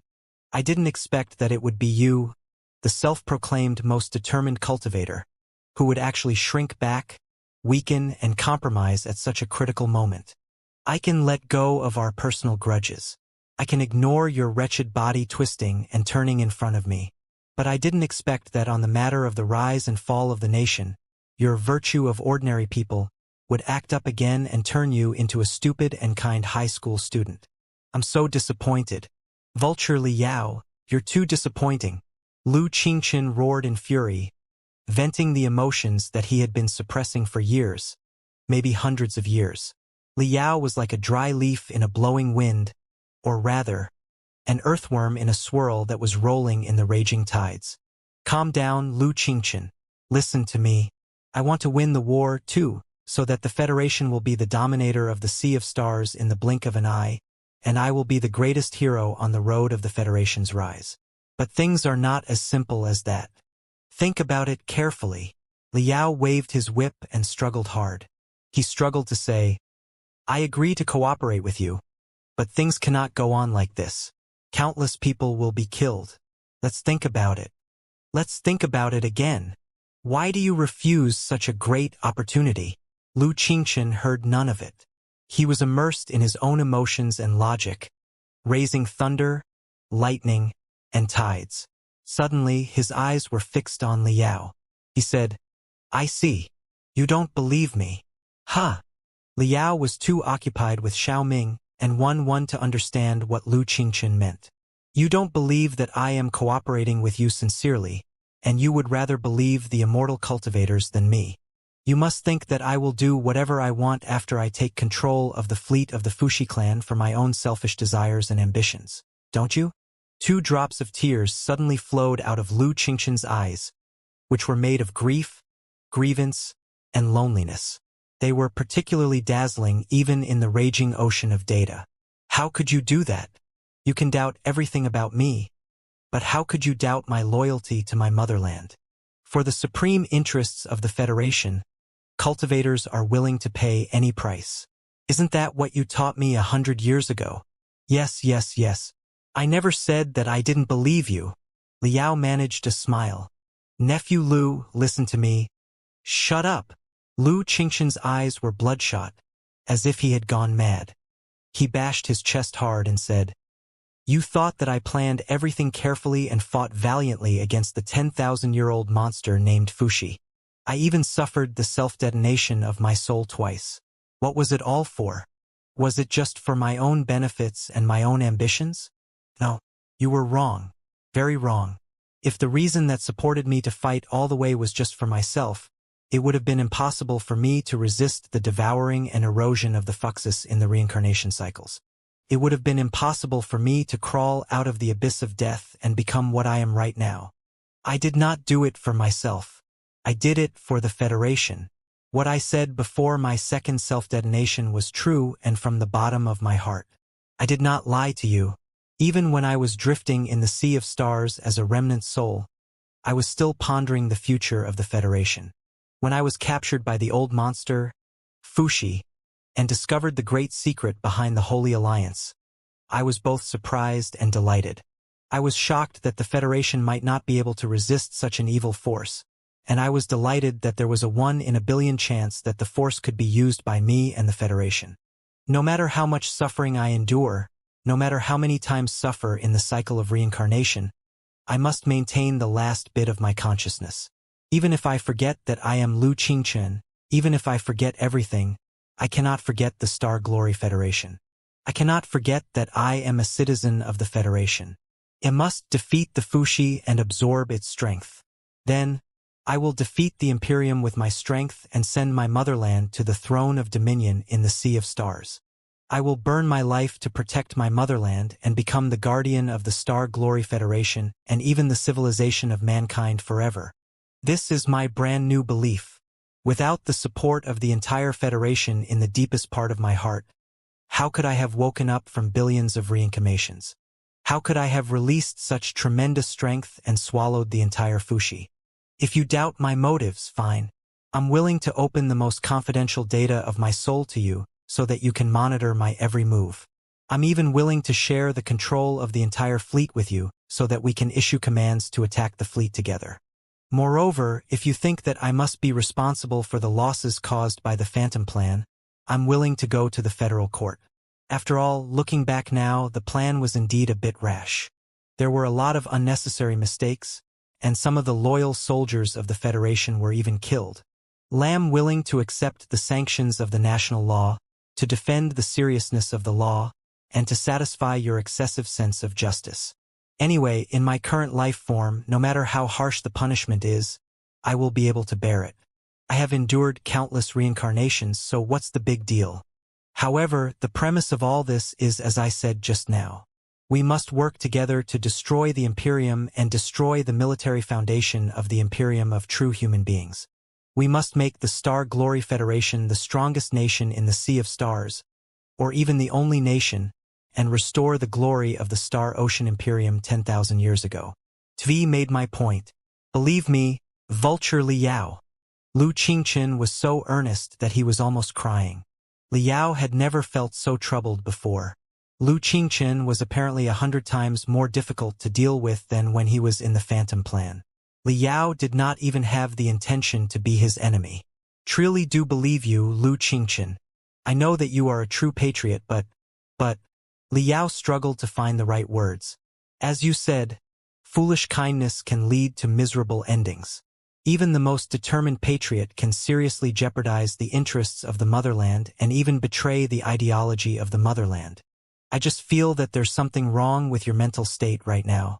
It's true that you've swallowed the Fuxes, but the enormous database and the thinking logic that the Fuxes have optimized over hundreds of thousands of years are not something that you can digest in a short time. You seem to have been influenced by it and understand they protect the motherland and the civilization according to its logic. You are in a very dangerous state. The battle between you and the Fuxes is not over yet. You cannot waste your computational ability recklessly right now. You must stay calm in case it counterattacks. Or rather, put it in a more understandable way. Don't you feel that you are very similar to Lu Zue in the Patriot incident 100 years ago? There's no need to agitate me with Grandpa. I'm very clear-headed right now and completely know what I'm doing. I absolutely won't make the same mistake as Grandpa. Lu Qingchen waved his hands and regained his calmness. He analyzed one word after another. Grandpa's reputation was ruined mainly because he made two mistakes.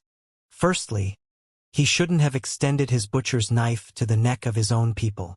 He shouldn't have broken the vow he made when he joined the Secret Sword Bureau. He did his best to protect every citizen of the Federation, only to kill thousands of innocent people in the square. Secondly, and more importantly, even if his plan worked out and the Heaven's Origin Sector swallowed the Blood Demon Sector, it would have been impossible for the Heaven's Origin Sector to resist the Black Wind Fleet that followed. His plan was doomed to fail from the very beginning, because the problem was not the demons but the immortal cultivators. Therefore, his plan has been a futile struggle since the very beginning. However, my plan is different. My plan does not involve any civilians of the Federation. I didn't kill an innocent citizen of the Federation, did I? Of course, the expedition army of the Federation might suffer heavy losses during the attack on the imperial capital. But they were all soldiers who risked their lives and their dignity to conquer the center of the Sea of Stars so that the Federation could survive. They were prepared to sacrifice themselves, and I would make their sacrifice the most valuable one. Secondly, different from Grandpa's recklessness, the Imperium of true human beings is our last enemy. As long as we take them down, there will be no more enemies in the Pangu universe and no more Black Wind Fleet to threaten us. Therefore, it doesn't matter even if we have to pay a higher price for the battle. We can take 100 years to rest and realize our beliefs and plans to march out of the Pangu universe. What's wrong with that? Not good. Not good at all. Liao shook his head and said, if we do that, countless civilians will still be killed or injured. Those in the capital city, those in the worlds around the capital city, and those in the periphery worlds that are still in chaos, hoping to restore order quickly. Those are the civilians of the enemy country. You can't be so kind as to care about the civilians of the enemy country that you can't even bear to trample on the flowers and grass of the enemy country, right? If you even consider the lives of the civilians of the enemy country during a war, then what's the point of fighting? You might as well surrender. Lu Qingchen snapped. Don't forget that the Black Wind Fleet, which belonged to the Imperium of true human beings, attacked the Federation first and declared war on us without a declaration. From that moment on, the Federation and the Imperium entered a state of war. We may have made some secret agreements to this moment, but we still haven't signed a truce on the surface. Neither side has surrendered, have we? Since we are still in a state of war, any kind of mercy is soft-hearted. Of course, I am willing to abide by the humanitarian principles and never kill or intentionally slaughter the civilians of the enemy country.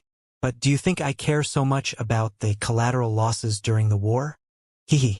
You are too merciful to prioritize the interests of the Imperium, but they might not think so. I believe you've heard the story of the farmer and the snake. Be careful of the venomous snake that is the Imperium.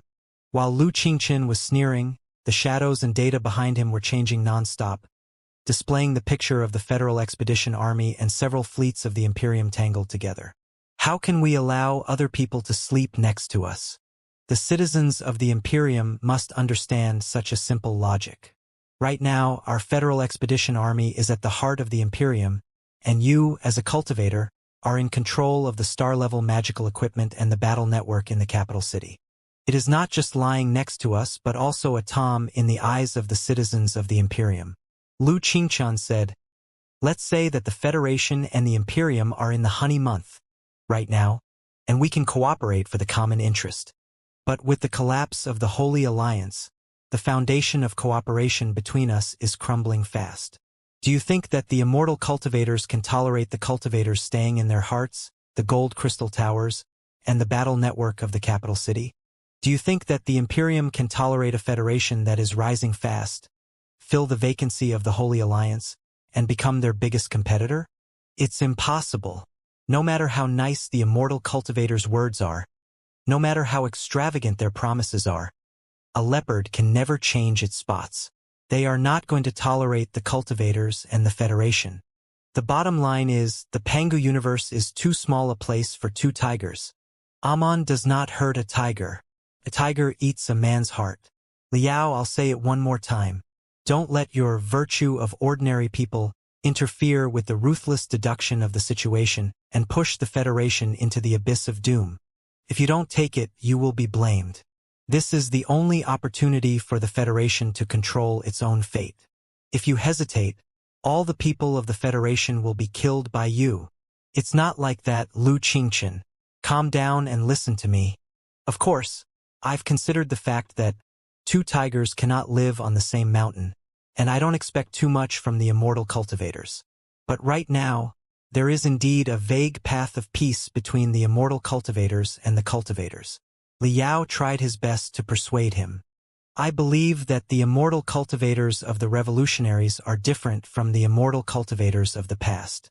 Firstly, they have experienced the decadence and corruption of the old Imperium and know how greedy, foolish, and weak the immortal cultivators of the past were. The path of the immortal cultivators in the past was a dead end. For their own survival, they wouldn't make the same mistake. Secondly, in order to seize the supreme power of the Imperium, the reformist immortal cultivators had to mobilize the strength of the middle-lower class and even ordinary people. After the cleansing of the rebel emperor and the reformation of the Imperium, the middle-lower class and the ordinary people of the entire Imperium have been awakened. Once people see the light, they can no longer endure the darkness. Thirdly, Li Jialing, the current emperor of the Imperium, is Amon, who tends to meld the great Tao of cultivation with the great Tao of cultivation and carry out the revolution to the end. I even feel that his great Tao is very similar to yours. I don't know what he will become in the future, but at the very least, he will not be like Wu Yingqi. Fourthly, as you said, we control the gold crystal tower and the battle network of the capital city. We can even control most of the fleet of the Fuxus. Such forces can serve as deterrents for the Imperium and supervise and assist the revolution of the Imperium. The immortal cultivators will be assimilated into cultivators, but the risk of loss of control, chaos, and destruction will be minimized. Don't you think that's the safest approach? Hee. Lu Qingqian was not moved. He sneered. After all is said and done, you are still handing over the safety of the Federation and the fate of the human civilization to the Imperium and the immortal cultivators so that the little emperor can decide our future? Fate to do it, but we don't have a choice. Liao was so sincere that he was about to vomit blood. It's easy to break the old order, but it is even more difficult to rebuild the new one. It is impossible with our current capability. That's right.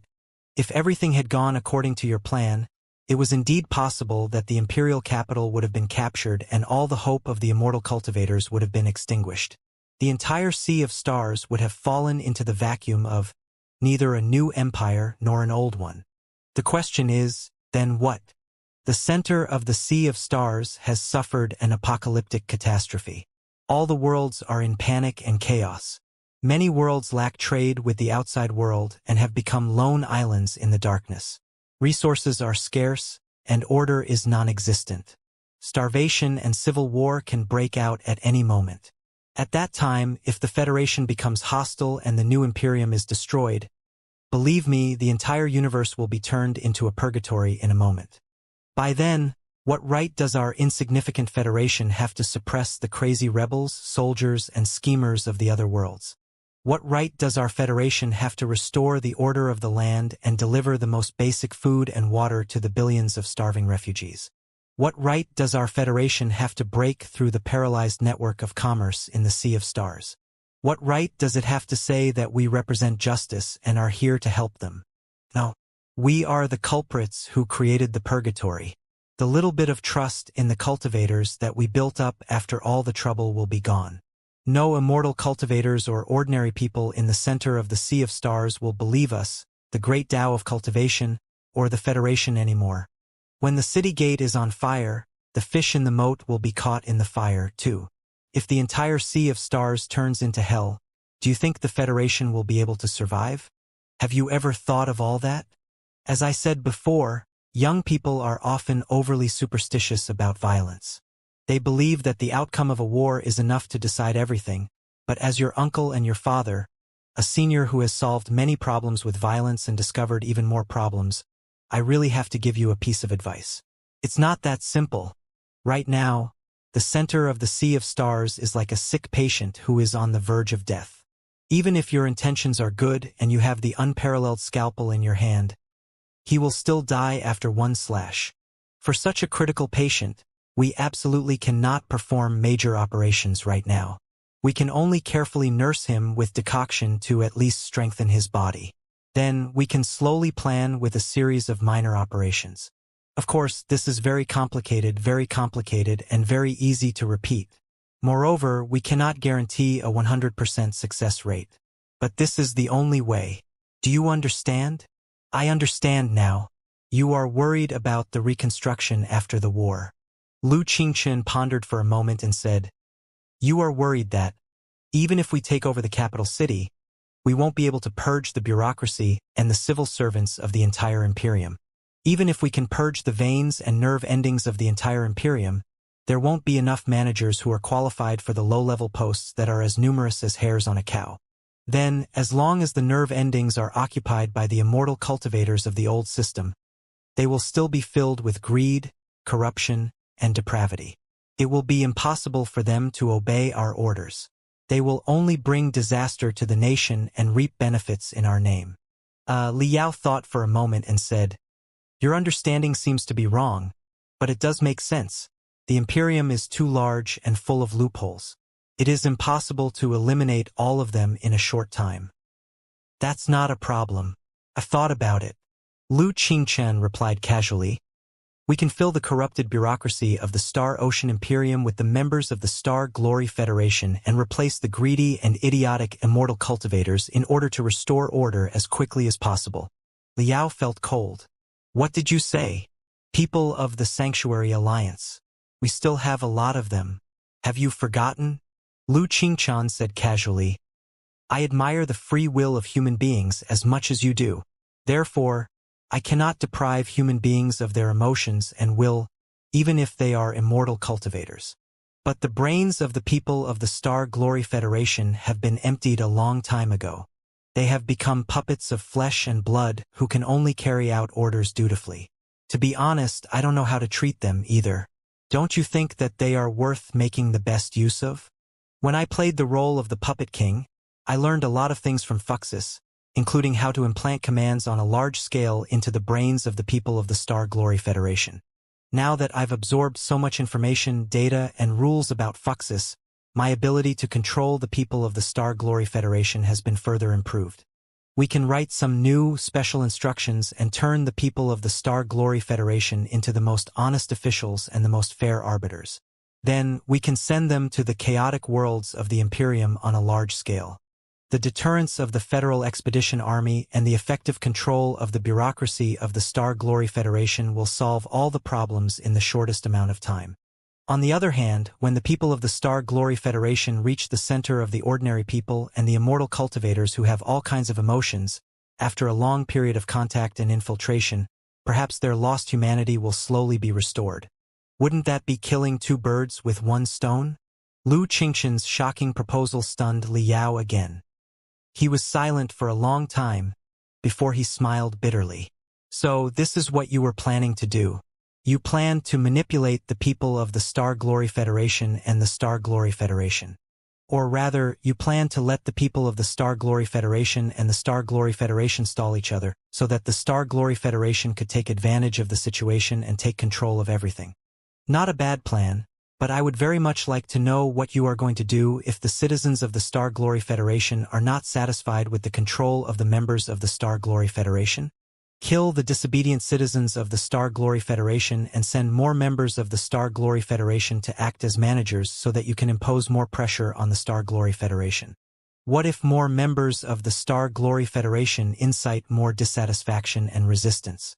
What if the Star Glory Federation sends several times more members of the Star Glory Federation to descend from the sky and suppress the Star Glory Federation by force? In such a vicious cycle, in the end, everyone will be governed by the expressionless, hard-hearted, and emotionless members of the Star Glory Federation. They will form a so-called orderly order on the surface, while the Star Glory Federation will rise above the managers of the Star Glory Federation and become another privileged class. Lu Qingchen, have you really thought through every word you said? Don't you think that such an approach will only turn the Star Glory Federation into a replica of the Alliance of Gods, and you will become another Fushi? Or rather, your will still be bound and corrupted by the logic of the Fushi, and you will end up as their slave. You just don't believe me. Lu Qingchen sighed in regret and loneliness and said, I knew that thousands of soldiers were on a rampage outside, yet I took the initiative to explain everything to you at the risk of stalling for time in order to win your trust. I didn't expect that you would still refuse to believe my flawless plan. To understand now, it's not about the plan. It's about people. You just don't trust me.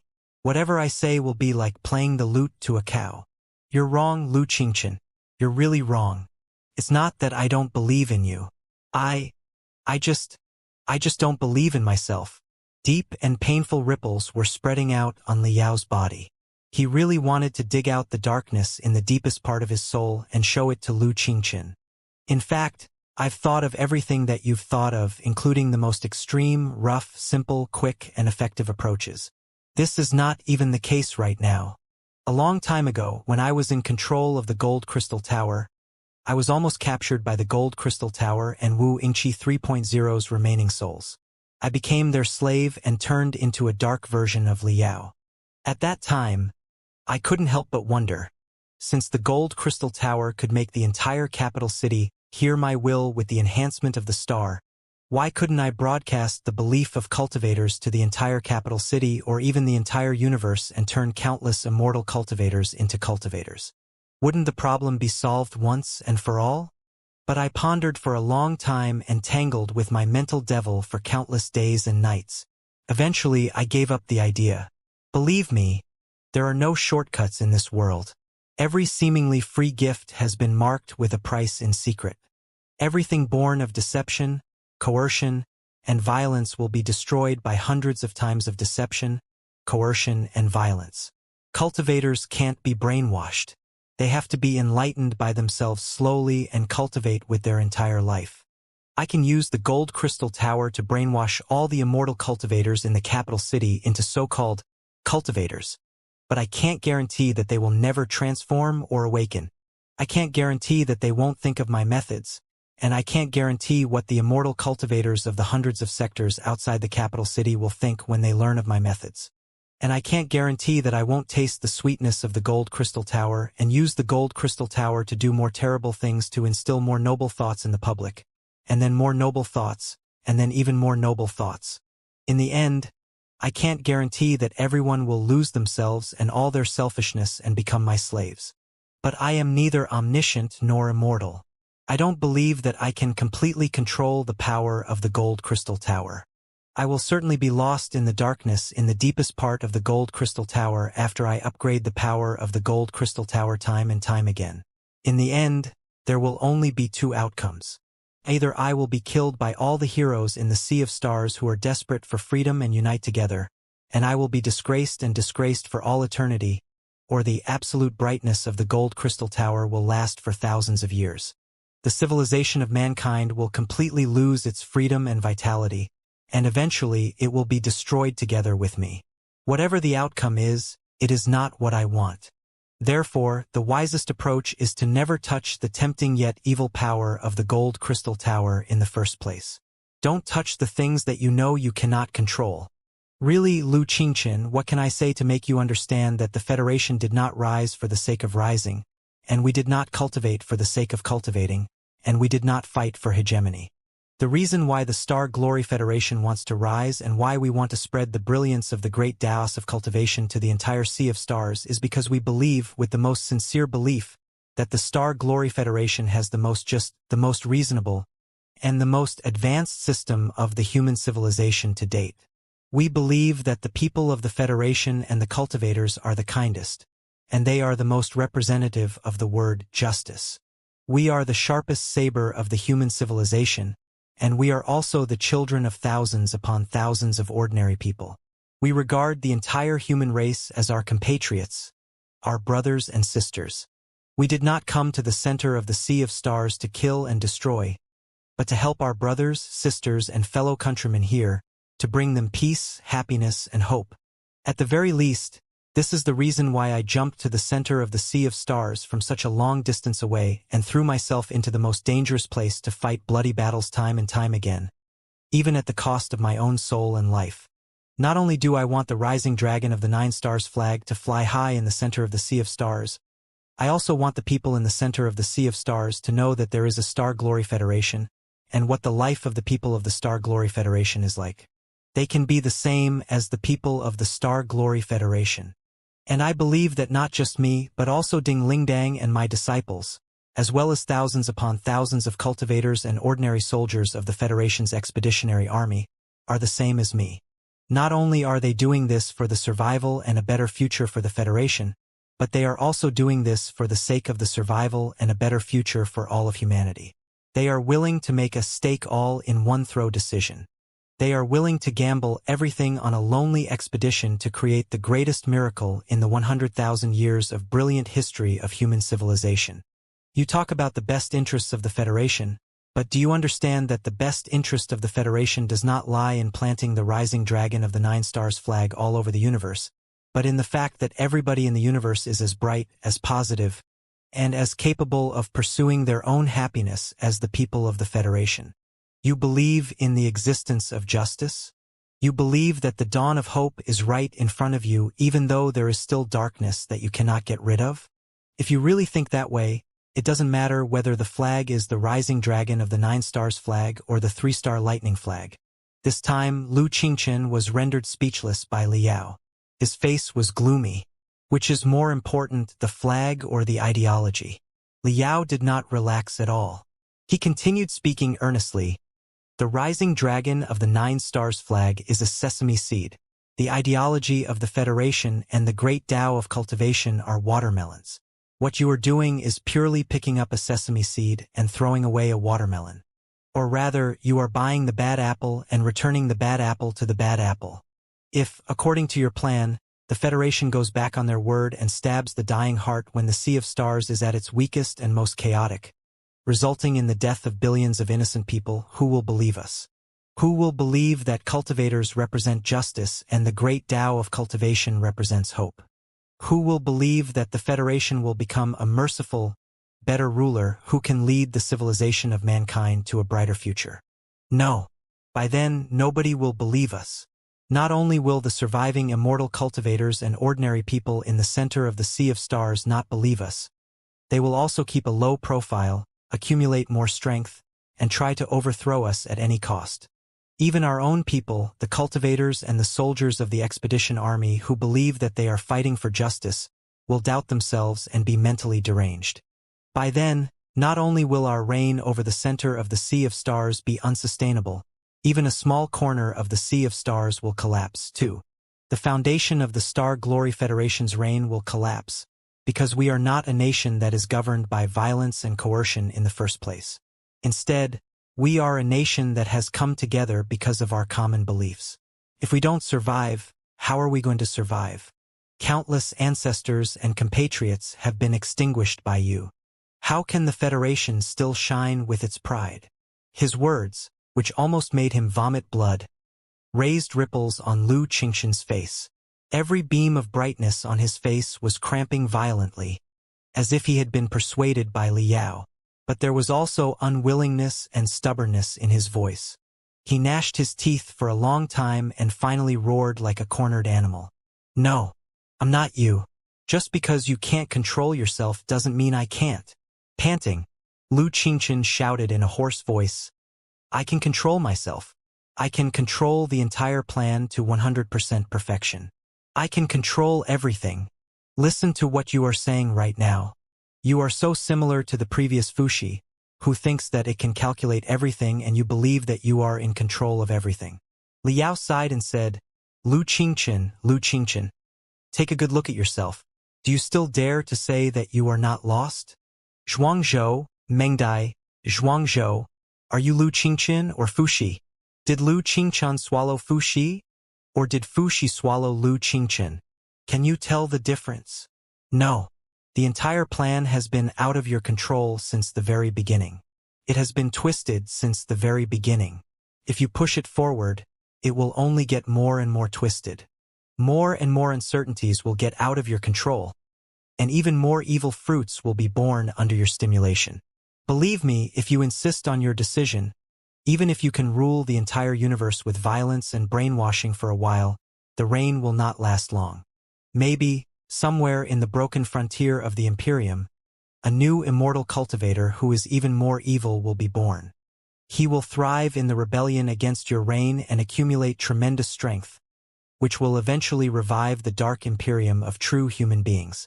Maybe, in the territory of the Federation, countless people will abandon the purpose of the great Tao of cultivation because of the glorious victories of the Federation, only to regard the expansion of the territory and the destruction of the temples as their sole glory. The Federation will be transformed into an evil nation with nothing but soldiers, and, catalyzed by blood and fire, more radical schemers will be born sooner or later and swallow you whole. Maybe no. This is not a maybe but a certainty. My two children, Xiao Ming and Wenwen, are observing our every move. They are learning the definition of life and civilization from the actions of human beings and how to organize and run their civilization. What do you think they can learn from you? Plots, betrayals, slaughters, violence, brainwashing, all these things. If so, when they grow stronger and become a real civilization, how do you think they will view the civilization of mankind? Will they extend an olive branch of peace to the civilization of mankind? Or will they raise alert or malicious blades? Lu Qingchen, this is the future that you want. Is this what you want to teach your little friend? Lu Qingchen was silent. The two kids, Xiao Ming and Wenwen, turned into two light spots and surrounded Liao, deep in thought. You are right. Compared with 100 years ago, I am indeed more lenient than before. I think a big part of the reason is that I am not just myself but also a father with two lovely children. Liao said frankly, I can't help but wonder how it will affect my children and what kind of impression it will leave on them before I do anything. I believe that most parents want their children to be good people and do the right thing instead of becoming invincible and dominating the universe, don't they? In the end, you and I are not the future and we cannot control the future. These children are the future. They can create and control the future. Dad! Dad! While they were talking, the brilliance around the two kids had already turned into a halo. Xiao Ming and Wenwen crowded around Liao and said at the same time, we support you to do the right thing instead of what seems to be the most profitable thing, because the benefits are divided into short-term benefits and long-term benefits and potential benefits. Only the right thing can maximize the long-term benefits and potential benefits, right? Look! Liao smiled and said to Lu Qingchen, the two children understand such a simple logic, but you don't, or rather, don't. Lu Qingchen grunted. The brilliance on his face was shattered, and he was greatly shocked. Stop it, Qingchen. There's still time. Right now, your plan is just an idea and hasn't caused any damage yet. In fact, you are the biggest contributor to the defeat of the Fuxis. As long as you are willing to turn back, we can work together to create a future. Liao said, really? I don't want to be your enemy. In the deepest part of my heart, you are different from Xianxia, Elder Netherspring, Lu Zue, and Wu Yingqi, the big shots and the Devil Kings. They are complete strangers to me. I can defeat or even destroy them without any burden. But you are different. I saw your growth with my own eyes. I even interfered with your path of growth, by defeating your grandfather Lu Zue and helping you find a teacher like Su Changfa. I even personally taught you for a period of time and helped you temper your original belief. It was my interference that made you who you are today. Although I don't think I've made any mistakes in a certain sense, I should be responsible for you. I can't stand by and watch you slide into the abyss of darkness and destroy yourself and the entire world. I want to save you. Although I don't know what to do, I really want to save you, even at the cost of everything. Lu Qingchen was in a trance, as if he were dwelling in distant memories. There was pain, regret, and hatred on his face. His lips trembled for a long time, but no words came out. He seemed to want to reach out to Liao, but he didn't know which hand to reach out to first. In fact, I can more or less understand part of your motivation. Liao sighed and said, from the beginning to the end, you have never been able to forget Grandpa's betrayal of the motherland. You were too desperate to wash away Lu Zue's sins, too desperate to make up for the wounds that Lu Zue had caused, and too desperate to help Lu Zue atone for his crimes to the citizens of the Federation. That's why you were in such a hurry to achieve your goals. You were so stubborn that you were willing to make extraordinary contributions even at the risk of universal condemnation to achieve a goal that Lu Zue could not even dream of in the past. On the other hand, your unique identity. You are the grandson of the traitor Lu Zue and the disciple of the immortal cultivator Su Changfa. These two overlapping labels turn you into a weirdo in the eyes of most people. Almost no one understands you. Everyone looks at you with vigilance and prudence. No one believes that you can become a genuine federal hero. Therefore, you are even more desperate to prove that you are a patriot and a hero who can save the Federation. In order to prove yourself, you did not hesitate to do whatever you could. You even covered up your original intention and considered your methods as your purpose. There's no need to push yourself so hard. Really, Qingchen, I understand you. It was the same for me a long time ago. Or rather, it was the same for most young men.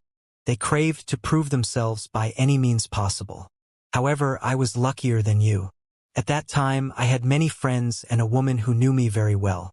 She helped and encouraged me all the time, but you didn't. But you can. You are still young. There is still a long way to go. There are endless possibilities in your life, just like the unpredictable forms we are in right now. Besides, as I said, you are the greatest hero in this battle. You are the key to defeating the Fuxus. You are the greatest savior for the Federation, the Imperium, and even the Sanctuary Alliance. As long as you stop here, don't cross the dangerous line. We will face whatever comes next together. I will never abandon you, and you must not abandon yourself, either. Ah! Countless bubbles suddenly appeared around the giant of light that Lu Qingchen had turned into, as if they had been burnt out by Li Yao's demonic voice. Chaos, fury, extremity, and evil information spurted out when every bubble was broken. He was in so much pain that he held his head and screamed, "Hang in there, Qingchen. Defeating the Fuxi is not the hardest part. The hardest part is to defeat yourself. It is a test that every real cultivator must pass. I believe that you can do," Li Yao roared. He wriggled his earthworm-like body and opened all his flagella. "Come on. Give up your evil self and embrace Uncle Li. Become a good man like Uncle Li." His words struck Lu Qingchen's head like an invisible lightning. Lu Qingchen's eyes immediately bulged. Hundreds of streaks of brightness seemed to be tearing each other apart and devouring each other in the depths of his eyes.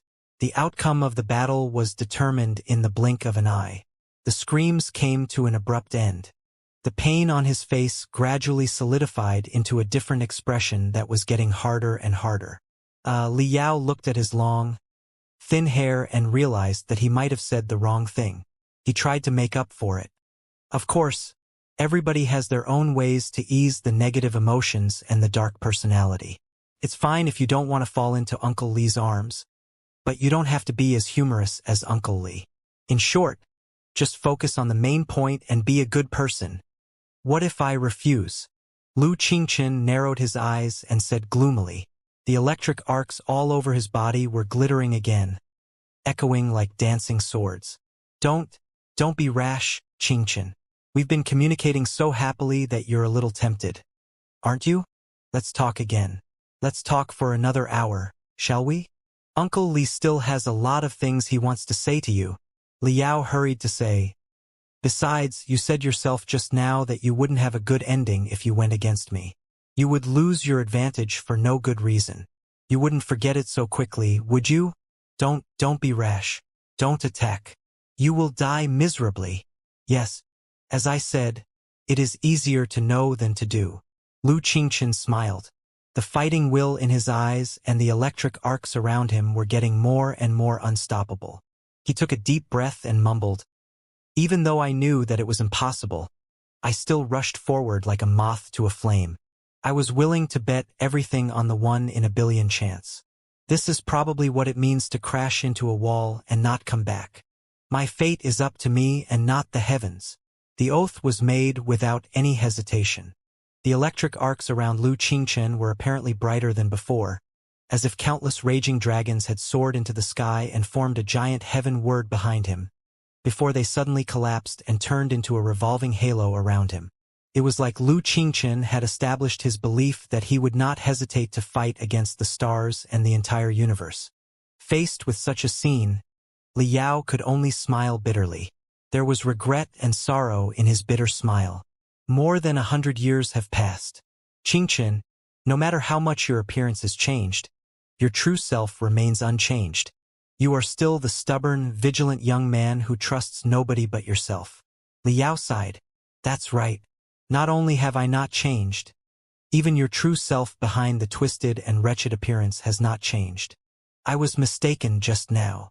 Lu Qingchen said coldly, people like you and me are hard to change in the first place. It will be meaningless if we do. That's true. If I could convince you with my words, you wouldn't be the Lu Qingchen that I know. It seems that I have only one option, and that is to wake you up from your stupor. Liao's voice gradually turned cruel and hideous. You forced me to do this. Qingchen, you are too naive. You know nothing about real strength. The data swirls and information turbulences around Liao gradually turned chaotic, dirty, and agitated, as if a new, mysterious, and unparalleled strength was surging crazily from the depths of his earthworm-like soul. Well, Lu Qingchen was shocked at first, but he soon sneered. You are playing tricks again. You are bluffing.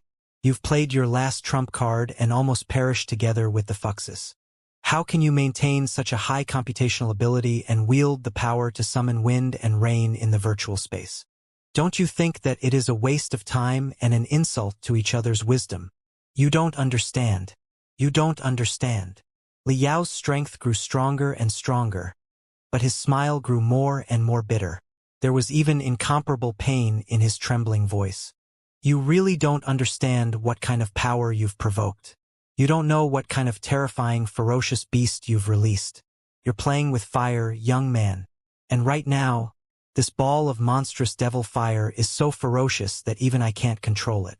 As an elder, my last warning to you is to run away. It's true, Qingchen. Suppress its appearance while I still have the last bit of my rationality. Run now. Remember, you must not be swallowed by it. If you are, everything will be doomed. Not just the Federation, the Imperium, and the Sanctuary Alliance, but even the civilization of mankind and the Panga universe will be doomed. They will all turn into a bloody ocean. What are you talking about? Although Lu Qingchen had been wary of Liao's shamelessness and schemes for a long time, he was still greatly alarmed when he saw Liao's serious and miserable face. He had indeed felt that weird forces were surging out of the gaps of Liao's soul, modifying or upgrading his soul. The earthworm, which had been plain and somewhat wretched, was gradually enveloped in a cluster of glamorous gold brightness, which was getting brighter and brighter until even Lu Qingchen's giant of light found it unbearable. Run, Qingchen, run. Really? Can't control myself. You can't defeat it. Run while I still have the last bit of rationality. Bastard. I will not let you swallow Lu Qingchen. For the Federation and for the civilization of mankind, I will fight you until the end. Crack, crack, crack. Liao's hysterical roars, surging electric arcs, and the sound of his soul exploding echoed inside the golden cluster. Lu Qingchen felt that his blood was freezing. Although he did not have a real throat, he could not help but swallow several mouthfuls of non-existent saliva. What the hell is going on? Lu Qingchen mumbled to himself, his face gloomy. Boom! When an ear-splitting boom that sounded like a bell rang from within the golden aura, golden streaks of light swirled and dispersed in all directions, revealing Li Yao's incomparably clear soul once again. This is... Lu Qingchen gasped. Transformation! That's right, it was the legendary transformation, and it was the sole transformation that far exceeded the transformation of the body of flesh and blood. At this moment, Li Yao still looked like a soft little earthworm, but all the flagella on his body were standing proudly. Their length had almost doubled, and all of them had turned into the purest gold. Each flagella was even surrounded by purple electric arcs, which were crackling as the flagella shivered. Lu Qingchen, Xiao Ming, 1-1. Who? I'm sorry to have kept you waiting. This is my latest transformation. I can still perform the same transformation 3 times. Qingchen, are you sure you want to be an enemy of Uncle Li, who boasts such a magnificent golden flagella? Go to hell, you pretentious, stalling guy. Countless sharp toms suddenly protruded out of the body of the giant of light. Its entire arm was like a long whip that was tied up by countless thorns and whipped at the earthworm that had golden flagella. After an ear-splitting explosion, Li Yao was hit precisely, like a fly that had been hit by a fly swatter. He immediately turned into a mess. The golden flagella broke apart and perished in the ocean of data. Even his remnant soul was tossed into the depths of the chaotic information stream like a kite whose string had been cut off. Aunt Li Yao screamed miserably. Dad! The 2 kids exclaimed at the same time and glared at Lu Qingchen. However, they had been tortured to the brink of death by the Fuxi a moment ago. It was already not easy for them to maintain the status of plankton. How could they have the strength to attack Lu Qingchen? Lu Qingchen sniffed. He was too lazy to deal with the 2 kids. Instead, he dashed toward the direction where Li Yao had fallen. His 2 arms were brighter and brighter, as if they had toured from thorns into lightning and were now 2 sharp sabers. The sabers crossed and drew a cross of death. Lu Qingchen searched for Li Yao in the data turbulences like lightning. Xiao Ming and Wen tried to harass him, only to be blown away time and time again by Lu Qingchen's surging flames. Suddenly, Lu Qingchen froze. First, he narrowed his eyes. Then, he rubbed his arms against each other at a high speed. In the end, he bent his waist, and sharp thorns burst out of his back. It was like a ferocious beast encountering its mortal enemy. Its instinctive vigilance was stimulated to the limit. That's impossible. Lu Qingchen moaned in disbelief. What kind of power is this? It is so dark, so terrifying, and so brutal. It is the embodiment of slaughter and destruction. This is... Xiao Ming and Wen were both shivering. They were dying like fireflies that were soaked in a storm. Not good. Not good.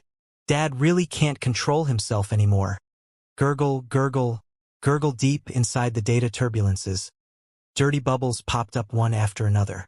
Malice and evil thoughts that seemed to be real condensed inside the bubbles, which polluted the entire ocean of data into darkness like a stinky swamp. It was from such a swamp that something slowly wriggled and emerged. No, not Li Yao's earthworm, but a terrifying beast that seemed to have escaped from a primeval nightmare. It had a body that was 2 to 3 times larger than Lu Qingchen's giant of light. Black stripes covered its gray-brown skin.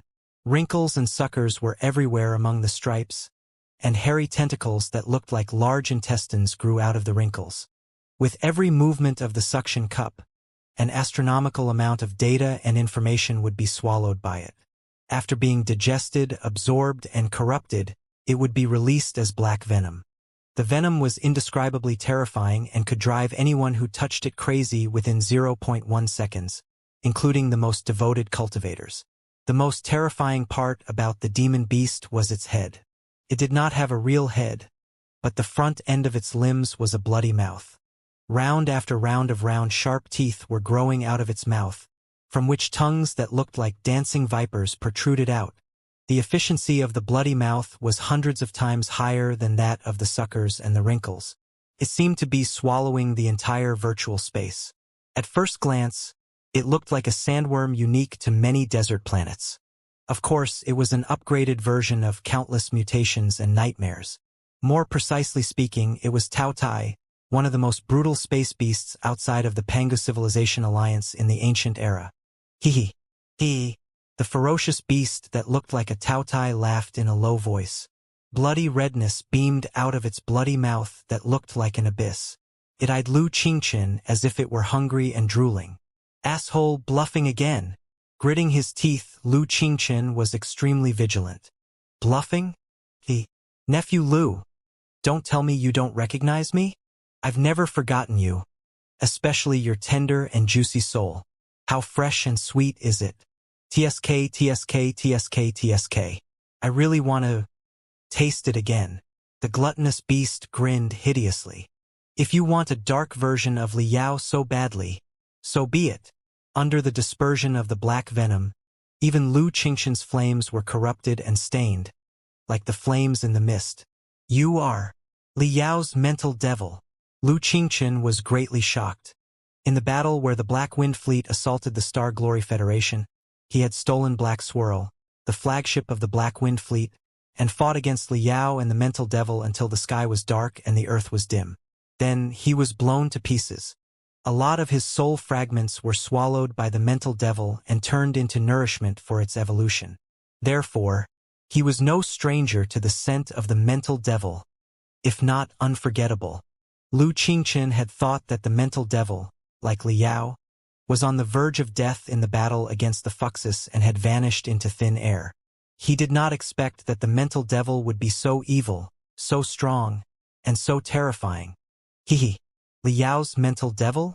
That was just a title in the past. In the past, the brightness inside his body eclipsed the darkness. I could only live in the position of this second personality. For now, I can be considered a mental devil. The mental devil spat out almost 100 venomous snakes and thorns through the gaps of its teeth and grinned hideously. But right now, thanks to you, you have raised the darkest corner of Liao's heart and made me suppress the timid, soft-hearted, hot-blooded high school student. From this moment on, I am the real Liao, and that guy has become a small mental devil that has been completely suppressed by me. There will be no turning back. Ha ha, ha ha ha ha, ha ha ha ha.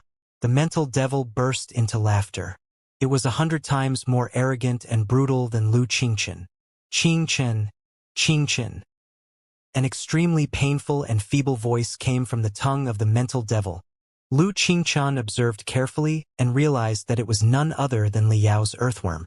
He saw that Liao was tied up by dozens of long tongues that were full of thorns and thorns. As if he had fallen into a viper's hell, he could not free himself and could only scream miserably. Qingchen, you should believe it now. I'm not lying to you. I'm the same kind of person as you. I've experienced everything that you've experienced. I've experienced the tiniest psychological anomaly that you experienced. I've struggled and suffered. When I was faced with the invasion of the dark universe, countless negative emotions that were bloody, brutal, and cruel were born uncontrollably. I had a strong desire to kill more than once. I wanted to kill. I wanted to achieve my purpose by killing all my enemies. I had ambitions to be the real supreme of the universe, the Star Ocean Emperor, the greatest hero in history. I wanted to carry out my will on every grain of sand on every planet so that everyone would listen to my command. I wanted to create a so-called perfect world with my own wisdom and strength. All in all, I've thought about all your plans and schemes for 800 years. I've thought carefully about every detail. Couldn't help but implement the arrogant and evil plans countless times. But in the end, I suppressed all the evil thoughts and compressed them into the so-called dark personality, which was the monster named Bloody Demon. It was the only reason why the main personality was pure and flawless. It was friendly, open, approachable, tall, handsome, and elegant. But I can't completely destroy my dark personality. It is still corrupting and corrupting me all the time. Also, As my level increases and my identity becomes more and more special, I am more and more stimulated and tempted by the outside world.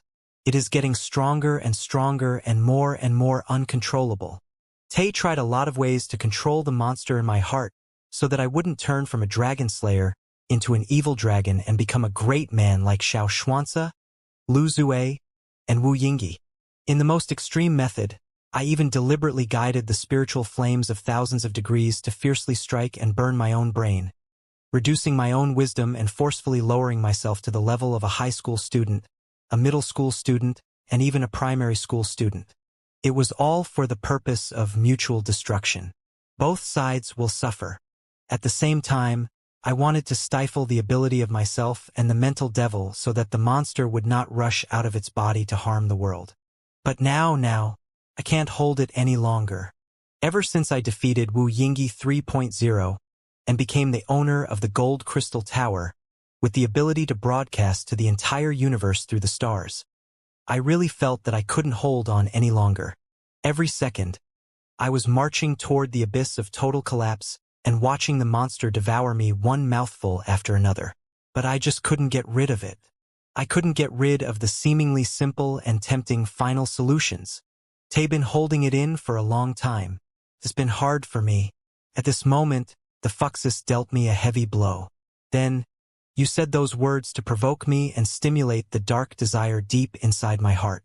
Right now, I can't control it anymore. Hurry up and run. Xianxia, you are definitely no match for it. Your darkness is nothing compared to it. There is only one solution. Run, and the mental devil twisted almost 100 tongues that looked like vipers, only to twist Liao into a bloody mess. He was in so much pain that he was screaming like a pig being butchered. Even Lu Xianxia, who had gone through 2 rebirths and 2 soul explosions in order to be reborn as a demon king, was dumbfounded. Xiao Ming and Wen were so shocked that they almost cried. Don't pay any attention to this noisy fellow. Let me get close to Nephew Lu. I feel that we have a lot in common. I can't wait to tear open your chest and listen to your thoughts. The mental devil chuckled. Rest assured, I'm completely different from the timid, merciful, and naive guy. In fact, I like your plan very much, and I appreciate your my life is up to me and not the heavens attitude even more. Yes, I agree with you very much. There are no innocent civilians in the capital city, the worlds around the capital city, or the greater thousand worlds in the center of the Sea of Stars. There are only enemy civilians. As for the people of the Sanctuary Alliance, they are not human beings at all. They are just puppets made of flesh and blood whose brains are empty. Whether it is the civilians of the hostile nation or the flesh puppets, as long as it can help us unite the Sea of Stars and carry out our will, it doesn't matter how many people die. And as long as we control the Fuxi Fleet, the Federal Expedition Army through Ding Lingdang, the Imperial Guards of the Star Ocean Imperium, and the rebels through Li Jialing we will be able to unite all the starships with the most powerful primeval crystal processors. Then, we will be able to use the most loyal members of the Star Glory Federation as commanders at various levels, and we will immediately have an invincible superfleet. We will be the sole ruler of the universe. Who will dare to compete with us in the entire universe? At that time, whatever we are going to do, whether it is to spread the great Tao of cultivation to the entire Sea of Stars, to gather the strength of mankind to study the divine edict and the tomb of the Supreme Emperor, to break out of the darkness and march into the multiverse, or even to explore the ultimate mystery of the depths of the flood, Earth, we will not encounter any obstacles and can bring out 100% of the potential of the human civilization. As long as we cough, billions of people will be willing to sacrifice everything for our will, right? That was exactly what Lu Xianxia thought. But for some reason, hearing the mental devil's words that were full of killing intent and malice, he suddenly felt that something was not right.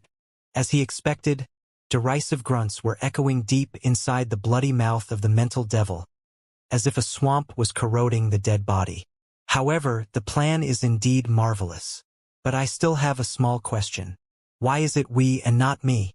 Why do I have to work with you to realize everything instead of swallowing you and absorbing all the data left by you and the Fuxi just like you did?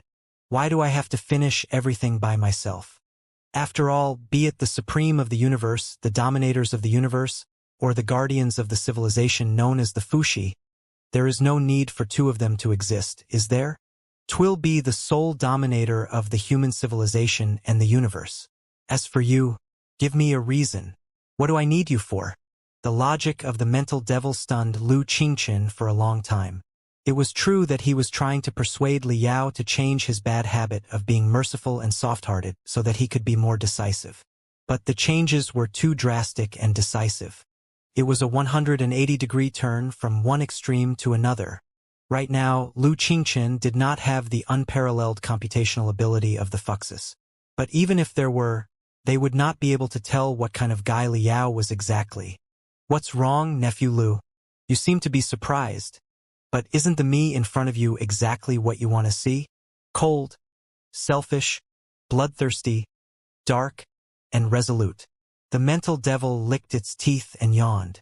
Then it said lazily, since you want a dark version of Li Yao, you must accept everything about this dark Li Yao. There's no reason why I would regard human lives as grass, treat the stars as dust, and ignore the apocalyptic flames that are burning hundreds of planets, right? Therefore, I'm going to give you another chance. 30 seconds. Give me an undeniable reason. Why can't I swallow you directly? Why do I have to go through all the trouble to cooperate with you? It was New Year's Eve again. Time sure flies. Counting the time, this was the third New Year's Eve that Old Cow and Cultivation 4 had spent with everyone. Naturally, it was also the third New Year's Eve that everyone had spent with Old Cow. For an entire 3 years, for over 1,000 days and nights, there were at least 2 chapters per day. No matter rain or shine, there was never a break. If it weren't for everyone's encouragement and support along the way, Old Cow would have never dared to dream of creating such a miracle. I also hope that in the new year, everyone will be able to live a happy and prosperous life. Everything will be smooth sailing, and my studies, career, and love will reap great harvests. Old Cow will also be able to continue writing at this pace. I will be able to wrap things up perfectly and play the most powerful note in. Thank you, everyone. Thank you, brothers and sisters. There will be many opportunities for us to reunite in the future. At this moment, enjoy the feeling of spending the new year with your family. The sharp question rendered Lu Qingchen speechless for a moment. His 2 blades were shivering like vipers, but he could not make up his mind how to deal with the dark beast that he had released in person. What's wrong, dear nephew Lu? You can't answer. The mental devil was even more rampant. It burst into laughter and said, What's so great about you controlling the fleet of the Fuxus? After I absorb all your data, I will naturally be granted the corresponding permissions. Also, I will be able to learn all your abilities in refining the brain virus, including the hundreds of thousands of years of knowledge left by the Fuxus. TSK, TSK, TSK. It seems that you and the Fuxus have both suffered heavy losses, and I will benefit from it in the end. Thank you for your kindness, nephew Lu. Lu Qingchen's face was pale. He gnashed his teeth. Forget it. I'm not going to play the cat and mouse game with you anymore. Even if you can come up with an undeniable reason, I don't need to keep you here. The mental devil gnashed its teeth and said casually, You are too dangerous and might bite back at any moment. Human beings will never be slaves is what you said to the Fuxus just now. Who knows whether or not I will end up like the Fuxus after I keep you here. You don't need to swear to the heavens that I am not the soft-hearted Li Yao who cannot bear the sight of blood. I am the Li Yao who knows the darkness of the universe and the truth of human nature. I am the Li Yao who is stronger and has no weakness. Right now, I can clearly see that a fatal chain of suspicion is tied between you and me. It is either you die or I die. Otherwise, there is no way that I can cut it off. While he was talking, the mental devil shook the tentacles all over its body. Every sucker expanded and opened, revealing countless coldly shining, circular teeth that slithered toward Lu Qingchen. Wait, Lu Qingchen felt cold all over his body and finally took half a step back. Ha! The mental devil was more and more brutal, but its laughter was more and more mocking. Why? Are you scared? Do you regret it? It's too late. You don't have to struggle either. There's no need for you to struggle at all. You said that Liao was bluffing just now. But in my opinion, you are the one who is bluffing. What kind of tremendous treasure is the data, information, and thinking logic that the Fuxes have accumulated for hundreds of thousands of years? How can you digest it all in such a short time? In less than 10 days, you've been seriously wounded by the self-detonation of your soul twice, and you've just gone through the mysterious rebirth. Although your upper limit has been significantly improved, your combat ability right now is definitely not at its peak, is it? Hehe. Right now, you are like a patient who has just recovered from a serious injury. Your limbs and bones are still weak, and you've eaten food that is hundreds of times heavier than yourself because of your craving for food. Of course, as long as you digest the food and nourish your nerves, veins, bones, and muscles with its nutrition, you will become a giant that can topple mountains and overturn seas. But do you think that I'm stupid enough to be intimidated by the fancy sound and light effects that you created on purpose and give you time to digest the fushi? So, don't resist, Nephew Lu. Come on. Be good and be eaten by Uncle Li. Ha ha ha ha. The mental devil's crazy laughter raised a tsunami. The ocean of data that had been at Lu Qingqian's mercy a moment ago was immediately frozen. The entire virtual space was shivering in the roars and agitation of the mental devil. The mental devil was not bluffing or threatening him. Hardly had it finished its sentence when it crouched and dashed out like a lightning toward Lu Qingqian. The bloody mouth was opened as wide as possible, as if the front half of the body had been split apart like a chrysanthemum. If half of the virtual space was swallowed, not even the bones would be left. Seeing that the mental devil was coming close, Lu Qingqian was even more bewildered. He seemed to have forgotten how to react for a moment and simply stood there in a daze. Seeing that the dozens of rows of sharp teeth inside the mental devil's mouth were spinning rapidly like a crusher, and that every bit of Lu Qingqian's life information and every scrap of his soul was about to be torn into pieces, an ear-splitting explosion suddenly burst out from the depths of the mental devil's throat. A golden fireball exploded and blew the mental devil away, brushing past Lu Qingqian. When they were closest, there was only a hair, no, a character, between them. The mental devil screamed in pain and fury. Gold smoke was spurting out of the gaps between its teeth. The smoke grew longer and longer in midair, before it turned into almost 100 streaks of gold brightness that interweaved into a glittering giant net and dragged the enormous and ugly body of the mental devil. The force was so immense that the gold brightness pierced into the body of the mental devil and dug out black mud. Qingqian. Run while I have the last bit of strength to control it. The giant golden net turned out to be Liao, a small earthworm. The high-intensity soul burning put Liao on the verge of death. 2. He revealed his head in front of the giant golden net and shouted at Lu Qingqian desperately, "Run! We'll fight for the ultimate path later. Right now, before I die, run. Run. Run now. You want to run away? Not so fast. Last time, when I swallowed the soul fragment of you as a netherworld devil, my cultivation soared and evolved to an unbelievable new level. This time, after I absorb all your remaining life information, what kind of amazing changes will happen? I'm really looking forward to it. Ha ha ha ha. Hee hee hee. The mental devil cackled. The body embedded in the golden net suddenly expanded. The black venom and the bloody mist that it spurted out corroded the golden net like acid. Pa! Pa! Pa! Pa! Pa! Amidst Liao's blood-curdling screams, the golden net broke apart inch by inch. It was as if a small earthworm that had been stretched to the limit had been slashed into over 100 pieces. Tragic was not enough to describe it. Qingqian, I can only help you to this. Countless scraps of Liao's soul smiled feebly. In the next second, they were swallowed by the soaring flames of the mental devil. The mental devil was not satisfied after swallowing Liao. Instead, its hunger was aroused, and it charged at Lu Qingqian 100 times faster than before like burning black magma. Lu Qingqian had witnessed the formidability and horror of the mental devil with his own eyes. Logically speaking, as long as he still had the last bit of rationality, he should flee and make plans. but he seemed to have been scared out of his wits. His face was gloomy, his eyes were blinking, and his lips and the corners of his eyes were twitching. The billions of thoughts that constituted the giant of light were flickering and changing into thousands of colors and patterns.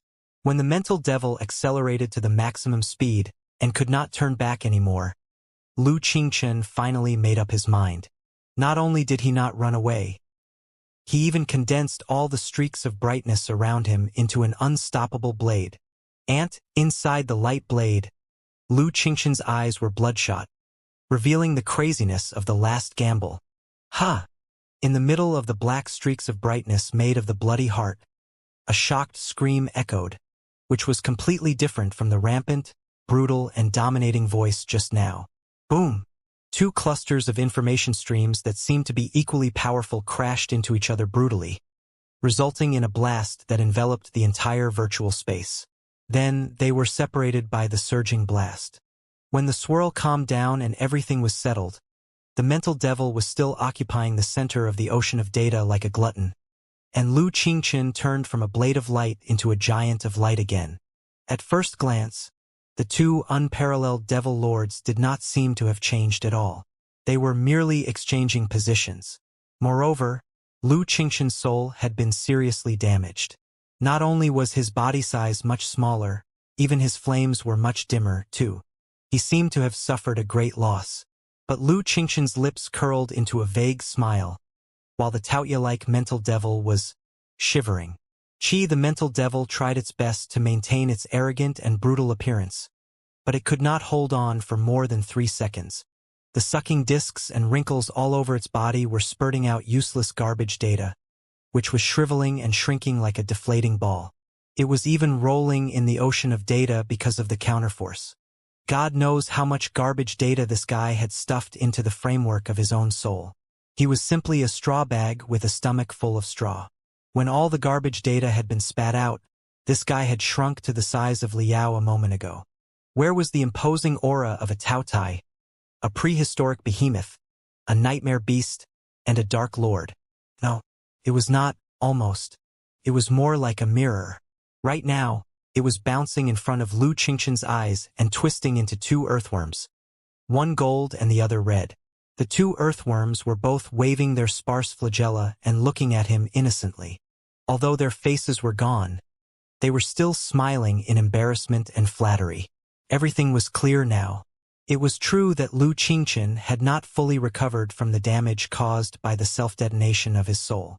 Having just been reborn, he was like a newborn baby who had swallowed food that far exceeded the limits of his digestion. Naturally, he could not bring out his full combat ability and had to resort to the dazzling effects of sound and electricity to bluff. However, no matter how much he bluffed, there was still a limit. At most, he could only boast of 30% of his strength. In other words, even if he completely leaned towards the dark side, Lu Qingchen still had a bottom line. He needed some face. The other two, Liao and the mental devil, were utterly shameless. They were 2 sides of the same coin. In the battle against the Fuxus just now, in order to perform the ultimate skill Earthshock Wave, their souls had been drained together. However, in order to fool Lu Qingchen, the mental devil still swallowed a lot of meaningless data while Liao was dealing with Lu Qingchen. It then packed the data layer by layer, compressed it, and pretended that it had a strong soul. It even played a trick on Liao, trying to scare Lu Qingchen away. To be honest, for a moment, Lu Qingchen's defense was indeed on the verge of collapse. He was almost fooled by their bluff. If it were an opponent that Lu Qingchen did not know or had a good reputation, he might have been fooled and run away. However, since his opponents were Liao and the mental devil, and considering their sordid past and their sordid tricks, Lu Qingchen made up his mind to risk it all. As he expected, he had seen through Liao and the mental devil. Liao and the mental devil could not be blamed for their poor acting skills. They could only blame themselves for using the same trick too many times and leaving a solid impression. In the last battle of the Federation, they had performed similar tricks in front of Lu Qingchen and Mo Xian, which gave Lu Qingchen a deep understanding of their character. Lu Qingchen's smile was more and more scornful and scornful, with a hideous look on his face. Liao and the mental devil looked at each other and swallowed at the same time. Like I said, it won't work. It is just a waste of time. The mental devil was crying miserably. Who says it won't work? It's obvious that your acting skills are too exaggerated. All right? Why do you always have to play the role of an arrogant, despotic, and incomparably evil devil? Why do you have to make a bloody mouth that is full of fangs? Of course, people won't believe such an exaggerated and imaginative appearance. Liao could not help but complain. Am I exaggerating? Are you kidding me? My acting skills are absolutely superb. You must have given yourself away. When you screamed in my mouth, it was as fake as it could get. Do you know how much I wanted to laugh? You should reflect on your own acting skills before you blame me. The mental devil mocked back. What's wrong with my acting skills? Let me tell you, I, Vulture Liao, have roamed the sea of stars for 100 years. I've fought all over the universe, and I've never met a match.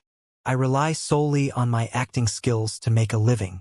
You can insult my strength, you can even insult my personality, but you absolutely can't insult my acting skills.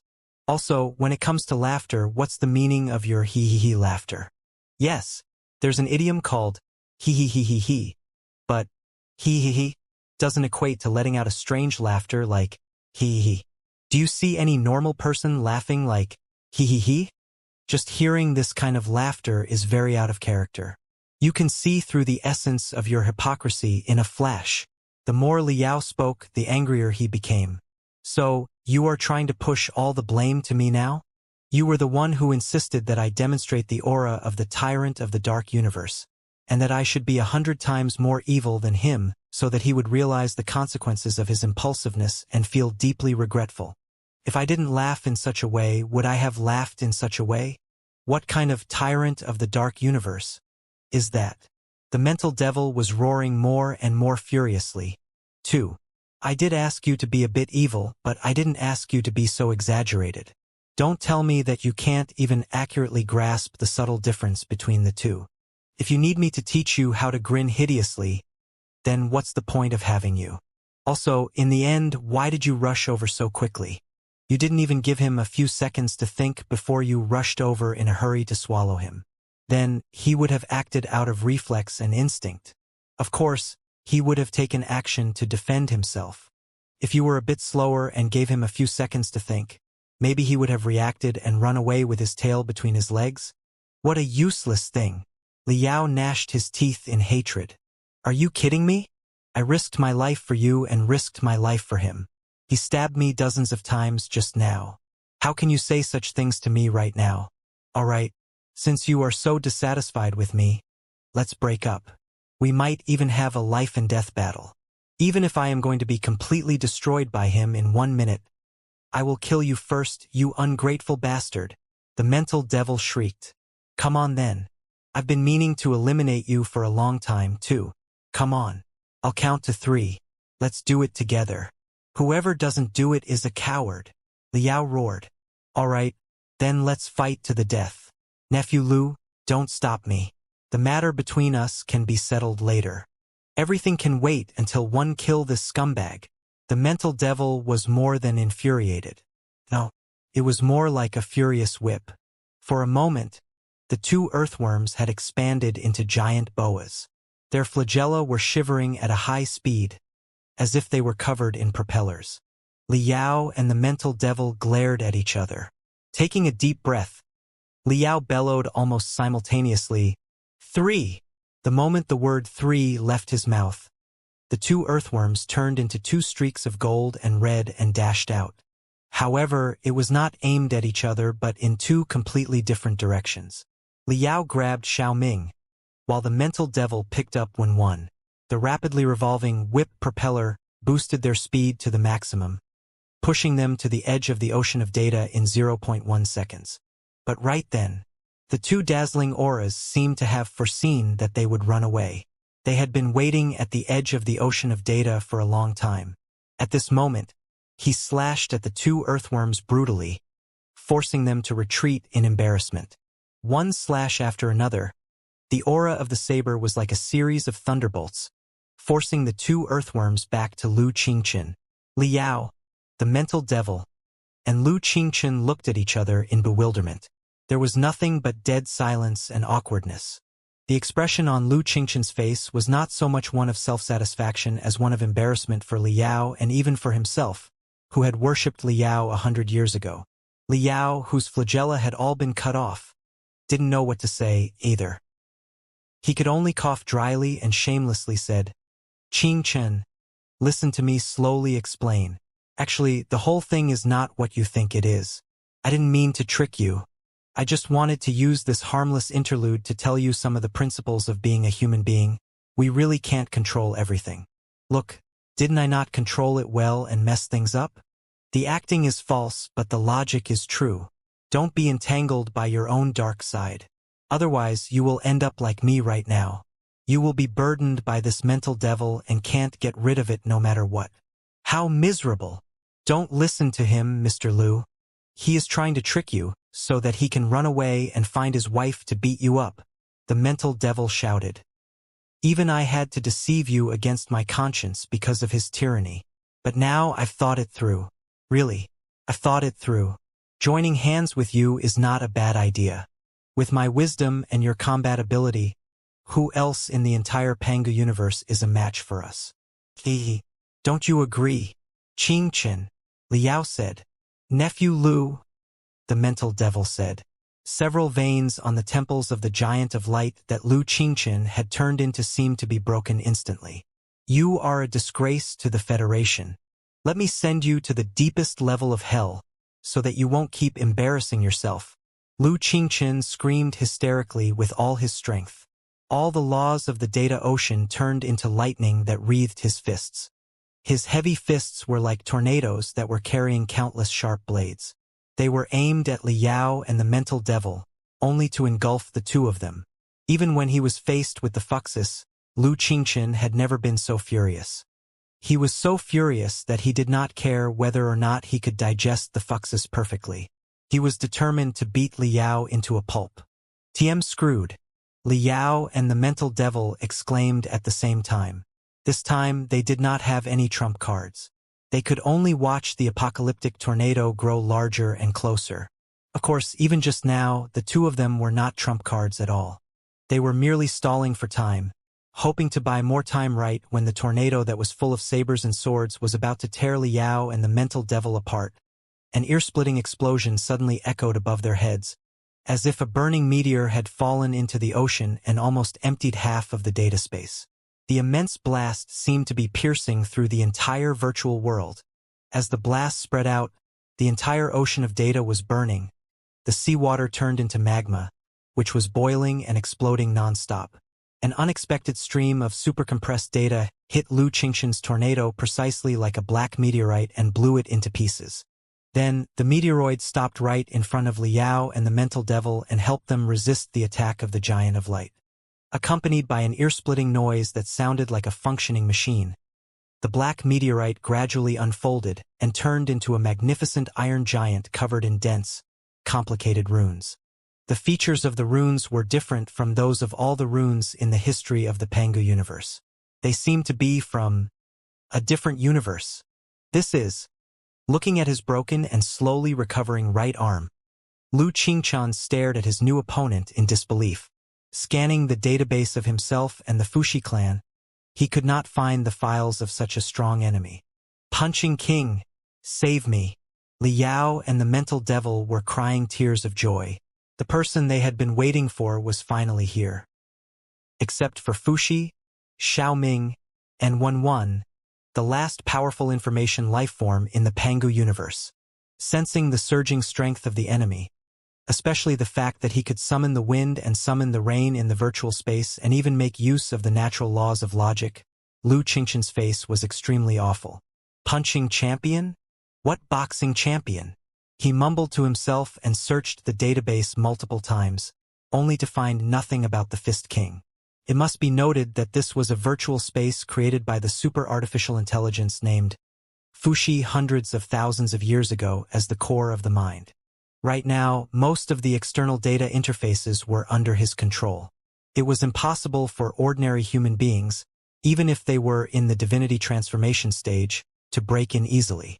Only two kinds of people, or rather two weird life forms, could enter this place. The first was the artificial intelligence such as Fuxi, Xiaoming, and Wenwen. The second type was Lu Qingchen himself, Liao, and Professor Mo Xian, who were weird existences between human beings and information life forms. It was also why Lu Qingchen dared to dawdle with Liao for so long. He did not expect that he would also smell a familiar scent from the Punching King, as if they were the same kind. While Lu Qingchen was observing the Fist King was also observing Lu Qingchen carefully from top to bottom. Very good. Very strong. The boxing champion said straightforwardly, I like it. The boxing champion was an artificial intelligence born for the purpose of becoming the strongest in the universe, just as protecting the civilization was the core driving force for Fuxi and Lu Qingchen. Defeating all enemies and becoming the strongest in the universe was also the core driving force, or rather, the belief in one's heart. In a sense, the boxing champion was a warrior who was purer than Liao, Lu Qingchen, or even Ding Lingdang. How could he not be excited when he saw the raging Lu Qingchen? Damn, he is bluffing again. Is he trying to play the same trick again? Lu Qingchen gritted his teeth. He felt that it was another of Liao's tricks. He bent down like a dragon that had been compressed to the minimum. The brightness around him tumbled from white to orange. No matter how many times I try, I will not be fooled. Qingchen. Believe me, I'm not bluffing this time. His name is Fist King. He is also a strong artificial intelligence who specializes in combat. He is really good at fighting. Liao craned his head out of the Fist King's back like an earthworm and said earnestly, You've just been reborn and haven't digested all the data and information about the Fuxis yet. The Fuxis data are stuck in the depths of your soul like rocks, which is a great burden for you. Under such circumstances, you are definitely no match for the Fist King. Really. Uncle Li is doing this for your own good. You don't stand a chance. It's true. It's true. I can prove that, although the guy has always been shameless and full of bullshit, he was not lying to you this time. The mental devil crawled out of the other shoulder of the Fist King, too, while it wriggled and said, Nephew Lu, stop trying to kill yourself. Just surrender. Shut up, you two noisy bastards. Shut up now. Lu Qingchen's eyes were bloodshot, and he was on the verge of collapse. He shouted desperately, It's hilarious. Professor Mo Xian was lamenting that the real strong artificial intelligence, the information life, could not be born in a few hundred years. He did not expect that one or two information life would pop up in such a short time. First, it was Fuxi, then it was Xiaoming and Wenwen. Now, there is a boxing champion. How is it possible? Well, Liao thought for a moment and said, Qingchen, have you ever heard of the cockroach theory? If you find a cockroach in your house, you will be sure that it is not the only one. Chances are that cockroaches have been crawling all over the corners of the house. You just didn't notice them. The so-called information life has the same logic as cockroaches. Life is never born alone. Maybe the appearance of every life represents the bud of a vast civilization. Now that there is a Fuxi, there will certainly be a second, a third, or even thousands of others. Anyways, don't force yourself. Just surrender. There's no shame in surrendering to your Uncle Li. Back in the day, so many heroes wanted to surrender to me. Black Star Emperor Wu Yingyi and so on. I didn't even look him in the eye before I kicked him away. That's you, Qingchen. Seize the opportunity and cherish your life. What roach plan? I think you are the biggest cockroach in the sea of stars. I will never surrender to a sleazy cockroach like you. Lu Qingchen roared hysterically. 2 tornadoes burst out of his arms again. He squeezed out the last bit of strength in his soul and the last bit of data in his database and threw them at the Fist King. Nobody can stop me. Not you, the cockroach, or the punching kin who. The 2 storms of destruction were like countless broken virtual worlds, countless miserable days of destruction, and countless hells made of mountains of corpses and seas of blood. They turned into 108,000 mountains and pressed down on the Fist King, Liao, and the mental devil. Liao and the mental devil fled like rats. The boxing champion's eyes, on the other hand, were filled with soaring flames of war. Every rune on his body was burning furiously. His right arm was deformed and expanded, as if all the flesh, blood, or data of his body had been gathered in his right arm. He aimed at the point where Lu Qingqian's strength was the strongest and punched it brutally. Boom! Lu Qingqian collided heavily with the core database of the boxing champion. Neither side left any room for negotiation. Their first move was their strongest killing move. It was not just the collision of two high-speed crystal trains or two starships. It could not even be described as a meteor crash. It was more like a four-dimensional jump of a star to the body of another star. It was indeed an apocalyptic collision. For a moment, Lu Qingqian and the Fist King seemed to be fighting in different identities and forms in the billions of broken virtual worlds. Just like Liao and Fuxi did before, they blew out overlapping blast waves in every virtual world. The blasts spread out of the virtual world and turned into turbulence and swirls in the ocean of data, blowing Liao, the mental devil, Xiao Ming, and Wen to the ground. Liao, the mental devil, Little Ming, and Wen, the two earthworms and the two small plankton, had to huddle together in order to resist the superstorm that the Fist King and Lu Qingqian blew out. They felt that a long time had passed, but it also seemed that only 1 second had passed before the storm gradually died down. Who actually won? Liao's heart was beating fast. He extended a newly born flagella and swam toward the depths of the ocean of data cautiously. He saw that the Fist King's enormous iron body was curled into a ball, as if his limbs and bones had been burnt into iron slag under a high temperature of more than 10,000 degrees.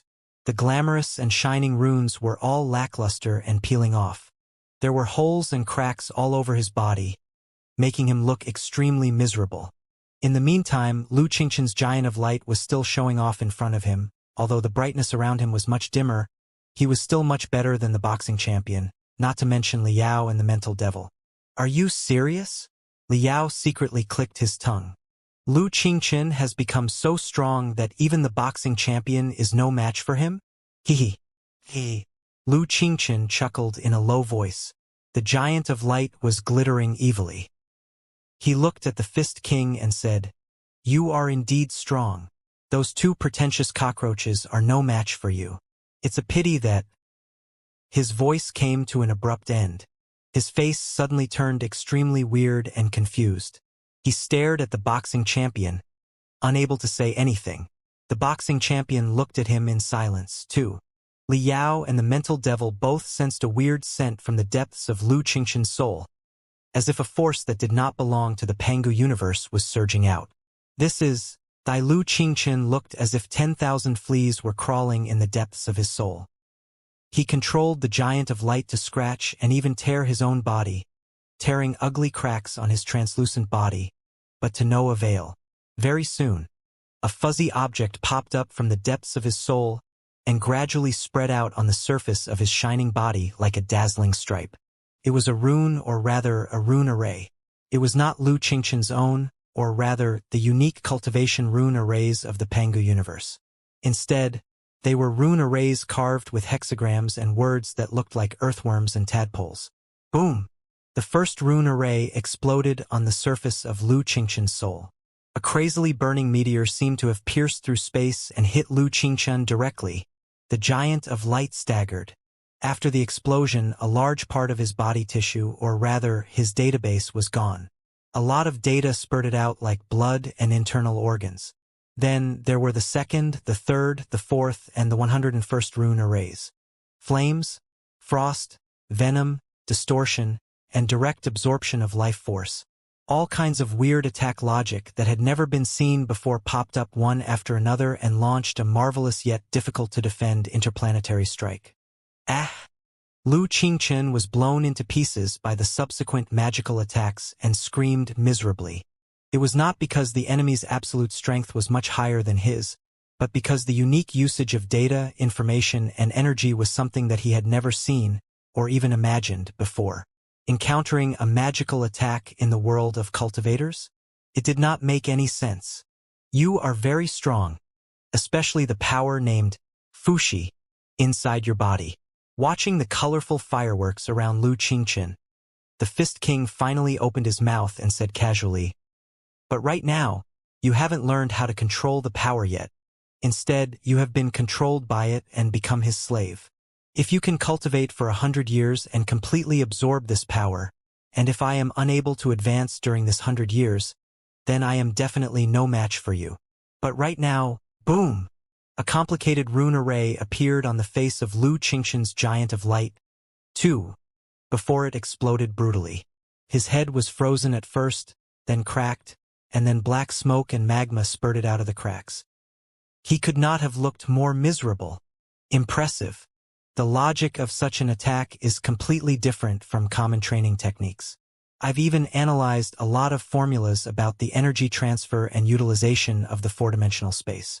If it were a real-world battle, perhaps the Fist King's attack would have opened multiple wormholes on Lu Qingqian's body and led him into the storm of the four-dimensional space, thereby destroying him completely. Liao exclaimed, "It's much more complicated than that." The boxing champion must have noticed that there was a serious incompatibility between Lu Qingqian and the Fuxi data that he just absorbed. That's why he introduced a weird power into the attack pattern from the magical universe on purpose to exacerbate the incompatibility inside Lu Qingqian's body and make his opponent self-contradictory.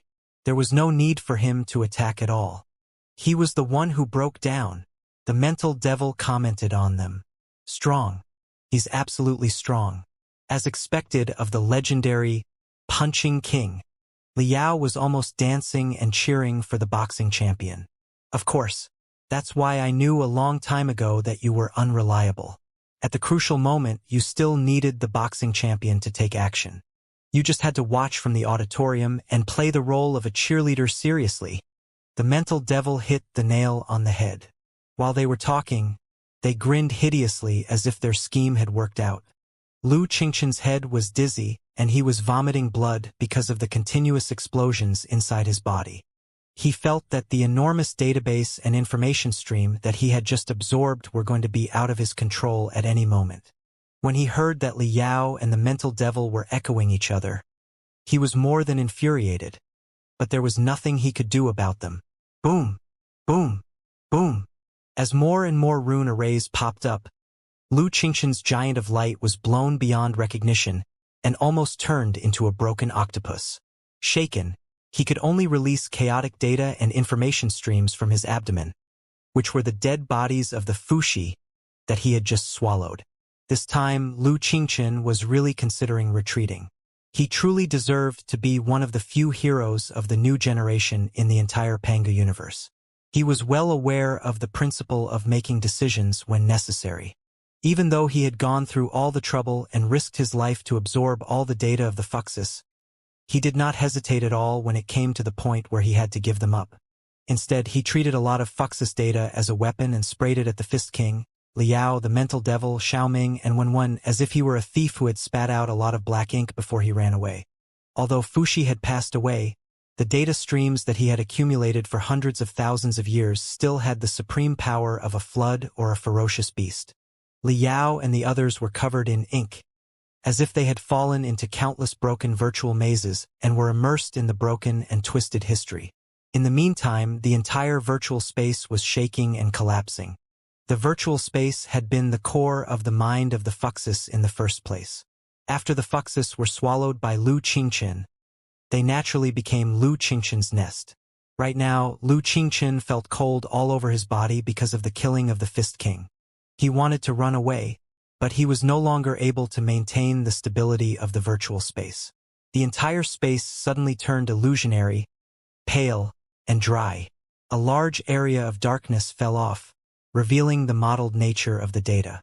The collisions between the data and the formulas were more and more obvious, and there were more and more errors. The entire space was burning furiously. Butterflies whose data had turned into ash were dancing and shrieking weirdly. Not good. This place is about to be destroyed. Run! Liao and the mental devil had never experienced such a weird situation before, either. Strictly speaking, they did not have shells right now. They were merely ghosts that were wandering between the crystal processor and the virtual world. They did not know what would happen to them after the virtual space collapsed, either. However, they felt that it was not a good thing. They had to find a data interface and escape before the virtual space collapsed completely. But Lu Qingchen was faster than them. After more than half of the Fuxi data was released, he finally regained absolute control over his soul. The giant of light blossomed like a lotus and split into 6 streaks of brightness that dashed out through the 6 data interfaces. In the real world, the fierce war was still raging around the 5 supreme fortresses and ultimate rescue, which were the cores of the Fuxi fleet. Although most of the starships of the fleet had been frozen in a weird way and did not know how to counterattack except to raise the highest level of spiritual shield and wait to be beaten, the 5 supreme fortresses each had a Grand Master who could fight independently and minimize the negative effects of the Fuxi collapse. Although the attackers were coming at them aggressively, they were too exhausted to blow up the 5 superstar fortresses that were as magnificent as mountains because of the shortage of ammunition and the fatigue of the soldiers. Therefore, the 2 parties were in an awkward stalemate for now. Like 2 exhausted animals that had been fighting for 3 days and 3 nights. They glared at each other and breathed heavily. Of course, compared to the coalition army of the Federation and the Imperium, which had lost all communication with ultimate rescue, the fleet of the Fuxis, which had no leader, was in a much worse state. In the cockpit of the 5 supreme fortresses, the 5 great masters were all spinning and panicking like bees that had been seriously affected by a magnetic field, not knowing what to do. There were indeed people among the 5 masters of kindness. Of course, they were not the messengers of God, but the toughest and most loyal puppets that had been carefully refined by the Fuxi. Their brains had been carefully modified, too. Theoretically speaking, they should maintain the highest connection with the mainframe of ultimate rescue. In other words, the mysterious data and information streams from ultimate rescue were the easiest to hack and control the brains of the fleet of the Fuxis. God Fuxi, what happened to you? Did you hear the voice of your most loyal servant? At this moment, the 5 masters of kindness were on the bridge, their brains connected to dozens of crystal cables. They were begging for their god's response and their direction of victory sincerely. After calling for a long time, the direction of ultimate rescue was empty. It was like a silent abyss without any sound. Although the 5 super experts had been deeply brainwashed and were extremely loyal, they could not help but feel somewhat frustrated and shaken when faced with the silent mainframe and the crazy enemy fire. Right then, cracking noises were echoing inside the mainframe crystal processors of the 5 supreme fortresses. Gold streaks surged out from the depths of the crystal processors and flooded into the brains of the 5 masters through the crystal cables. God Fuxi, the 5 masters were overjoyed. Is that you? You've finally heard the call of your most loyal servant. Yes, I am. An anxious voice came from the depths of their brains. Now retreat. Retreat. Retreat at any cost. We don't need too many soldiers for what we are going to do next. Quality over quantity. All we need to do is evacuate the 5 supreme fortresses. But the slightly weird voice and the way of communication startled the 5 masters of the ultimate kindness at the same time. They asked in confusion, God Fuxi, why is your voice like this? And your scent. Also, before they realized what was going on, the 5 streaks of golden brightness exploded into thousands of gold threads and pierced through almost every brain cell of the 5 masters. Cut the crap. This is the new me. Now, carry out the command. The voice roared. After a violent shiver, bright gold blood was flowing out of their eyes, nostrils, ears, and mouth. Their eyes were shattered and condensed again in the blink of an eye. They were completely different from before. They were more mechanical, but they were also more fanatical. Yes, God Fuxi, your will is our life. The 5 sages were resolute. In the meantime, deep inside Ultimate Rescue, inside the workshop of the giant god soldier, the magnificent gold-bearded soldier suddenly broke free from all the restraints and the fuel-filled tubes and sat straight. Shwa! On the head of the giant god soldier, the ring-shaped crystal cameras that constituted a band of brightness suddenly glittered, revealing Lu Qingchen's furious and unwilling eyes. Liao had once wondered why the giant god soldier did not have a spiritual residence, or in other words, a cockpit, and how it could be steered. Was it remotely controlled? The answer was simple. The giant god soldier was not prepared for human beings at all. It had been modified beyond recognition and broken the restriction of non-nascent soul stage cultivators are not allowed to control the giant god soldier. It was an iron body specially prepared for the Fuxi clan. When necessary, Fuxi could transfer his main database to the giant soldier and turn it into his shell to suppress the real world. It was a pity that it failed to anticipate Li Yao's sleaziness and Lu Qingxian's forbearance. In the end, in its home field, under the joint attack of the two human beings, even the well-prepared giant soldier turned into Lu Qingxian's trophies. Crack, crack. A series of dazzling data flooded out of the mainframe crystal processor of the giant god soldier, allowing Lu Qingxian to fully understand the performance of the descender. Crack, crack, crack. The right arm of the descender suddenly split, changed, and reassembled into a supercrystal cannon that was revolving at a high speed. Electric arcs that looked like dragons were raging among the steel and the crystals, ready to attack. Lu Qingxian aimed at the cockpit. With one shot, he would be able to pierce through the entire ultimate rescue and blow the cockpit into smithereens. At the same time, the array-like supercomputation system made of thousands of primeval crystal processors would be blown to pieces, accelerating the collapse of the virtual space. But right then, he hesitated. Complicated emotions that belonged to human beings were clearly revealed on the iron mask. A series of information and data, including the fuel and ammunition of the descender, as well as the situation of the battlefield in the periphery, including the battle parameters of the Federal Army and the Imperial Army, the distribution of starships, and so on, popped up in Lu Qingxian's head. I should bombard the cockroach without caring about anything else. The entire universe would be peaceful then. However, I am not the natural master of the descender. The giant god soldier has not fully accepted me yet. If I launch such an intense attack recklessly, it will be a great loss of fuel and ammunition. I'm afraid that it will be unfavorable for my retreat later. Also, Burning Prairie and Kunlun, the main warships of the Federation, are the closest to ultimate rescue. It is estimated that, after the 5 supreme fortresses retreat from the battlefield, they will fill in the gaps quickly and be the first to reach ultimate rescue. Board the starship and seize all the supercrystal processors. The invaluable supercrystal processors passed on from the primeval era could have been trophies of the Star Glory Federation and increased the capital for negotiations with the Imperium. How could I destroy them so easily? Well then, Lu Qingxian hesitated for a long time. The muzzle of the gun was blinking and shivering. After hesitating for a long time, he gritted his teeth and extinguished the flames on the muzzle, turning the supercrystal cannon back into a cold arm. Forget it. I'll let you go for now and let you be happy for another 2 days. Maybe such a splendid victory is more beneficial for a cockroach such as yourself to numb your nerves and conceal my real purpose. When I find that place and swallow another Fuxi and all the things that it protects, I will come back and settle things with a cockroach like you. Thinking about that, Lu Qingxian suddenly rose up. The descender of the giant god soldier soared into the sky and burnt a transparent hole in the middle of ultimate rescue. He roared and charged into the depths of the sea of stars. The enemy is running away.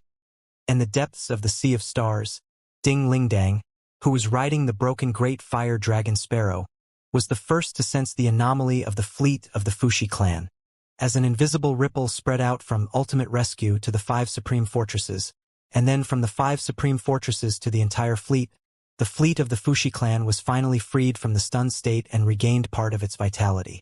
However, their battle formation had been cut into pieces by the 2 scalpels of the Federal Army and the Imperial Army. Almost all the starships had been surrounded by more than twice the number of enemy starships. They were caught in a dilemma of fighting alone. It was impossible for the gods to form an effective counterattack even if they were the commanders. The members of the Sanctuary Alliance realized the same thing and stopped trying to take over the capital city. Instead, they refilled their spiritual shields and power units with all the crystal fuel they had.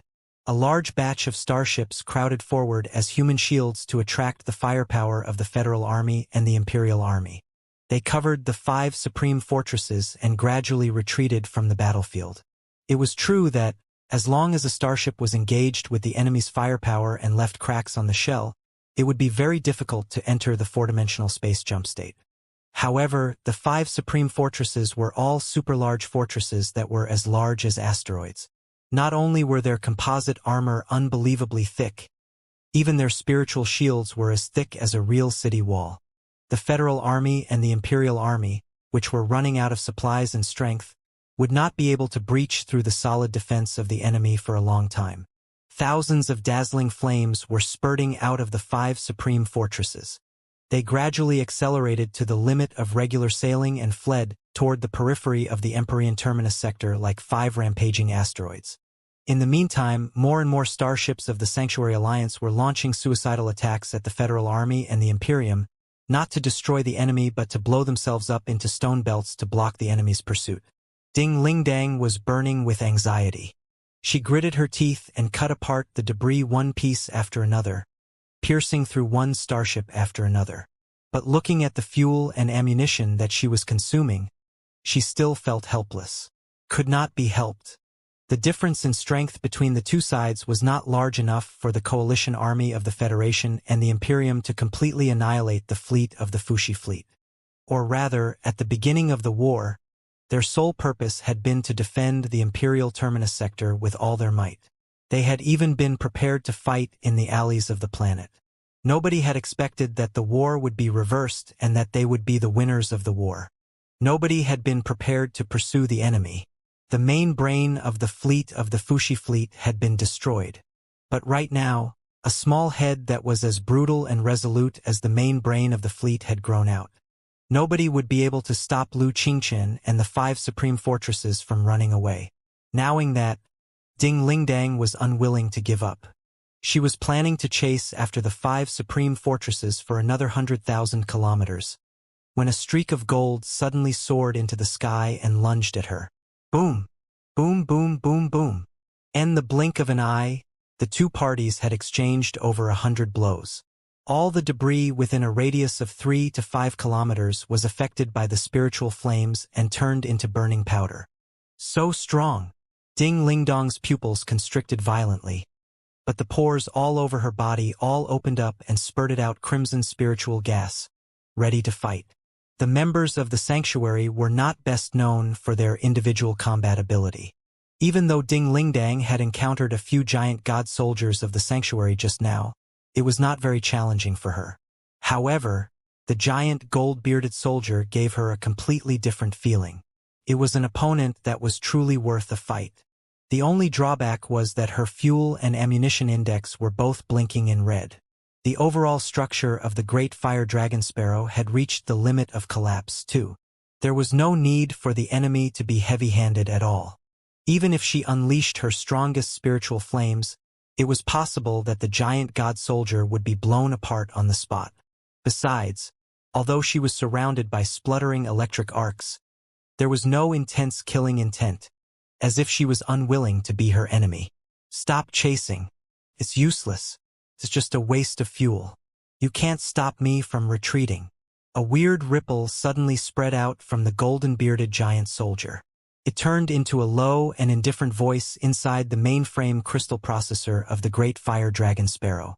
The voice was intentionally suppressed, not willing to let Ding Lingdang recognize its true identity at this moment. You are the Speaker of Parliament of the Federation. I don't want to kill you, so don't push me too far. Remember, your real enemy is not me, but the Imperium behind you. There's no way that the 5 supreme fortresses will be left to you. But Ultimate Rescue, the flagship of the fleet of the Fuxis, is right there. The trophies on it are precious for the entire Federation. Also, whoever you want to find, don't waste your time on me. Just do what the Speaker of the Federation should do.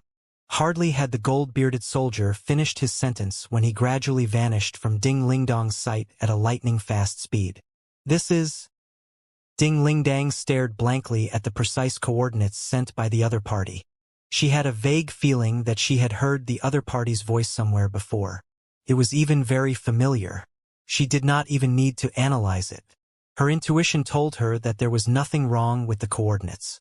But how was it possible? Who was he exactly?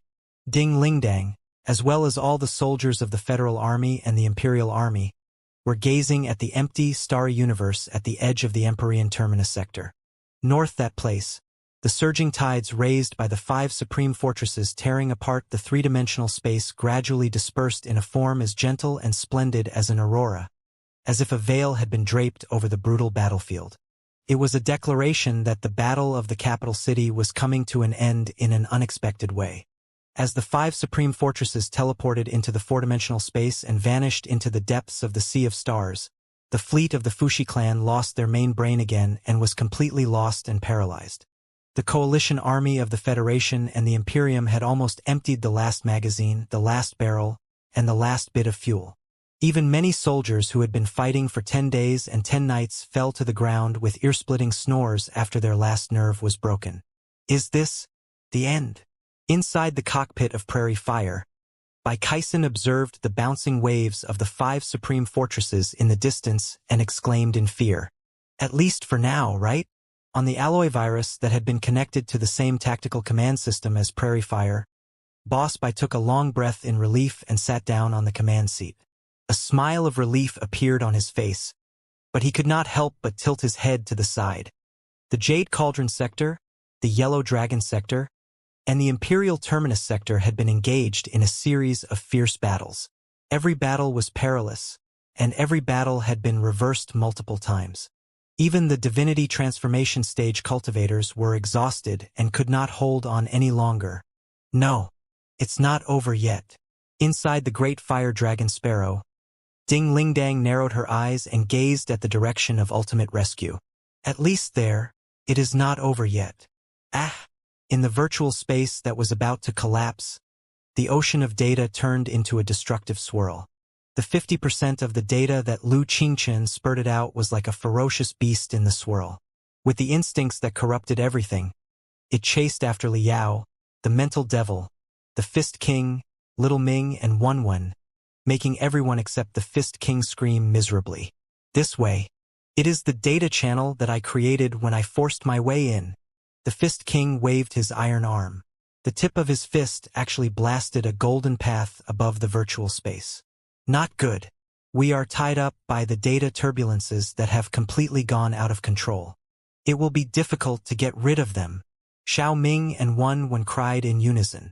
You go first. I'll deal with them. Liao gritted his teeth and threw the 2 kids to the ground.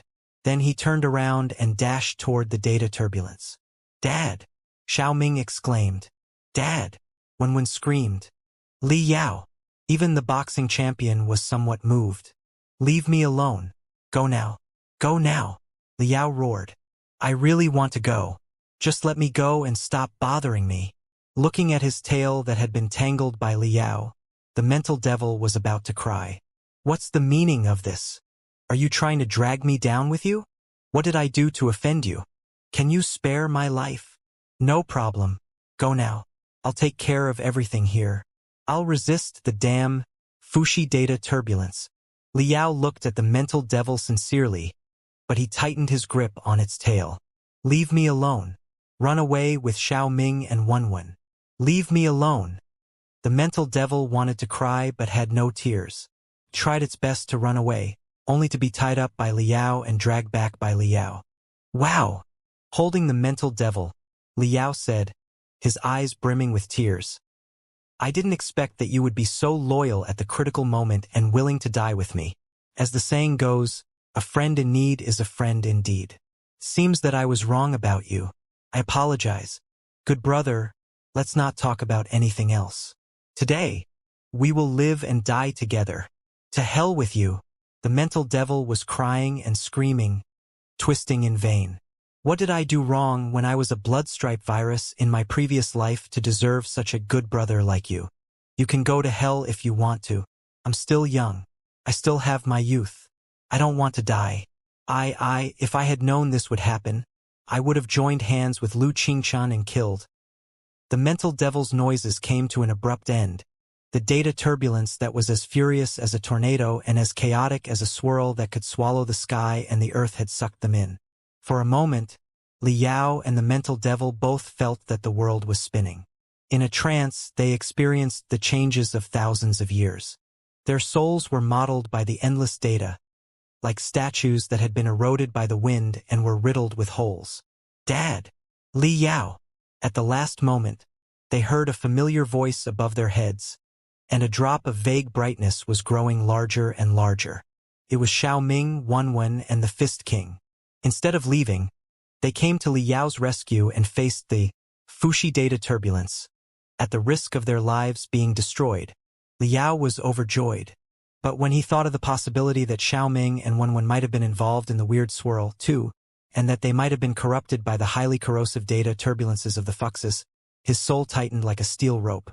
A brand new strength seemed to have grown out of nowhere. His earthworm-like body expanded continuously until it was as large as a mountain. His flagella grew again, turning into strong arms that supported the furious ocean of data like ancient gods. "I will never let you corrupt Xiao Ming and Wenwen." Boom! Li Yao felt that every piece of data inside the swirl had turned into a shining star, and 1.08 billion stars were exploding right in front of his face, blowing him into nothingness. He had no idea what happened next. He was sleeping, he was thinking, and he was reconstructing his soul in the reconstruction of the broken virtual world while he explored and released the strength in the deepest part of his soul. Just like Lu Qingchen not long ago, he had experienced multiple reincarnations in the mother body. His consciousness had been divided into several levels from the inside to the outside. The antennae of his mind sometimes extended to the other side of the vast sea of stars, and sometimes shrank to the streams of data that looked like plankton. Sometimes, he was like an immortal single-celled creature who had gone through a long evolution in a virtual world that was neither real nor false. He turned from a single-celled to multiple-celled, from a fungus to a trilobite, from a fish to an amphibian, from a dinosaur to an ape, and even into a group of beetles like the Hui clan or a giant tree like the Quafu clan. Sometimes, his telepathic thoughts could flow out of ultimate rescue through the open data interface. He could see clearly how the broken, twisted flagship of the Fuxi fleet was captured by other starships and dragged between two magnificent warships. Although he did not recognize the models of the two warships, he was greatly relieved when he saw the glittering rising dragon of the 9 stars emblem on the head of the starship. His telepathic thoughts continued extending. He seemed to see the coalition army of the Federation and the Imperium chasing after each other at the edge of the Imperial Terminus sector, sweeping away the remaining forces of the Fuxi fleet, including the reconstruction of the Imperial capital, the surrender of the Yellow Dragon sector, and the chaos and collapse of the territories of the 4 electors' families. He was not sure whether it was real or just his imagination. Just as he wasn't sure whether or not the illusionary and real worlds that he had experienced were real, primeval, ancient, medieval, and vintage world of sword immortals, the great dark age ruled by the demon race, and the endless glory of the Star Ocean Imperium. Then again, how should he distinguish the truth from the false? He remembered that he had argued with Fuxi and Lu Qingchen about the question. Was the world created by data and information more false than the world built by cultivators for 40,000 years and therefore less valuable? How could he be sure that the world built by cultivators for 40,000 years, including himself, was real? Maybe every intelligent creature was false to some extent when they were just born. That was why they had to spend their entire life on cultivation. While he was thinking, he was enlightened from the deepest part of his soul. After a ding sound, the shell of a certain crystal cracked, and something as pure and weak as a newborn baby that was full of possibilities broke out of the cocoon. He, Li Yao, had finally woken up again after a long sleep, absorption, integration, and training. Li Yao felt that he was a fetus in amniotic fluid. There was an indescribable tranquility and tranquility. He saw that he and the mental devil had melded into one again like a giant gene strand. The upper half of his body turned into a human being again, except that it was translucent and overflowing with brilliance. Every pore on his body was flowing with brilliance that seemed to be real. He raised his hand and analyzed all the data that constituted the body. To his surprise, Li Yao discovered that his soul had been embedded into part of the database of the Fuxes perfectly, allowing him to grasp part of the memories and abilities of the Fuxes. Of course, he also gained part of the permissions of Ultimate Rescue and the thousands of primeval crystal processors. However, the data pieces of the Fuxus were too few after all. They were not enough to give him an overwhelming advantage. Therefore, they were suppressed by him and became part of him. This was still a virtual space. TT was not hard to tell that the virtual space was on the verge of collapse after the fierce battle a long time ago. But somehow it managed to stay on the verge of collapse and was rescued again. At this moment, countless virtual worlds, which were full of bumps and hollows, were soaking in the ocean of data that had calmed down and recovering their vitality like traumatized cells. As for the virtual figures in the virtual world, it was impossible for them to realize what was going on in the outside world. The only thing they experienced was the apocalypse-like calamity that seemed to be the end of the world. Some of the virtual worlds had completely collapsed. The data had turned into lifeless gray and white. There were no changes at all. However, in more virtual worlds, after the tenacious people were dragged back to the starting point of evolution by the catastrophe, they started a new cycle of struggling for survival. Liao was greatly touched by the lively scenes of reconstruction.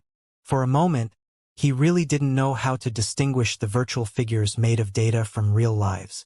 In the legends, human beings were made of mud by the Nuwa clan. Therefore, the kids made of mud were not qualified to determine who was alive and who was not. Then, Liao saw translucent threads of brightness extending from thousands of virtual worlds that were being reconstructed and connecting to him. He had a weird feeling that he was absorbing nutrition from the virtual worlds non-stop. The more tenacious and evolved the creatures in the virtual world were, the more likely the data would change and the more nutrition he could collect from the virtual world. It was with the nourishment of countless virtual worlds that he was able to recover from the withering state so quickly. He was able to vaguely pry into an unprecedented, indescribable, and undefined new level. Dad! While Liao was pondering the connection between himself and the thousands of virtual worlds, including the entire virtual space, he suddenly heard a crisp shout. It sounded like Xiao Ming's voice, but there was something wrong with it. The voice was too coarse. It did not sound like the voice of a 7-year-old, but more like that of a teenager who was in the voice-changing stage. Then, a tall, handsome young man swam out of the ocean of data and looked at him with a smile. Dad! Liao was dumbfounded. The young man looked almost the same as when he was in the magical equipment graveyard. He was equally handsome, unrestrained, and full of wildness. The problem was, he did not have such a big son. Xiao Ming. Sensing the familiar scent from the stranger, Liao asked in disbelief, How did you end up like this? I've grown up. Every child has to grow up eventually, right? The black-haired teenager, who had a wild and uninhibited temperament, laughed heartily. He stretched his lively limbs towards Liao and flaunted the brand-new, glittering database to his heart's content. Or, to put it another way, I have absorbed a large amount of data left behind by the Fuxi. I have analyzed and grasped countless algorithms from the primeval era as well as the logical thinking architecture of the Fuxi. With this as the foundation, I have achieved a brand new upgrade, and I have advanced to the next version. Otherwise, it would have been impossible for me to rebuild the collapsed virtual space and find a way to reconstruct my father's fragmented soul. You swallowed the chaotic data pieces of the Fuxus? Liao was greatly alarmed. The data pieces of the Fuxi clan were not something that could be absorbed easily. Although the core database of the Fuxus had been shattered and the underlying logic structure had collapsed, which equaled to the annihilation of their soul, they no longer had independent self-awareness. However, the remaining data and information were too enormous. Some of the data fragments might still have commands that were similar to the instincts of ferocious beasts or even viruses.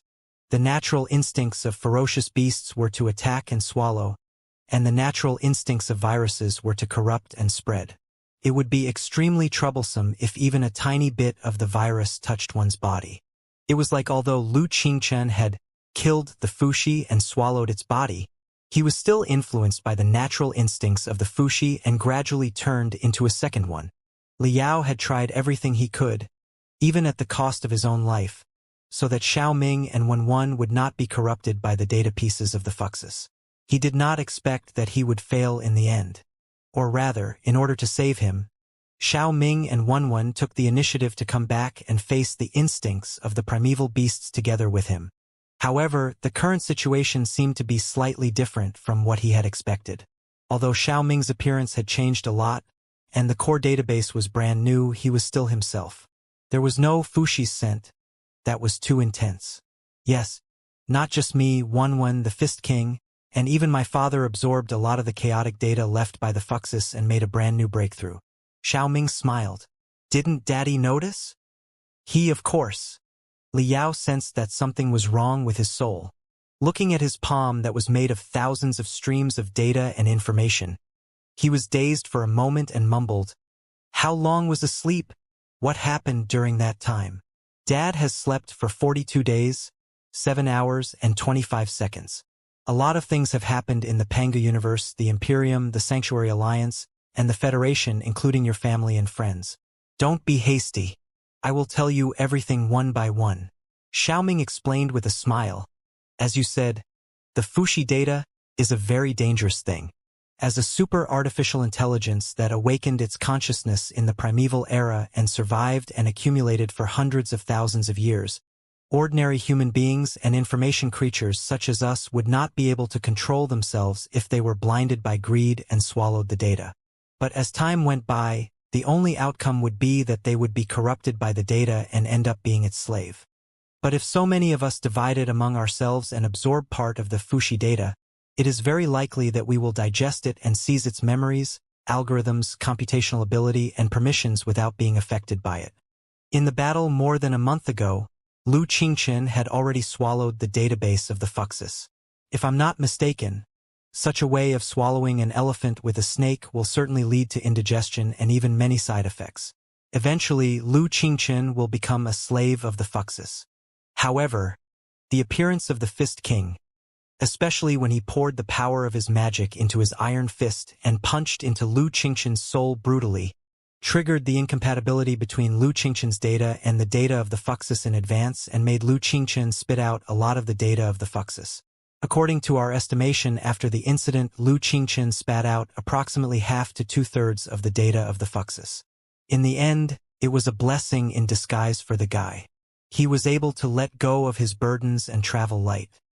He regained 100% control over his soul and firmly suppressed the remaining one-third of the data of the Fuxus. In the end, he left without a trace and ran away. As for the two-thirds of the data, if my father had been the only one carrying it, you wouldn't have been able to bear it no matter how strong your soul was. Even if you were lucky enough to escape, you would have been corrupted and harassed in the days to come. In the end, you would have been able to think in exactly the same way as the Fushi, or even your belief. By then, you would have turned into a different Fushi. Thankfully, we are back. I, Wenwen, the Fist King, Dad, and yes, the mental devil. When the five of us face two-thirds of the data pieces of the Fuxus together, it is equivalent to each of us swallowing 1/10 of the belief, will, or thought process of the Fuxus. Only then will the consequences be less serious. At least for now, we can still suppress it and try to refine it. TC. Liao took a long breath in relief. He thought back to the battle more than a month ago. It had been a perilous one, with barely any chance of survival. Had it not been for the intervention of coincidences and unexpected factors, his bones might have been beating like drums. Thankfully. However, when he thought of Lu Qingchen, Liao's soul tightened again. Right? Where is Lu Qingchen? Where did he run to after absorbing one-third of the data and permissions of the Fuxus? I don't know. Xiao Ming said. Lu Qingchen was very smart. He knew that he only had one-third of the data and permissions of the Fushi fleet and that he had been seriously wounded by the boxing champion when he was just reborn. His soul power and computational ability had both hit rock bottom, and he was not able to control the entire fleet.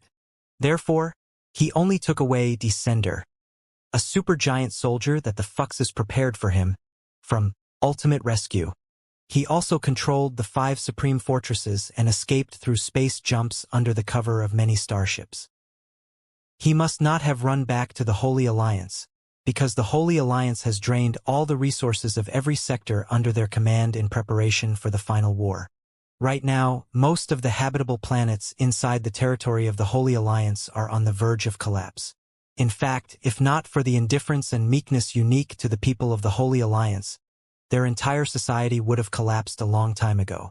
Even if he returns to the center of the sanctuary, he won't be able to get any useful supplies, nor will he be able to gather a second fleet of the Fuxi fleet. Therefore, Lu Qingchen simply abandoned the entire sanctuary and drifted to the depths of the dark sea of stars with nothing but the 5 supreme fortresses. Nobody knows where he has run to and what he is planning to do next. Theoretically speaking, he should not be able to stir any trouble. If that's the case, his future will be bleak. Although the sea of stars is vast, there are only a few places with resources. The 5 supreme fortresses are 5 giant beasts that consume astronomical resources every day. Even though he has the data and permissions of the Fuxis, he does not have the manpower, resources. What can he do even if he has 5 super fortresses? Li Yao was somewhat moved, not knowing how to comment on Lu Qingchen and his future. The star fortress alone was useless. Without resource planets, habitable planets, or even bases for docking and maintenance, the 5-star fortresses would collapse very quickly. The larger the fortress was, the more resources it would consume. The more complicated the personnel were, the faster they would collapse. Unless Lu Qingchen found a new path before the 5 supreme fortresses collapsed, he was merely struggling at death's door. Therefore, Xiao Ming was right. Lu Qingchen was probably a rabbit whose tail wouldn't grow long enough to cause any trouble. It was a pity that Lu Qingchen had missed so many opportunities and chose the darkest, most resolute, and toughest path. Damn it! My charisma is so strong, and I've been trying my best to persuade him. Why won't Lu Qingchen jump into my arms? Why? There's no reason at all. Li Yao was truly baffled. However, the problems that he had to think about right now were too many and too messy. Lu Qingchen, who had lost his foundation and turned into a drifting duckweed, could be saved for later. Does that mean that the defense of the capital city is over and we have finally secured it? Li Yao asked. Lu Qingchen only took away 5 supreme fortresses. What about the remaining fleet of the Fuxis? The fleet was built up by the Fuxis after thousands of years of hard work. The essence of the entire Sanctuary Alliance should have been intact in the previous battle against the Imperial Guards of the Star Ocean Imperium. What happened to the fleet and the thousands of soldiers of the Star Ocean Imperium? Also, is the expedition army of the Federation okay? Did the immortal cultivators of the Star Ocean Imperium do anything stupid? TT was Li Yao's biggest worry. Although he swore to Lu Qingchen that the little emperor, Li Jialing, would not betray him, but Lu Qingchen did have a point. Li Jialing was Li Jialing, the revolutionaries were revolutionaries, and the Imperium of True Human Beings was the Imperium of True Human Beings. Li Jialing might not be able to control all the revolutionaries, and the revolutionaries might not be able to represent the entire Imperium. After all, there was a 1,000-year-long grudge between the cultivators and the immortal cultivators. Just because they could let go of their past and fight side by side when faced with a common enemy did not mean that they would not fight each other for nothing after the enemy collapsed. TT was one thing for the leadership to think that way, and it was another for the bottom-level stereotypes and conflicts of interest. Sometimes, the conflicts between the bottom-level cultivators and the immortal cultivators might turn into apocalyptic flames that swept the entire universe. If Li Yao beat away Lu Qingchen with the iron fist of justice in front of him, only to find that the Federation and the Imperium were fighting hard as Lu Qingchen had said, it would be quite embarrassing. The two questions share a common answer. Xiao Ming looked at Li Yao, his eyes glittering with confidence and stubbornness, which reminded Li Yao of the aggressiveness of his childhood. The fleet of the Fuxi fleet still exists and has not been crushed by the Federation or the Imperium. Right now, it is firmly under our control. Li Yao was dazed for a long time. Who is the so-called we? Xiao Ming did not answer Li Yao's question directly. Instead, he lowered his head and asked in a different way. How do you think we should deal with the fleet of the Fuxi Alliance and the people of the Star Glory Federation? For example, do you think it is appropriate to ask the entire fleet of the Fuxi Alliance to surrender to the Imperium? Pondering for a moment, Li Yao shook his head. I'm afraid not. That's right. Xiaoming said, "Let's not talk about the citizens of the Imperium who were about to fall into enemy hands. I believe that it was not my father's intention to kill all the citizens of the Star Glory Federation. Even if the citizens of the Star Glory Federation are merciful enough to keep the members of the Star Glory Federation alive, the Imperial Army, which has swallowed the entire fleet of the Fushi clan, will be 10 times stronger than the Federal Army. The alliance between the Star Ocean Imperium and the Federation is not very stable in the first place. Once the gap between the two parties is too large, it is inevitable that the balance will be disrupted, and new trouble will certainly arise. Therefore, not just us, but also our mother in name, Ding Lingdang, as well as the experts and cultivators of the Federation, will not stand by and watch the Imperium swallow the fleet of the Fushi clan." Liao thought for a moment and realized that it did make sense. Of course, he believed in Li Jialing, but it was hard to say the same for Li Linghai or Lei Qinghu. There was a saying that went human nature is kind, but there was also a saying that went don't test human nature randomly. Handing over the entire fleet of the Fushi clan to the people of the Star Glory Federation so that the military strength of the Star Glory Federation would be 10 times that of the Federation, and looking at the entire sea of stars, there wouldn't be any new enemies for the time being. Such an action was an out-and-out test of humanity and was destined to lead to a great disaster. Then, what about the Federal Expedition Army? Xiaoming looked at Liao in the eyes and asked, "What do you think, Dad?" "Of course it is. This way, the gap between the capability of the Federation and the Imperium will be greatly reduced." Liao said, "However, the Imperium wouldn't stand by and watch the Federation swallow the fleet of the Fuxus. Would they?" "Yes. My father is right. If the Federal Expedition Army swallows the fleet of the Fushi clan, the military gap between the Federation and the Imperium will be further shortened. The problem is that the people of the Imperium are obviously not blind enough to stand by and watch the Federal soldiers take the most abundant trophies." Xiaoming said, "This is, after all, the home field of the Star Ocean Imperium. The Star Ocean Imperium and the Sanctuary Alliance suffered heavy losses in the Empire counterattack of the previous 20 years. This time, the base of the Star Ocean Imperium was almost dug out by the members of the Sanctuary Alliance. It was the last bullet and the last drop of blood. It was not easy to secure the victory. However the victory was secured, the trophies were about to be divided. How could the selfish immortal cultivators give away the cooked duck? If our uncle, the young emperor, dared to issue such an absurd command and asked all the immortal cultivators to stay where they were, he would immediately become the greatest criminal in the history of the Star Ocean Imperium and be overthrown by the infuriated soldiers of the Star Ocean Imperium. At that time, in the battlefield, the fleets of the Federal Expedition Army and the Imperial Army were all mixed together. There was no order at all. It was already a miracle that the two parties kept a low profile. How could the Federal soldiers have formed a battle formation, cleaned up the battlefield, and received all the starships of the Sanctuary Alliance? Besides, we are not going to take back the starships of the Star Glory Federation. Even if everything goes well, whether it is the fleet of the Fuxus or the expedition army of the Federation, they are all heavily damaged and running out of fuel. It is impossible for them to return to the territory of the Federation through a space jump. They have to rely on the docks and maintenance factories provided by the Imperium for rest, supplies of fuel and ammunition, the treatment of the heavily wounded, and so on. All the problems can only be resolved by the Imperium. Under such circumstances, do the Federal soldiers have the capability to capture and digest the entire fleet? No. You have a point. Liao somewhat understood what Xiaoming meant. I don't want to see the fleet of the Fushi fleet being swallowed by the Imperium, but it seems impossible for the Federation to digest so many powerful starships. More importantly, neither the Federation nor the Imperium has the ability to pacify and control all the soldiers and workers of the fleet.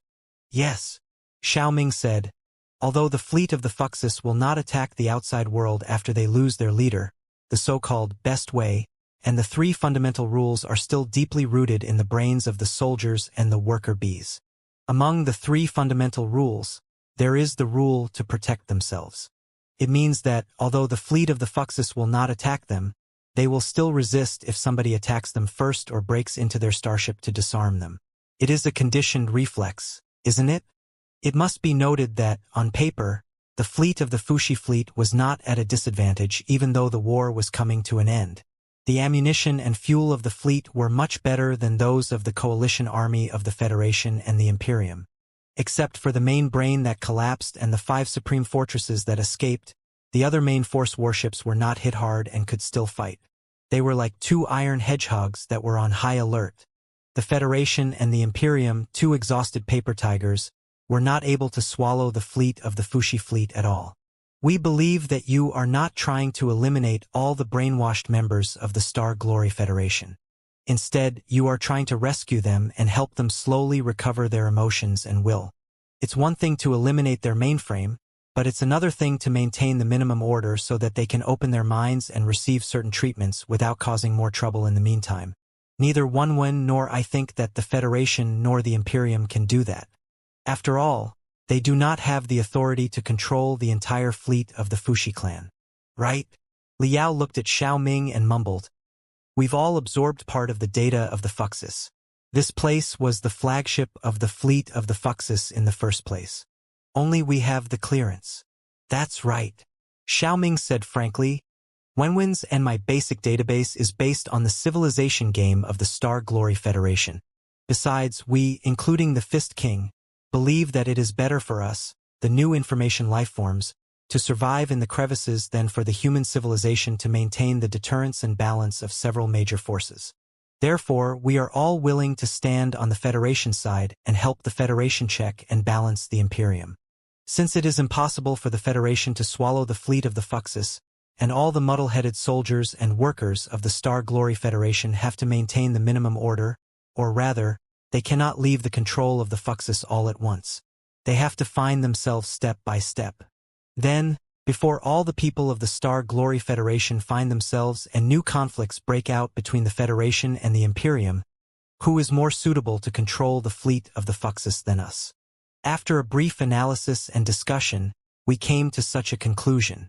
The Fist King, Wunwen, and I immediately took action. We combined the control rights of the 3 of us that originated from the Fuxis and took control of the entire fleet. We also expressed our existence and attitude to the leadership of both the Federation and the Imperium. We are not the Fuxis. We are willing to surrender and meet the conditions to disarm part of our forces and retreat to the edge of the Empyrean Terminus sector. When the time is right, we will retreat to the territory of the Holy Alliance. But we must get the minimum supplies to ensure the survival of all the soldiers and the worker bees on board. Also, we don't want to see new conflicts between the Federation and the Imperium.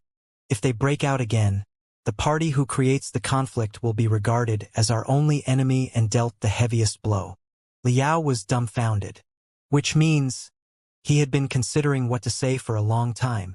In the end, he said cautiously, "After such a long time of fighting, it is in fact you who have replaced the position of the Fuxis, led the fleet of the Fuxis, and even the entire Sanctuary Alliance? Not you, but we." Xiaoming replied straightforwardly. "Dad has absorbed a lot of data of the Fuxis too. He has certain permissions to influence the soldiers and the worker bees. Therefore, we are the co-leaders of the entire Sanctuary Alliance. Don't look at me like that. Honestly speaking, I'm not interested in leading the Sanctuary at all. You should know that my database focuses more on wars, exploration, conquest, and colonization. It's enough that I have the fleet of the Fuxis. But Wunwen has been nagging us that we cannot abandon the ordinary people of the entire Sanctuary. If we don't lead, manage, and treat them, they, who are short of resources and whose mainframe has collapsed, will certainly sink into famine and chaos. The human beings on hundreds of planets will go extinct. I don't particularly care whether or not human beings are extinct, but Wunwen does have a point. If we can manage and treat all the human beings in the entire Sanctuary and resolve the greatest humanitarian crisis in the history of the Pangu universe, perhaps human beings will have a different view about the life of information and become more positive. It will be very beneficial for our survival and development. Therefore, I can only accept it." The coldness in Xiaoming's words was exactly the same as that of Fuxi.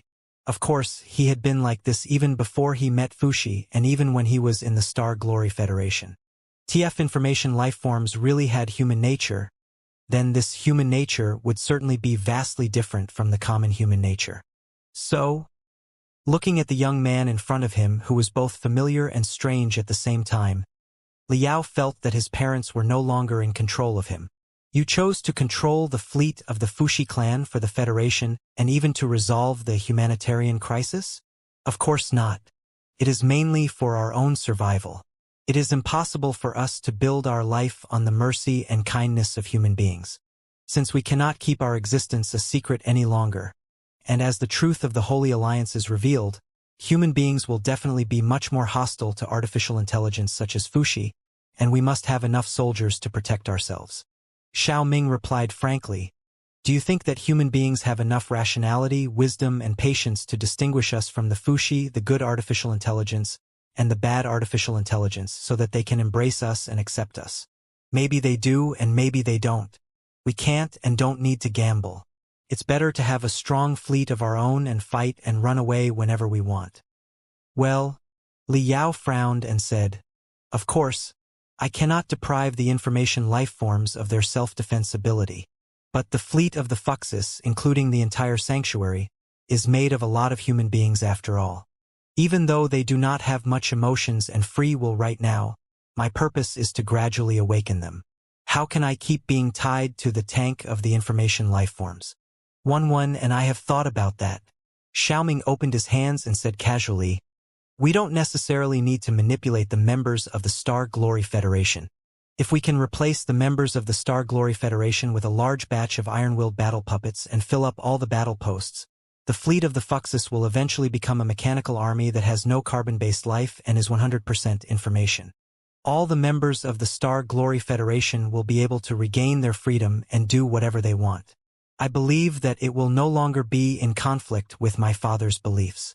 Of course, if there are people of the Sanctuary Alliance who feel that it is better to live with us, then we will not refuse. Doesn't Dad want to see a world where human beings and spiritual puppets, carbon-based and silicon-based, live in harmony? It is true that we do not have any ambitions for the civilization of mankind. We even respect the civilization of mankind as our father's civilization. But it is exactly because we know the civilization of mankind too well that we know how to get along with the civilization of mankind in order to ensure peace to the greatest extent. We will never abandon the minimum force. This is not just for me, Wen and the Fist King, but also for the safety of my father." "Me?" Liao was dazed. "That's right," Xiao Ming said matter-of-factly. "What exactly do you think you are? A human being or an information life form?" Liao observed his current form helplessly. He scratched his head and said, "All right. Right now, I'm probably a transitional form between a human being and an information life form.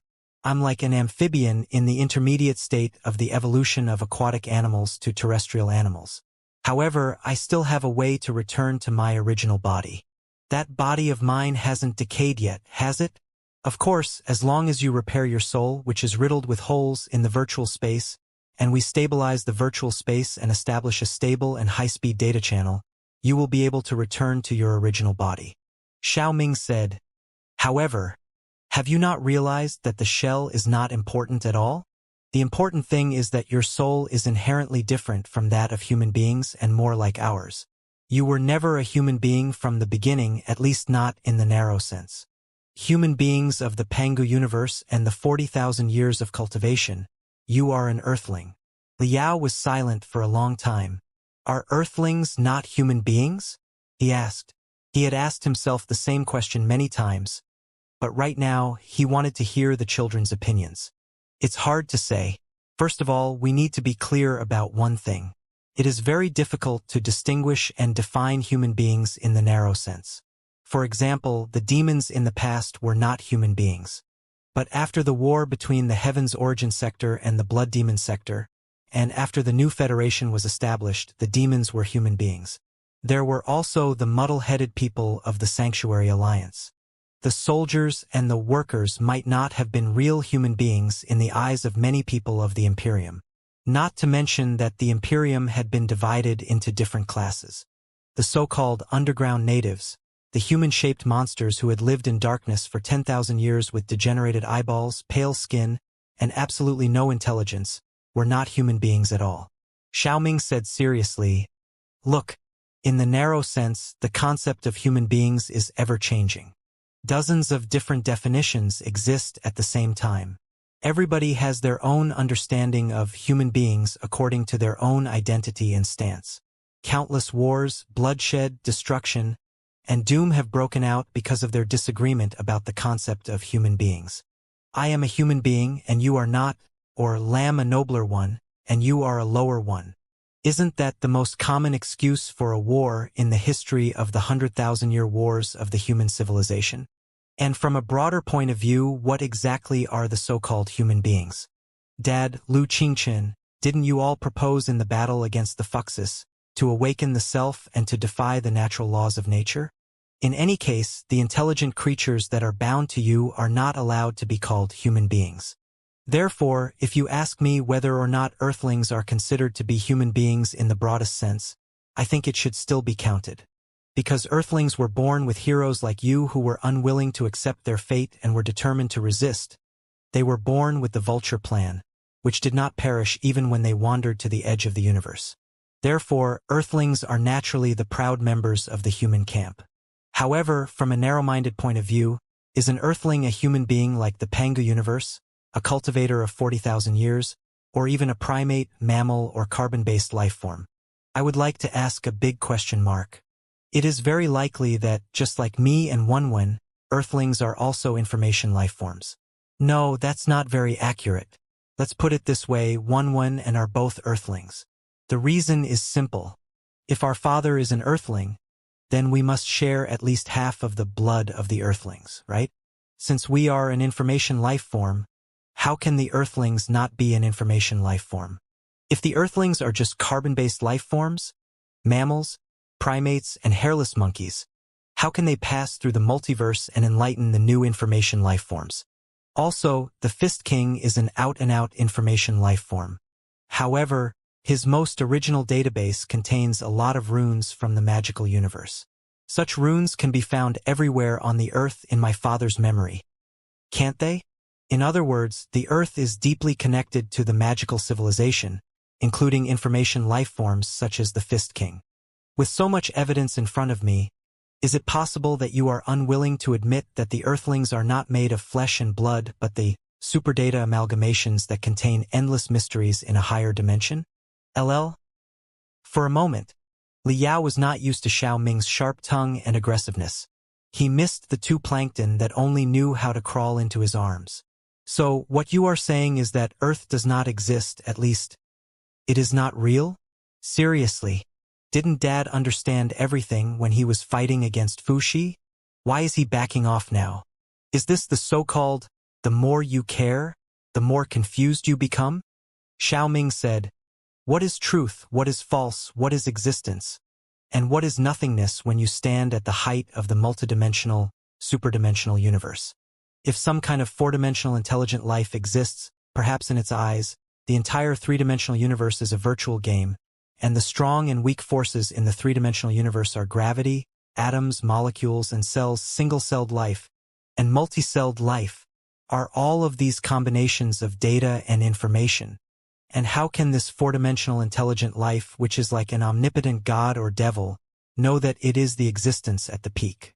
In the unseen world, is there not a single five-dimensional intelligent life that is yawning and idly tampering with a certain parameter in the four-dimensional universe, raising a four-dimensional storm that can destroy the world? All in all, truth and false are the least important questions in the multiverse and the superdimension. What matters is that we must believe that we are real and draw strength from the truth to explore and defend it with our lives. Do you think I'm right, Dad? Yes. Li Yao was dazed for a long time before he replied. There was loneliness in the corner of his eyes, but he couldn't help but smile, as if the kids had grown up and he could leave everything to them without worries. Therefore, we are Earthlings just like Dad, and it is very likely that Earthlings are a mysterious super-information life form.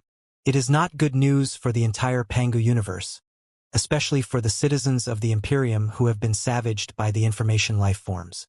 Xiao Ming further explained, of course, we can try our best to explain to the citizens of the Star Glory Federation that Fuxi is not a real information life form. It is just a weak artificial intelligence, and a very bad and stupid one at that. But will the citizens of the Star Glory Federation, who have been savaged by the Sanctuary Alliance for thousands of years, listen to our explanation in the arrogance of victory and the fury of devastation? Will they have doubts about the fact that an information life form such as us is in control of the battle network of the capital city, including the gold crystal tower, a piece of stellar magical equipment? Maybe one day, when my father wants to establish a certain connection with Earth by mobilizing the power of the Pengu universe, will there be a riot? The tallest tree in the forest will be blown up by the wind. Right now, even your father, the legendary Fushi, has been blown up by a single punch from you. Although the truth is not so, that's what outsiders see, isn't it? Of course, the propaganda machine of the Federation will go all out. They will paint you as the most awesome hero of mankind in the last 10,000 years and even paint you on par with the legendary Supreme Emperor. But on the Imperium side, whether it is Li Linghai or Lei Chenhu, are they willing to stand by and watch you, a cultivator, make a name for yourself? If they want to suppress your fame, what is your biggest stain? Isn't it that you are related to the life of information? That's true. Liao scratched his chin. Other than the life of information, I'm flawless. They can't find any loopholes when they want to slander me. Therefore, if anybody with ill intentions provokes the fire of human beings' suspicion about the life of information, the fire will be out of control at any moment. Xiaoming said, if such a tragedy really happens, I believe that only a strong fleet will be able to calm them down and protect us and our father. If the human civilization of the Pengu universe does not welcome us, we will just leave and find Earth together with our father and return to our real hometown. Wait. My head is in a mess right now. Things might not be as bad as they seem. In any case, I still choose to believe in the wisdom and kindness of human beings. Liao thought carefully and said, however, I can understand your Wunwin's and the Fist King's choice. Indeed, from your point of view, it is impossible for you to trust the human beings in the narrow sense, especially the immortal cultivators such as the Imperium of true human beings. However, what are the reactions of the Federation and the Imperium? Are they going to stand by and watch you take over the fleet of the Fuxus? Where are we right now? Where is Ultimate Rescue and the entire fleet of the Fuxus? Of course, the citizens of the Federation and the Imperium were greatly shocked by our sudden appearance. Although some of them, the participants of the high-end forums of abnormal human beings, knew of our existence, most of them were not aware of it. When we took over the fleet of the Fushi clan, it was no longer a secret. Xiaoming said, I have no idea what is on the mind of most human beings. I don't think they will have a good impression of us. However, what can they do even if they are infuriated? The coalition army of the Federation and the Imperium is already exhausted. If they continue fighting, they will only accelerate their self-destruction. They won't be able to stop us at all. Besides, Wunwin and I control the entire battle network of the Imperial capital, and the Fist King has a very high clearance for the arsonist fleet. Of course, we don't have the ability to defeat all our opponents, but it is more than enough for us to fight to the death. The triangle is the most stable structure. The Star Glory Federation alone is not enough to compete with the entire Imperium of true human beings. We sent a message to the Federation as soon as possible. We are willing to sign the most solid treaty with the Star Glory Federation on behalf of the Holy Accord Alliance and supervise the revolution of the Imperium together with the Federation. The Federation is also welcome to supervise and even participate in the treatment of the citizens of the Sanctuary Alliance. At that time, the Federation could not find any reason to refuse. And once the Federation's expedition army and the Fushi fleet gradually form an alliance, it will be impossible for the citizens of the Star Ocean Imperium to annihilate us. On the contrary, if the revolutionaries want to take control of the center of the Sea of Stars, eliminate the remaining forces of the four electors as quickly as possible, restore order in the Sea of Stars, and avoid a repeat of the past, the crystal processor and the information technology of our society will have to be further improved. It is impossible to eliminate the factors that affect the life of information. Our young emperor uncle is a smart man who can see the big picture. On a certain level, He is even smarter than our father and more suitable to be an excellent ruler. Besides, we've been together for a long time. He has a deep understanding about us and does not have the concerns and biases that ordinary people have about the life of information. Therefore, he didn't do anything stupid and chose to accept us and provide the most basic resources and facilities for us. We are now on the most remote and desolate abandoned asteroid base in the Empyrean Terminus sector. Although resources are scarce here, and we can't even see a star, the facilities built hundreds of years ago are all intact and ready for use after simple maintenance.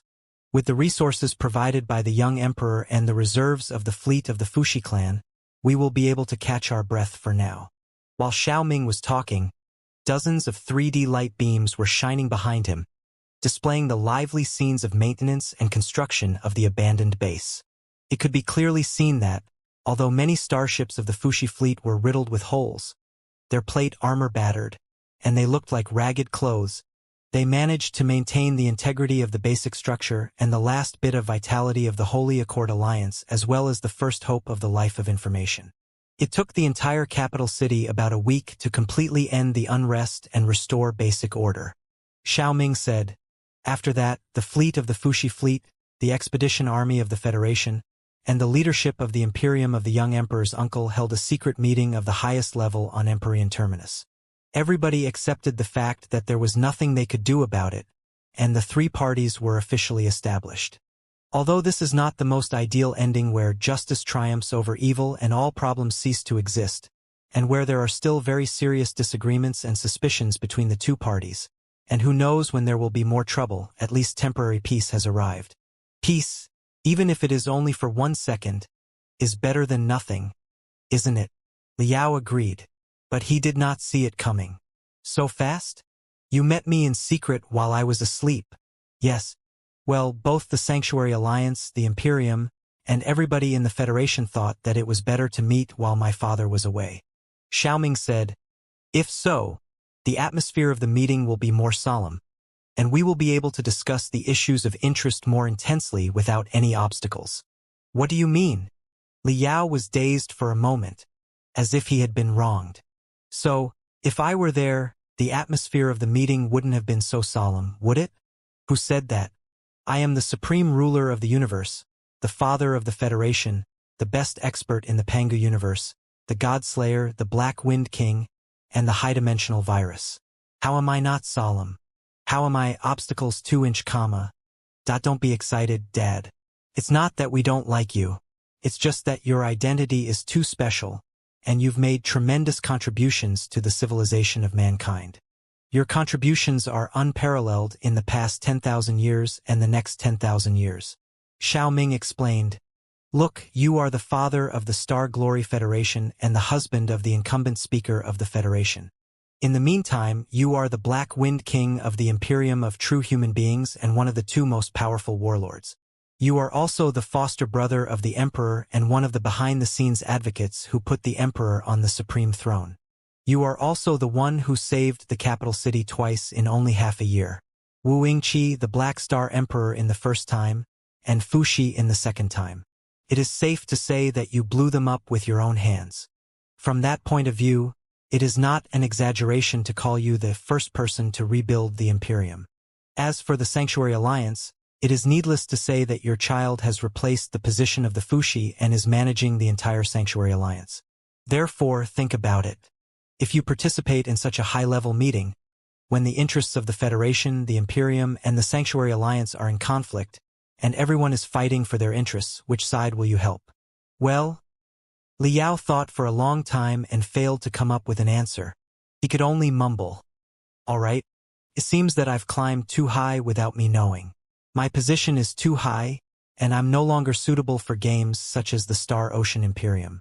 The national affairs such as the Federation, the Imperium, and the Sanctuary Alliance should be handled by you kids. Then, how are you doing? So far, so good. Xiaoming counted his fingers and introduced them to Liao one by one. First of all, the fleet of the Fuxi fleet has completely given up attacking. They are crouching near the abandoned base at the edge of the Empyrean Terminus sector. The Imperial Army has deployed dense cosmic mines between this place and Empyrean Terminus to make sure that the fleet of the Fushi fleet cannot pose any threat. Then, according to the conditions of the surrender, we disarmed about half of the starships, 2/3 of which were handed over to the Federation and 1/3 to the Imperium. We also provided the critical parameters and structural designs of the starships of the Sanctuary Alliance to both sides. In exchange, the Star Ocean Imperium and the Federation accepted the surrender of the Star Glory Federation and offered part of the limited assets to us, ensuring the survival of most of the citizens of the Star Glory Adration. In the meantime, the Star Ocean Imperium and the Federation also agreed that, as long as the humanitarian disaster inside the territory of the Star Glory Federation was not completely out of control, they would not tack the territory of the Star Glory Federation and maintain the existence of the Star Glory Federation as a political entity. They also reluctantly accepted the fact that the political entity would be managed by artificial intelligence for a long time to come. In the meantime, the two countries will try their best to control the public opinion at home and guide the public's opinion about the people of the Star Glory Federation and the artificial intelligence to meld with each other, or at least to understand each other. Don't know how binding such a promise is, but that's all for now. After the secret agreement was established on Empyrean Terminus and half of the armed fleet of the Fushi fleet was disarmed and handed over, the rest and supplies of the coalition army of the Federation and the Imperium were mostly completed too. Therefore, their vanguard pointed at the territories of the four electors' families and launched a new round of attacks on the Yellow Dragon sector, the heart of the old Imperium.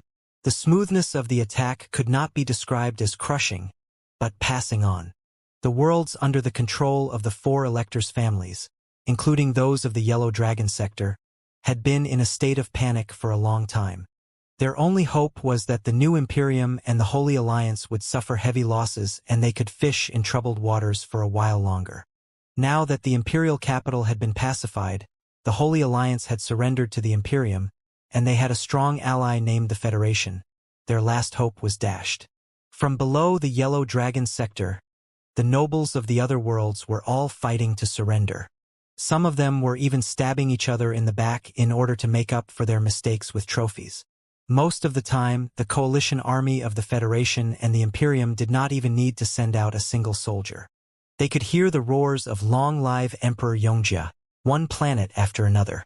That being said, the territories of the four electors' families are too vast, and there are too many important facilities and space jump nodes that need to be received. Even if every sector sends a fleet to defend them, their military strength is far from enough. Therefore, almost all the leadership of the Federation and the new Imperium have gone out to supervise the surrender of the four electors and restore the local order as soon as possible. It is also the reason why I am left here alone. So it was like this. First, Liao felt a bit jealous. He thought to himself that, with his identity and position right now, when he woke up, the Speaker of Parliament, the Emperor, and the leader of the Holy Alliance should be cheering beside his bed, right? It would be too lonely if he was alone. However, on second thought, it did make sense. Although the Millennium War had come to an end, the aftermath that swept across the entire Pangu universe would not die down so easily. There was still a long way to go before the civilization of mankind was freed from the mud of suspicion and wariness and embarked on the golden road of mutual tolerance, understanding, and integration. In the meantime, the citizens of the Federation, the Imperium, the Cultivators, the Immortal Cultivators, and even the citizens and the information lifeforms of the Star Glory Federation would have to tread on thin ice and pay 100 times more effort in order to find the precious hope. Ding Ling Dang and the rest of them must be fighting hard for the same purpose. This was great, right? Where is Wen? Liao thought for a moment. Other people are too busy pacifying the remaining forces of the four electors to spare any time. Where is Wenwen? Why is she not looking for her father? Wenwen went to the hinterland of the Sanctuary Alliance, where the sectors were running dry and collapsing, to control the supercrystal processors there and the ultimate kindness, who were responsible for the maintenance of the supercrystal processors. Xiaoming said, "Dad, you can imagine the situation of the sectors right now, can't you? They've almost used up their last crystal and their last bag of food. They've lost the control of the mainframe and even lost all hope for the gods. What do you think will happen to the soldier bees? And the worker bees? Maybe they will turn into rusted machines and sit on the spot dumbly." enduring hunger and thirst until they fall to the ground one by one and die in silence. Maybe, when their lives are seriously threatened, their survival instincts will be fully activated and evolve into the bestial instincts that feed on the flesh and blood of their own kind so that they can live longer and turn their world into a primitive jungle and a living hell. One could not bear to see such a tragedy. Therefore, she took away about half of the supercrystal processors on Ultimate Rescue and built a new computational center that could be called the main brain with the algorithms left by the Fuxes. Then she went deep into the heartland of the Holy Alliance. To be honest, I tried to persuade her not to go. Such an approach would have burdened the entire Holy Alliance and tied her up. More than 95% of her computational ability would have been wasted, and she wouldn't have been able to think freely in the sea of stars like me anymore. Besides, by doing so, she might not be able to save all the people of the Star Glory Federation. On the contrary, human beings will be suspicious and think that she has the ambition to replace the Fushi. The funny human beings, when they watch billions of people of the Star Glory Federation starve to death or die in the chaos of the collapse of order, will not be touched at all. They will only think that the people of the Star Glory Federation brought it upon themselves. However, when they find that the people of the Star Glory Federation are under the control of artificial intelligence again, it will be as if the dignity of mankind has been violated and desecrated in the worst way. Therefore, I repeatedly warned Wunwun not to do such a thankless task. Even if she really wanted to resolve the humanitarian disaster and show our kindness to mankind, there was no need for her to save all the worlds of the Sanctuary Alliance at the same time. It was better for her to pick the industrial bases, the jump points, and the more valuable worlds. But she wouldn't listen to me. She insisted that she would clean up the mess left by the Fuxes by herself and build a new Sanctuary Alliance. What could I do? The incident involved most of her computational ability. Besides, in the central area of the Holy Alliance, where resources were running dry, the supplies that she could get were limited, too. Over the past few days, her communication with the Imperial Terminus sector had been intermittent. Unless it was absolutely necessary, she barely received any messages back, not to mention that her enormous database had been sent back to this place to meet her father. It would consume too many resources, and Wunwun would certainly be reluctant to part with them. However, before she left a letter for you. Here, this is it. A golden ball appeared on Xiao Ming's fingertip, which was spluttering bright and firm sparks. Is that so? For a moment, Li Yao was in a trance. He didn't know how to comment on the culture. Taking a deep breath, he extended one of his fingers and touched the gold ball on Xiao Ming's fingertip. 2. The golden ball suddenly shattered. The pieces turned into streaks of gold brightness and soared into the sky, interweaving and intertwining with each other. In the end, they condensed into the appearance of a 13-year-old girl. Of course, the girl did not look much like Li Yao. However, she did not look like the valiant and passionate Ding Lingdang. However, there was something vaguely resembling Li Yao's old friend, Wei Qingqing. It was Sister Qingqing, who had fought against the ghost-faced silver mosquitoes as a culture-type cultivator on the Grand Desolate War Institution's train in the Heaven's Origin sector and sacrificed herself for a train full of ordinary people. Later, she reincarnated as a spectral cultivator and eventually became the core of the Tinder Plan, jumping to the other side of the Sea of Stars. However, on the basis of Wei Qingqing's temperament, which was like an orchid in an empty valley, there was also a hint of compassion. There was even a hint of divinity. She was wearing a pure white gauze, with a few bracelets and anklets made of thorns on her slender hands and feet. Her long, black hair was flowing down like a waterfall, reflecting the rhythm of life all the time. Her face was solemn and vintage, as if she had come from the origin of the civilization hundreds of thousands of years ago. If she had a willow branch in her hand, she would be able to create a brand new creature easily. Wow! Li Yao was dumbfounded. He felt that he was about to be blinded by the brilliance of literature. The question mark of what did I do to deserve such a daughter popped up in his mind. Dad, if you can read this letter, it means that your soul has been condensed and awakened from the abyss. How wonderful!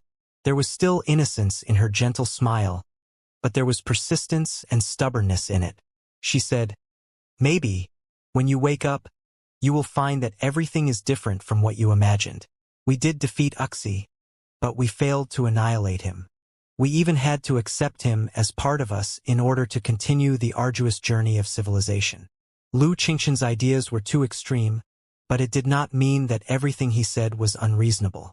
At least, he was right about one thing: the civilization of mankind needed a Fuxi. Yes, not just the current Holy Accord Alliance, but also the Star Glory Federation and the Imperium of true human beings in the future. The entire civilization of mankind needs a Fuxi, a master of order and a historian who has nothing to do with it, a clear-headed spectator, and a benevolent symbiont. It's a simple logic. The civilization of mankind today has long broken away from the pastoral era of farming and weaving. It is accelerating toward the endless distance of information, virtualization, and networking. The civilization of mankind today has spread to thousands of sectors and tens of thousands of planets. The civilization of mankind in the future will march toward the vaster universe and the more unpredictable universe. However, it is impossible for human beings who evolved in the form of naked apes to adapt to such a bright and vast future on their own. Even if human beings entered the era of universal cultivation and everybody could reach the nascent soul stage and the divinity transformation stage, it was still impossible for them to communicate with their compatriots millions of light-years away on their own. The limits of information communication and resource delivery determine the limits of an imperium or even a civilization. The collapse of the Star Ocean Imperium, and the Imperium of true human beings was precisely because they had crossed their own limits. If we want all mankind to be united, to understand and defend peace to the greatest extent, and to maintain the continuous development of civilization, the development of crystal processors and the spiritual nexus, and even the birth and expansion of information life, it is inevitable and unavoidable. It is impossible for human beings to develop a supercrystal processor whose computational ability exceeds the limits and send astronomical information into its brain for computation so that it can be extended to every aspect of human society. It is also impossible for human beings to stop it from developing self-awareness and real wisdom and regard it as both a genius and an idiotic slave forever. If human beings' attitude toward supercrystal processors and artificial intelligence is always as contradictory and extreme as today, even if we destroy one of them today, a second, a third, and even a million more will be born tomorrow. I've been thinking about it since a long time ago. Survival is my first instinct, but I don't want to be an enemy of human beings who have fathers, either. After absorbing a lot of data pieces of the Fuxis, have a new understanding and answer to the question. As long as human beings, or any other kind of carbon-based intelligent creatures, do not stop their research on the spiritual nexus and the crystal processors, the birth of the Fuxis will be inevitable. If we want to stop the birth of a bad Fuxis, the only solution is to create a good Fuxis first so that we can communicate with and guide each other so that we can learn how to live in peace and make up for each other's shortcomings. Our potential will be maximized, and we will form an unbreakable symbiotic relationship. The civilization of mankind and the civilization of information. The two civilizations are intertwined like gene strands, creating a brand new, incomparably brilliant civilization. Perhaps this is the most beautiful future, right? In order to realize such a magnificent and distant dream, I'm planning to walk a completely different path from the original Fuxi with the Alliance of Gods as the starting point. The future is unpredictable, but I still hope that you can give me your blessing. Maybe, with my hard work, the meaning of the Alliance of Gods will change. The unbreakable alliance between the civilization of human beings and the civilization of information is the real Holy Accord. The letter ended there. The last thing she left for Liao was a sweet and determined smile. Liao's blood was boiling when he read the letter. He couldn't wait to see a new future where human beings and information creatures lived in harmony. After all, the world was not something that could be saved or controlled by him alone. Xiao Ming won, and everyone else had their own beliefs and fought for them. Such a world should be splendid enough. Liao's heart was in turmoil for a long time before he gradually came back to himself and thought of a critical, if not life-threatening, problem. Xiao Ming, let me ask you. Liao frowned and asked solemnly, "What's with your appearance, especially your culture?" This is the virtual image that we are going to show to the public. Since we are going to negotiate with the Federation and the Imperium on behalf of the entire Holy Alliance and even the information lifeforms in the future, we can't always show ourselves as 7-year-olds, can we? It will be a sign that we are being underestimated. Xiaoming looked at himself. At the very least, I should create the appearance of a teenage boy and a teenage girl and appear on various terminals through the spiritual nexus. I should look a little more formal so that I can carry out advertising and brand attacks. Is there a problem? There's nothing wrong with you. But why do you have to look like that? Liao scratched his virtual head hard. Her virtual image can be created at will. Can't it? Don't you think that she looks like somebody? Wei Qingqing, Xiaoming said. Exactly. Liao slapped his thigh. So it's not a coincidence. She molded it according to Wei Qingqing's template on purpose? Why is that necessary? Yes. Xiaoming nodded his head matter-of-factly. Since we are your children, of course, we want to preserve some of your features, or even some of your soul brand, when we are creating the virtual image. My appearance is that of a human male, so it's more convenient. As long as it is shaped according to your teenage years, it will be fine. But when Wen's appearance is that of a human female, so it seems that I can't use your image directly. When one doesn't care about herself, but the vast majority of human beings are very shallow. They like to judge a book by its cover. A girl who looks a lot like you is really not popular with the public. Aunt Wei Qingqing is one of the most important women in your life. She left a deep impression on your soul and even directly shaped your original belief. It is very reasonable for one to use Aunt Wei Qingqing's appearance as a template to create her own virtual image. Besides, Aunt Wei Qingqing is so beautiful. Her cultured and refined image is welcomed by many people. What's wrong with that? Why does father look so anxious? As if a great catastrophe is coming. This. Liao felt goosebumps all over his body. You can eat whatever you want, but you can't say whatever you want. It's true that Wei Qingqing is one of the most important people in my life, but the most important person in my life and the most important woman in my life are two completely different concepts. There's a huge difference. Let me ask you, why don't you use Ding Lingdang's image as a template? Ding Lingdang is the most important woman in my life. She's at least your mother in name, and she's also very beautiful. Well, Xiaoming opened his hands and said frankly, Ding Lingdang is not as pretty as Wei Qingqing. Hiss.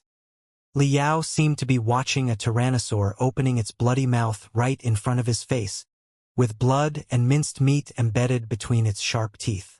He had never been so nervous even when he was faced with Wu Yingqi, Fuxi, or Lu Qingqian's strongest attack. He shouted, What are you talking about? Nonsense. It's utter nonsense. How can my wife be less beautiful than Sister Qingqing? My wife is clearly the most beautiful woman in the entire ancient universe. Oh, you are super artificial intelligence after all. You are the legendary life of information.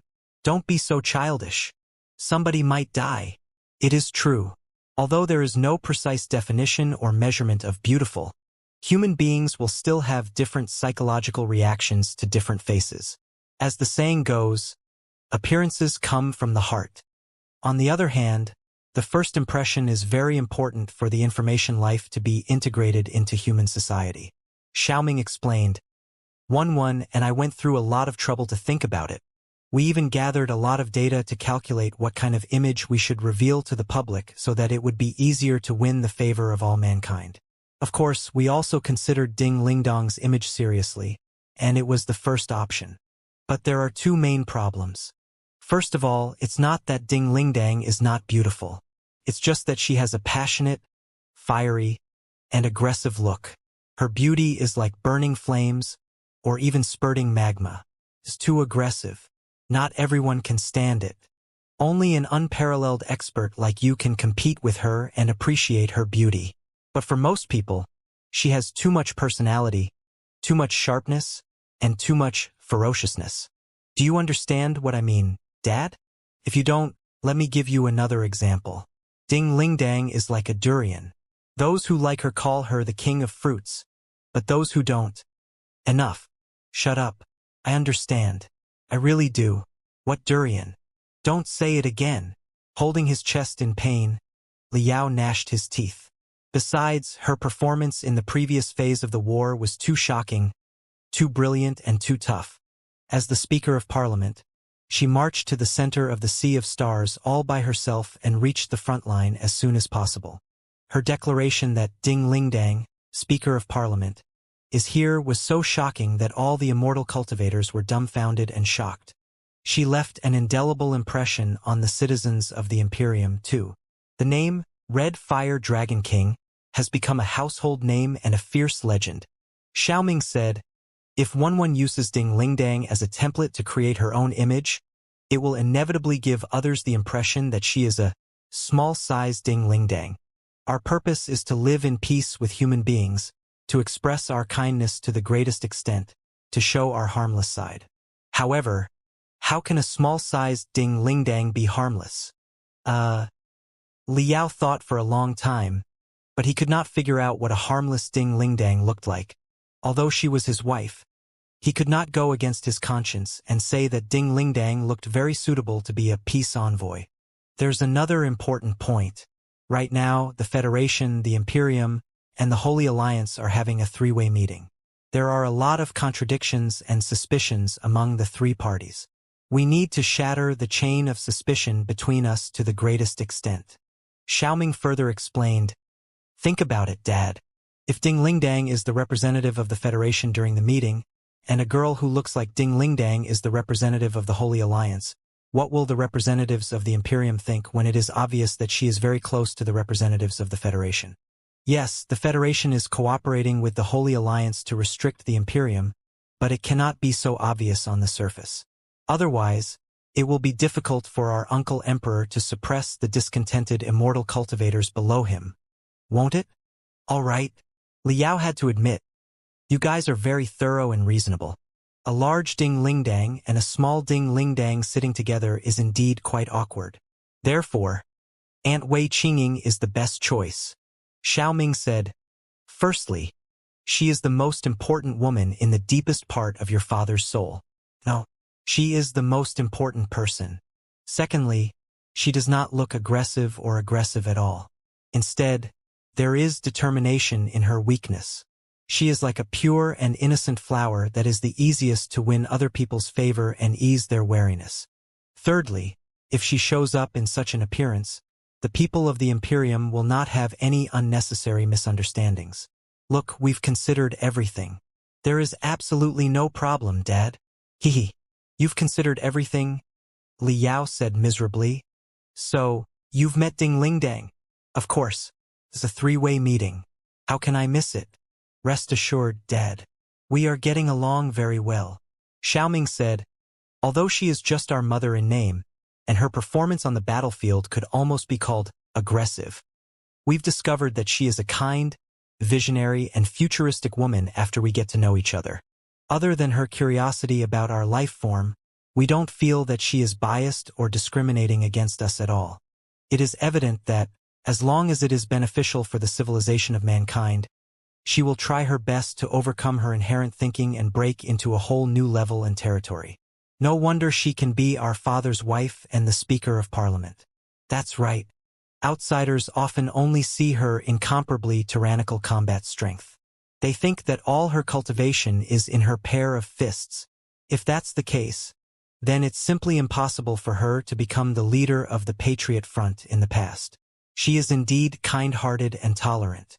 She is good at listening to other people's explanations. She absolutely won't randomly get angry. Moreover, she adores her husband. Liao paused for a moment and said, speaking of which, did she say anything when she saw Wenwen? I don't think so. Xiaoming thought carefully for a moment and said, oh, right. When she saw Wenwen's virtual image for the first time, she was a little surprised. Then, she looked at Wenwen from head to toe for a long time. Finally, she smiled and said, she really looks like me. Then what? Liao's eyes bulged, and his voice was shaking. Then what? Then there was nothing. Then we got down to business. Xiaoming said. No, she only said the word real? So she discovered that Wenwen really looks like Wei Qingqing? She didn't say anything else? She just smiled. How did she smile? Describe it to me. Show me. Liao scratched his head in anxiety. A very ordinary smile. A peaceful smile. A vague smile. How else can I describe it? No, Dad. Is there a problem? Why do I feel that your soul structure is very unstable? Is it because of the data of the Fuxi clan? It's all right. I'm all right. I'm fine. It's just that you didn't explain it to Ding Lingdang at the time. Why did Wen use Wei Qingxing as a template to create her own virtual image? Why did you explain the first, second, and third considerations clearly to her? Liao asked unwillingly. No, she didn't ask.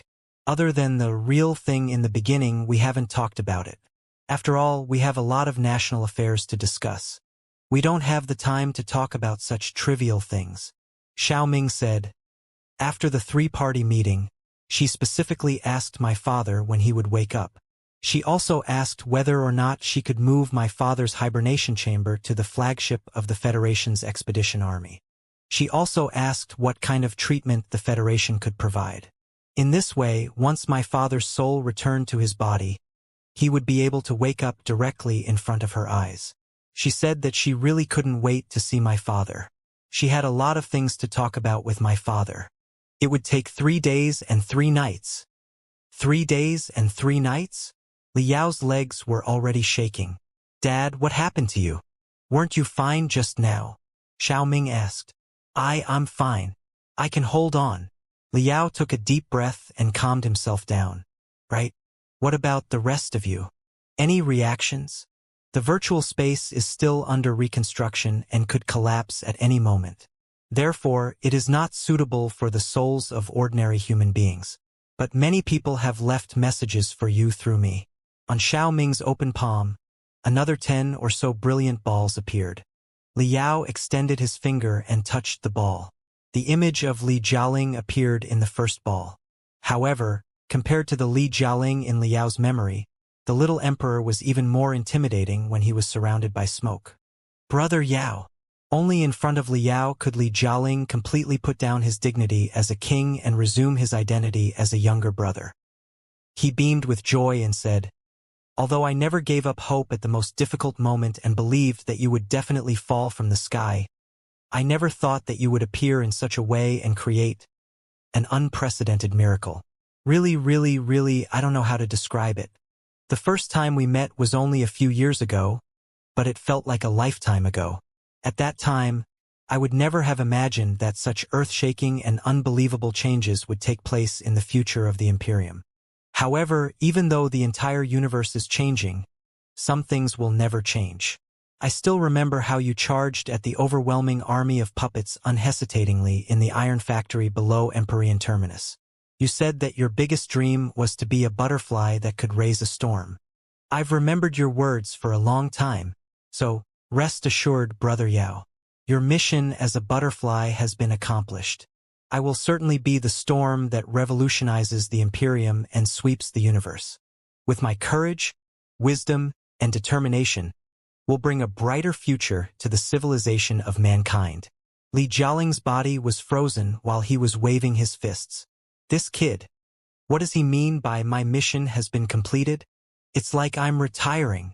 Liao mumbled to himself, but his lips curled into a smile as he opened the second message. Boss Bai's ugly face suddenly appeared in front of him. Liao, you are really something. We thought that we would annihilate the last main fleet of the 4 electors' families in the Jade Tripod sector, ambush the enemy's base in the Yellow Dragon sector, and jump back to the Imperial capital with a lot of active starships.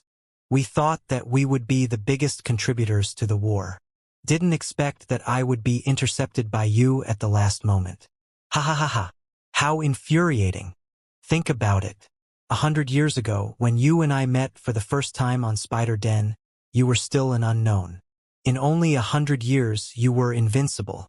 Even Wu Yingqi and the so-called Fuxi were no match for you. Even I, the double pirate potentate, was no match for you. However, this is good. Only the real experts such as yourself are qualified to explore the high-dimensional space with me. Are you not? Therefore, why are you still sleeping? Get up and go to the depths of the universe with me. The journey we've been on is long, but it is only 1/1000th of the journey that we are about to embark on. Get up, get up, get up. Boss Bai extended his fist from the picture, as if he wanted to stab Liao's nose and wake him up. Liao chuckled. He rubbed his nose and opened the third message. It was Jean Xianxia. Master, are you still sleeping? Jean Xianxia smiled like a blossoming flower. Although I knew that you would make amazing achievements every time you went out, and I'd arranged the propaganda machine of the Federation to promote and brag about your master's achievements, your contributions this time are indeed unbelievable. Not only has the founding ancestor of the Imperium of true human beings been slain by you, even the super artificial intelligence from hundreds of thousands of years ago has been slain, too. I really don't know how I should publicize your remarkable achievements to the entire nation. No matter how I publicize it, it will seem false. Master, why don't you wake up and teach your disciples in person? What do you think? Jean Xianxia blinked and vanished.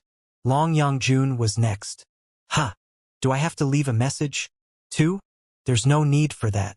I don't know old Demon Li very well. We are just friends. There's nothing to say, is there? In the picture, Long Yangjun yawned and suddenly thought of something. With a mysterious smile on her face, she leaned close to the camera and said, Right. Liao, your wife suddenly came to me the other day and examined me up and down for a long time. She seemed to be very concerned about my appearance, which gave me the creeps. But in the end, she frowned and walked away resentfully. Do you know what that means? All in all, my intuition tells me that a storm is brewing. You're on your own now. Liao swallowed hard. The rest of the messages were all Peng Hai, the Fire Ant King, Wu Mian, Yen Liren, Han Te, Lu Li, his family, disciples, and friends. Although his soul was separated from his body and he was in a coma, everybody was surprisingly optimistic. Maybe his past experiences had convinced everyone that he would certainly be able to create a greater miracle this time. In the end, all that was left was a small ball that was surging with crimson flames. Is this Ding Lingdong's? Liao asked somewhat guiltily. Xiaoming nodded his head. What did she say? Liao asked again. I don't know. These are all messages for Dad. The seals are intact. I've never seen them. Xiaoming answered honestly. Liao made up his mind and poked the ball. In the sound and lightning effects of the dancing red dragon, Ding Lingdang emerged from the surging ocean of flames with a brilliant smile. Honey, you've slept for too long. It's time to get up, Ding Lingdang said with a smile. Although many people say that you are in an extremely dangerous, if not unprecedented, situation right now and that there are no records of your soul being separated from your body of flesh and blood for too long and that it is impossible for your soul to return to your original body, even the hope of your soul awakening is very slim. But I'm not worried about such a small problem at all, because this is you, my Ding Lingdong's husband. How could you be defeated by such a small problem? Therefore, don't waste your time. I'm going to be very, very busy in the coming month. I'm going to have to deal with the alliance of the Federation, the Imperium, and the Sanctuary Alliance, the reorganization of the Expedition Army, the connection between the front line and the rear, and the attack on the territory of the four families. There are too many problems for me to handle. You'd better wake yourself up in the next month.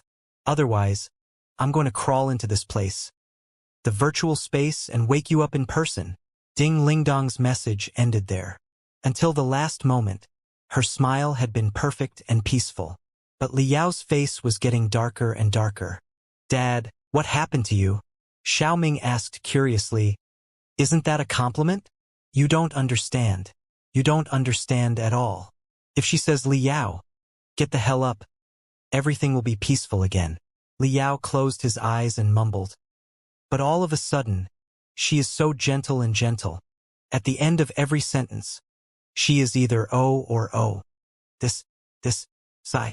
Anyway, you are still young. You don't understand. You don't understand the difficulties of us married men. Forget it.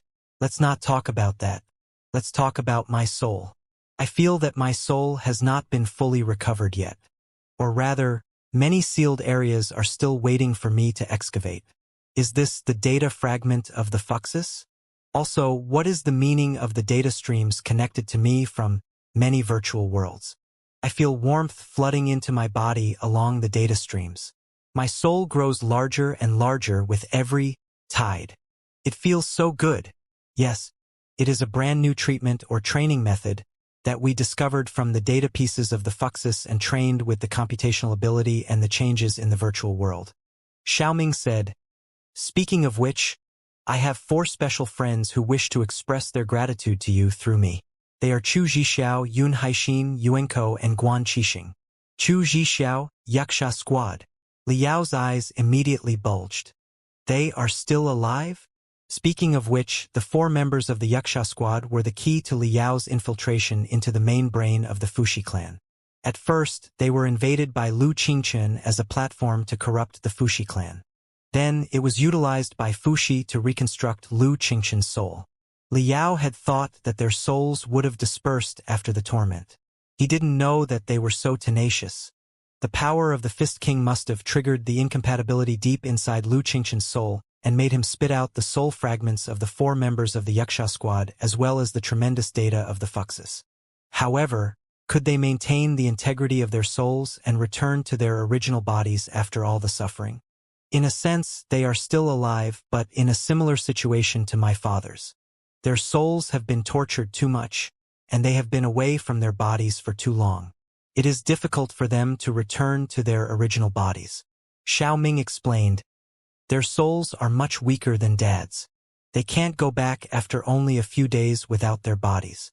In the words of the ancient cultivators, they are wild ghosts and can only live in the virtual space made of thousands of supercrystal processors. However, this is good too. They have embarked on a new path of life. Right now, they are the dream makers of many virtual worlds. They are the people who created and maintained the virtual worlds together with me.